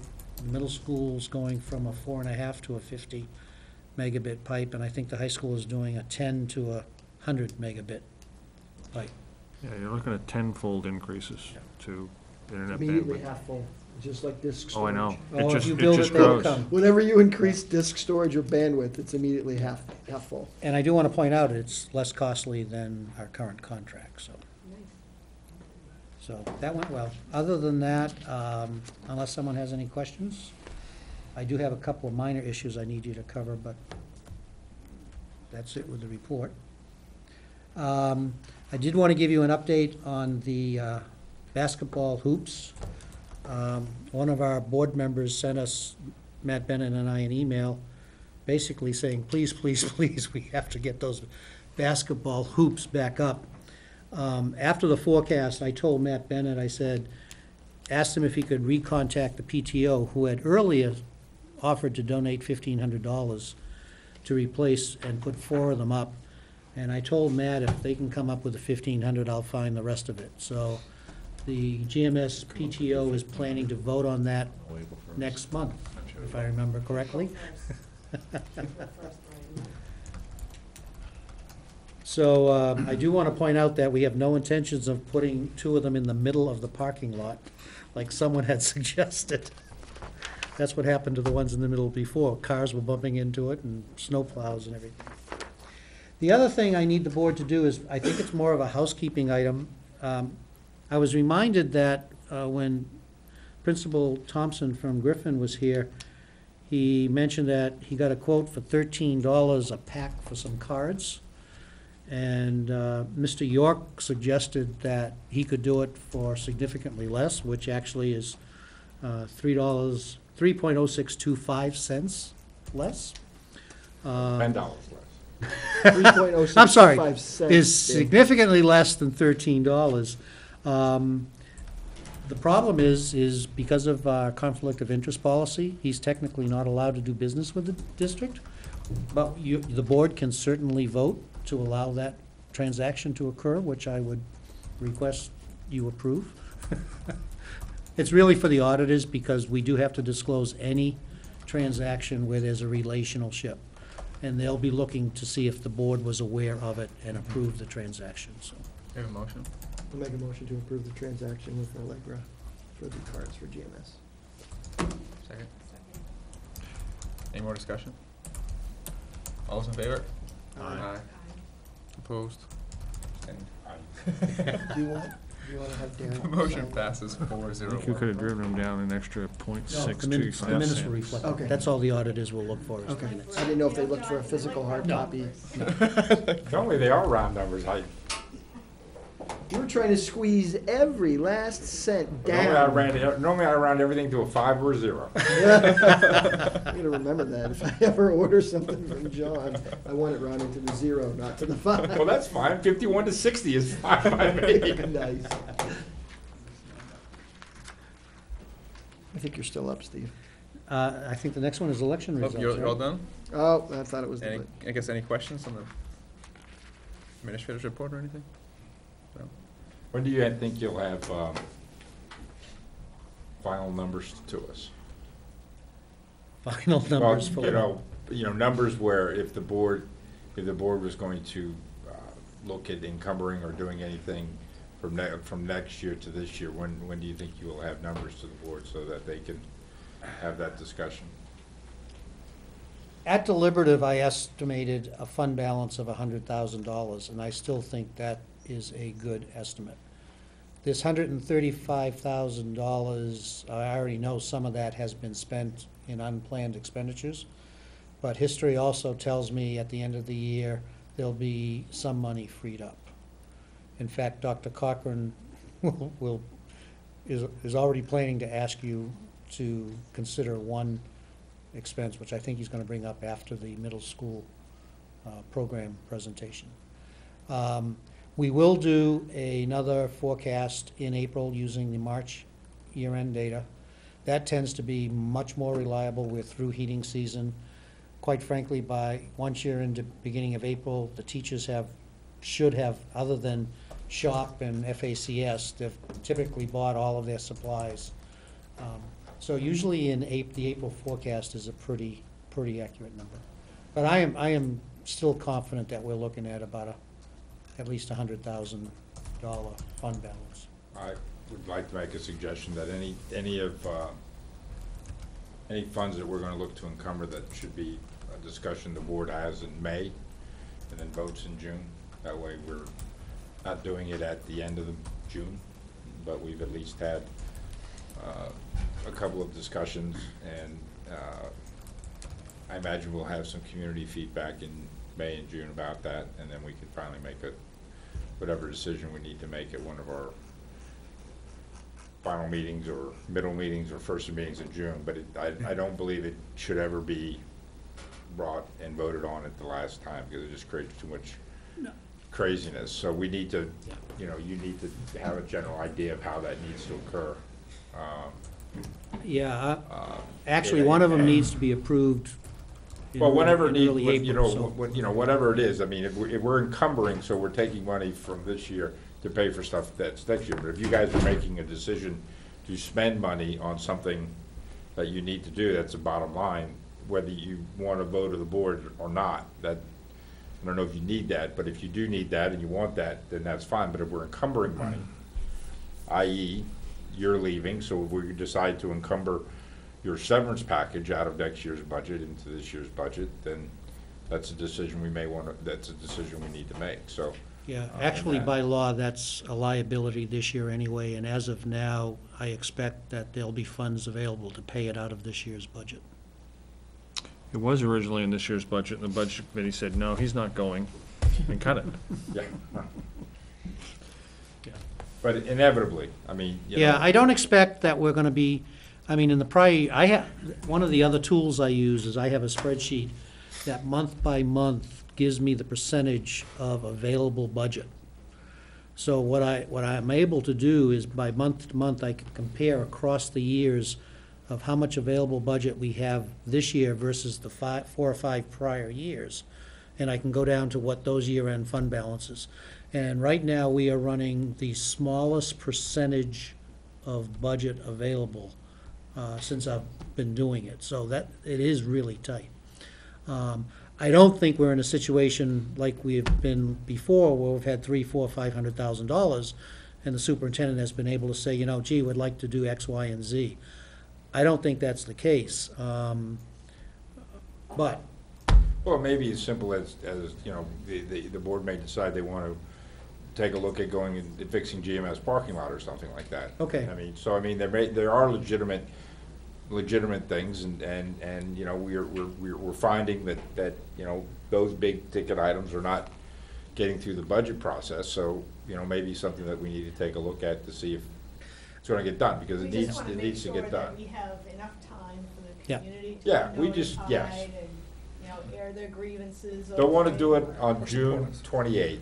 I would say I'll have a better feel in April and a drop-dead feel in May, so, But we'll need to start having discussions in May okay, of ideas and things that are options. okay. With the idea that we've at least had 1 or 2 meetings where people are able to express themselves to the board before the board moves forward with whatever decision they make. So would the board like us to actually, if there is money available, what we've historically done is presented you a list of possibilities to consider? I think should, and Okay. because, and again, the board will listen to whatever, but it doesn't work if we do it at the last minute. I agree, I It agree. just really doesn't, so, if you know, if you're into your sped trust fund, it wouldn't be a conversation we'd even have. And it may, when we get to it, we may look at it and say, we don't, you know, it's not something we want to do at all, but we should have a legitimate time frame on that conversation. Yeah, John, the trustees of the trust funds commitment is a big help, because I'm much more comfortable now. Remember I told you I like to have a $2,000, $100,000 balance. I am much more comfortable now literally spending down to the bottom line. Clearly not planning to go over it, but that insurance policy helps us to do what I think you want us to do. Okay, election results. Article 1, which was our operating budget, passed 836 to 369. Article 2, which was the teacher's contract, unfortunately failed, 585 to 633, no. Article 3, which would have allowed us to carry a fund balance up to 2.5% of our current year's net assessment, failed, 508 to 698. And Article 4, which will allow us to print the estimated tax impact on warrant articles, passed 1,057 to 159. Not sure why 159 voted against it, but. Because they voted no on everything. I don't know. Okay, moving on. Next up, Budget Committee budget changes. Next week, you need to sign the MS-22, which is our report to the state of appropriations actually voted. Every year, you are free to the bottom line. Every year, I give you all the changes the Budget Committee made. In the event that there are some changes they made that you don't agree with, you have the ability to basically add that back, although you've got to find the money someplace else, because as I said in my email, you have the right to change but not to increase the amount. So that's the first sheet, the Budget Committee changes was, and I think I've passed this out before, Yeah. especially for Brian. Just, now historically, you've been willing to live with it, and unless someone wants to, these are fine. I'm very happy if you want to live with this before we talk about Dr. Cochran's recommended changes, because for every change you make, I have to go into the software and change it. But there could be something in here that one of you is adamant that, no, we want that in the budget, in which case you need to let us know, and hopefully you know where you want to take the money out of to cover it.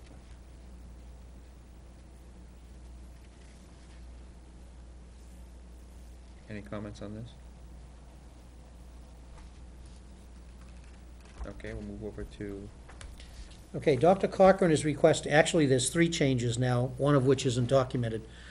The first change, quite frankly, is more procedural. The Budget Committee did a bottom line cut to salaries and benefits, and we plugged $148,000 into 2 accounts as placeholders. Dr. Cochran is, most of this sheet that you have is Dr. Cochran's recommended budget change to more align with what the staffing plans are and next year. I really would like the board to approve this. A first-time BA not comfortable and familiar with the spending patterns, the more accurate we can get the budget for him or her, the better. Because if the software is comparing it to a good budget, it'll be easier. The second recommended change, in order to actually implement the thin client lab at LMS, and by the way, if this is approved, both labs will go to thin clients, not just the one. Kyle has put together a project. He needs to purchase, and again, this will come through the board at a later date, probably no later than the second week in April, the infrastructure for the server to give him time to get it implemented and structured. Then in the summer, under the leases, we'll get all of the desktop items. So Dr. Cochran is requesting that you do reinstate the $42,000 reduction that the Budget Committee made to technology. The source of those funds is the separation payment, which we expect to be able to pay this year. The good news is, I'm comfortable, in fact, recommended to Dr. Cochran that we do this. If something happens, and we don't have those funds available to pay the separation payment, it is in next year's budget, we have a secondary emergency fund that we can tap into, not the SPED capital reserve, and it's our E-rate monies. Ideally, we're trying to hold that out to help with the student information system, but if something happened, that would be the first avenue to make up the shortfall for that server. So again, we're asking that this reallocation of next year's budget is to finish the work that we will be starting this year with the new thin client labs at Griffin. The third request, and Dr. Cochran can explain it to you, as you recall, Principal Thompson in his budget for the summer reading program had a coordinator, which the board cut out of the budget. Scott actually explained to Dr. Cochran and myself what that position really is. And he's asked that that $1,000 be reinstated into the salary account for that, not using it as a coordinator, but basically a lead teacher who will pick up some of the other responsibilities. And he told us we could use some math supply, $1,000 out of math supplies. So I don't know if Dr. Cochran wants to go into. There's a total of 4 teachers there, and the the fourth teacher went into the budget as the amount for the teaching plus the coordination stipend on top of that. And quite honestly, given the requirement to use up vacation time or lose it, Scott's going to be away during the time, and Connie, because of her contract structure, it would mean that nobody would actually technically be in charge at the elementary school. Plus, there is a lot of coordination work to be done. And you know, it's a stipend that would be consistent with some other things. It's actually fairly low as stipends for this sort of thing go, based on my experience in Nashua. But there's a legitimate need for it. There's a legitimate function. The person does all of the teaching as all of the other teachers do, and then coordinates before the program starts, responsibility during while the program's ongoing, and then also is responsible for the wrap-up. So Mr. Thompson is anxious to see if he can fill that basically coordinating teacher role.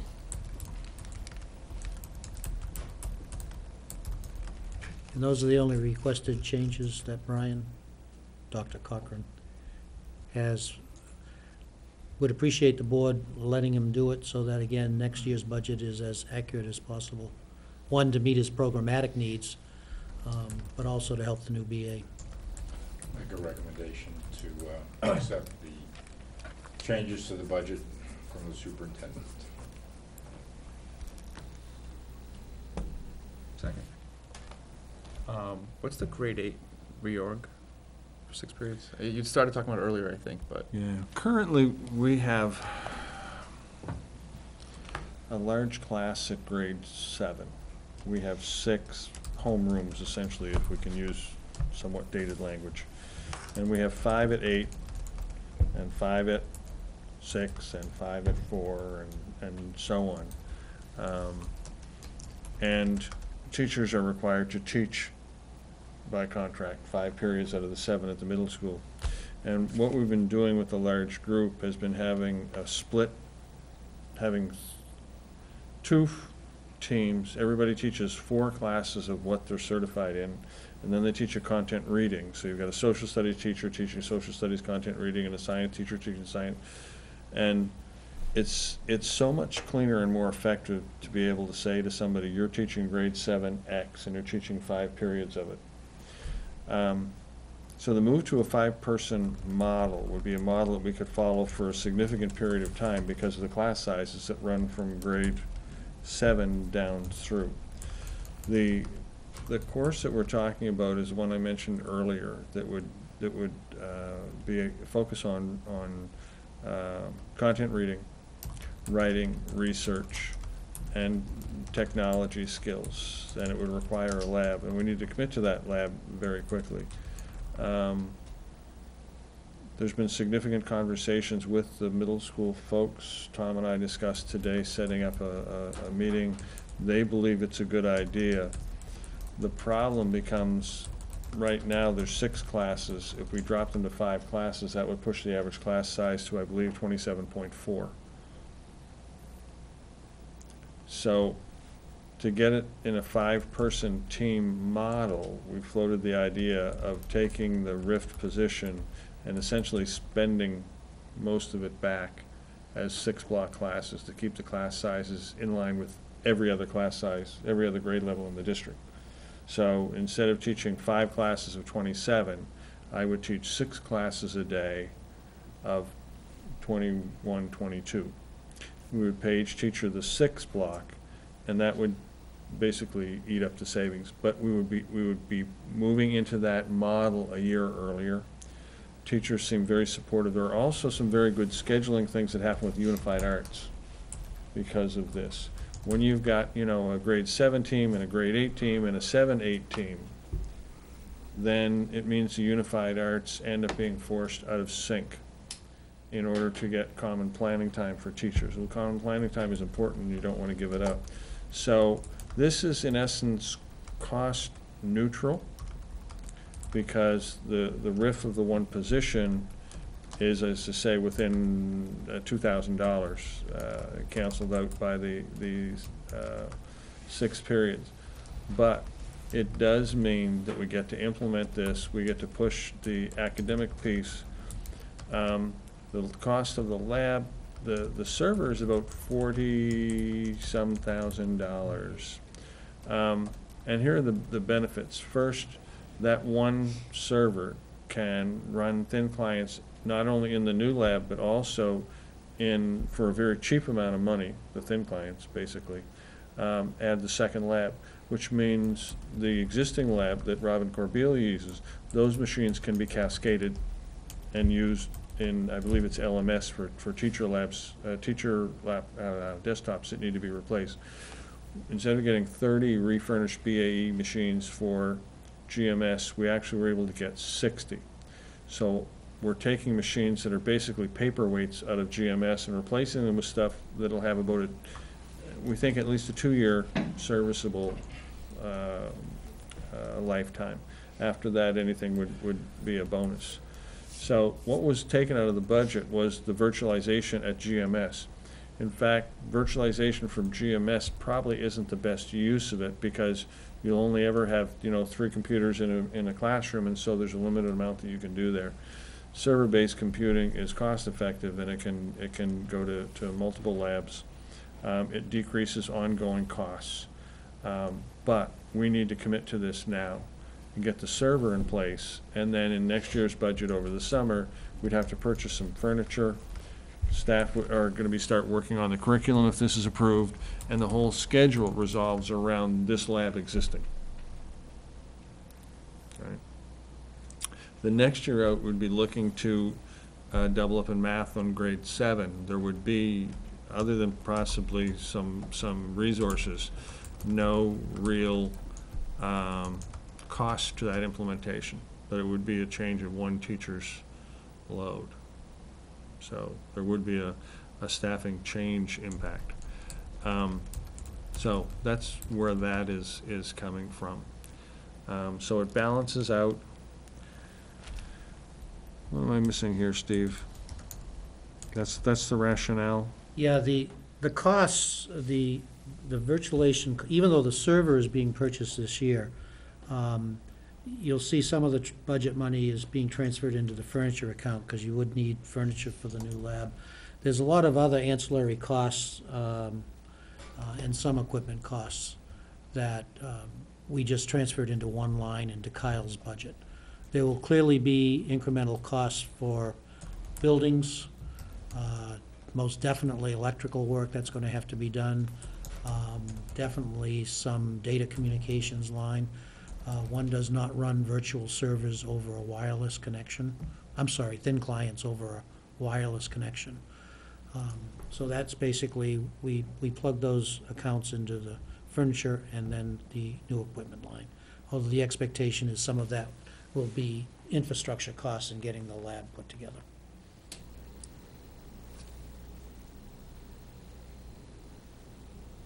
Now, there is another option, and that is, when Steve talked earlier about the E-rate money, we have been able to squirrel away over 2 years' worth of E-rate money. And E-rate money is a rebate that's paid through us through a federal program that hopefully still exists as of today. But it gives us a rebate on all the eligible components that we have in place that are technology related. And like, virtually all federal grants, the idea is to supplement, not supplant what's happening now. So the use of these funds for the lab would fall exactly in line with their intended use. The lab itself was as noted, I believe, by some of the budget committee members, the only budget reduction that they made that was a reduction in the 4 strategic goals. So this would restore that strategic goal. There would be some additional spending next year to get it functional because of the need for furniture and a smart board, some things like that. Projectors. But it does allow us to really move forward aggressively with the sort of programming that we need that will allow higher end kids to push to higher levels and remediate and give more opportunities for reading and research and writing. And it allows the teacher of that course to integrate research work with the social studies teacher at that grade level, because there's only one grade 18, and integrate it with science research because there's only one team. And so, you know, the middle school will soon have to talk about taking the existing 3 teams, a 7-8 and a 7-8, and working through all of the personnel permutations, all of the scheduling permutations. And in light of the previous budget item, this is a time where, you know, people are a little testy. And it's also the time of year that people are a little testy. So if we don't pull the trigger on this within 3 weeks, then it's not doable for next year, basically. As I say, there are a couple of ways to fund it. One is to purchase it and pay it out of this year. One is to pay it strictly out of the E-rate money, and one is to pay it out of this year's and say any shortfall then comes back to E-rate, and E-rate becomes that discretionary fund. Quite honestly, this to me is the single highest priority that we have, and if we have to use E-rate money, then I would make that recommendation to the board. If it falls into line, given its strategic nature, and it was the only area that we cut that from the budget, then, you know, I'm supportive of that piece. I know the budget committee indicated that the reduction would not mandate a decrease in staff. That may be so, but we've actually made looking at making some reductions besides covering the cost of that block. So hopefully we have some differential there. That's essentially where we are, and we need to make a decision and get that. Depending on which year's budget you put it in, what happens with Steve's severance. Yeah, tonight is just giving me the final number that we're gonna report to the state. Brian will be bringing back the server issue separately. Because quite frankly, I think he wants the middle school to talk about the program, and we would clearly bring Kyle in at that point too to answer any questions. Yeah, we don't want them to go through this activity only to be told we're not gonna fund it, quite honestly. You need to know that probably next week or the week after, right? Because you're talking April. You said April you'd have to pull the trigger, so it would be next meeting or do we have meetings the next 2 weeks? Yeah. We have to, I would say, when do we meet? The 27th and then the 3rd again? Yeah. The 3rd would probably be, fine. No, GMS is getting the 60 PCs from BAE. Yep. In the budget, are they still getting the 30 laptops to replace the mobile lab? No, they're getting 60. 60? They're getting, GMS was getting It the said virtualization, Yeah. and which is kind of being replaced by the BAE computers. And they were getting 30 laptops. 30 laptops, which is one set, and the middle school was getting 3 sets of laptops. Okay. With the middle school getting the second lab, we're gonna shift one of those laptop carts down to the elementary school. So they actually, so GMS actually increases their capabilities. Quite a bit. By virtue of the BAA situation. So for this,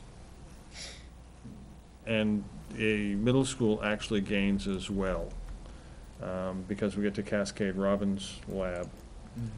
So we pick up those machines, plus they have 2 more portable labs. So it's a significant piece. I mean, the next step really, if we can get this done, is start to look at cost of ownership and maintaining a flat cost of ownership, instead of bumping up 150,000 down one year and down the next, and say, here's a complement of infrastructure and technology, be it thin clients or laptops that we need. Here's the lifespan of each of these, and here's what it's gonna cost to cycle them out every 5 years or every 4 years or whatever. So the cost to purchase, divide it, so you've got a fixed cost that essentially is there, you fund it every year, and you know that they've got a particular lifespan. And now the next question becomes, what are the computing needs as we move forward? You know, what are the ways to deliver those as cheaply and effectively as possible? And then map that out in a way that allows us to get there and not be in this situation where we're bumping up and down, and make it doable. Any more discussion on the recommended changes to the budget? All those in favor? Aye. Aye. Opposed? Abstained? Passes 5-0. Thank you. And next up was, do you need anything on the general fund budget, the food service budget? Those are just informational. Those were just informational. Okay. I believe I gave you guys them already, but I know Brian didn't, so. That brings Brian us, had his first lesson on fund this evening. brings us to the HR job description. Unless there's any, just, that was an FYI, unless there's any objections, what we'd like to do is post the HR position as is, ASAP. We can post it immediately, and then if you see anything that you'd like to tweak. Basically, I have no desire to change the job description. I think that its function matches relatively well.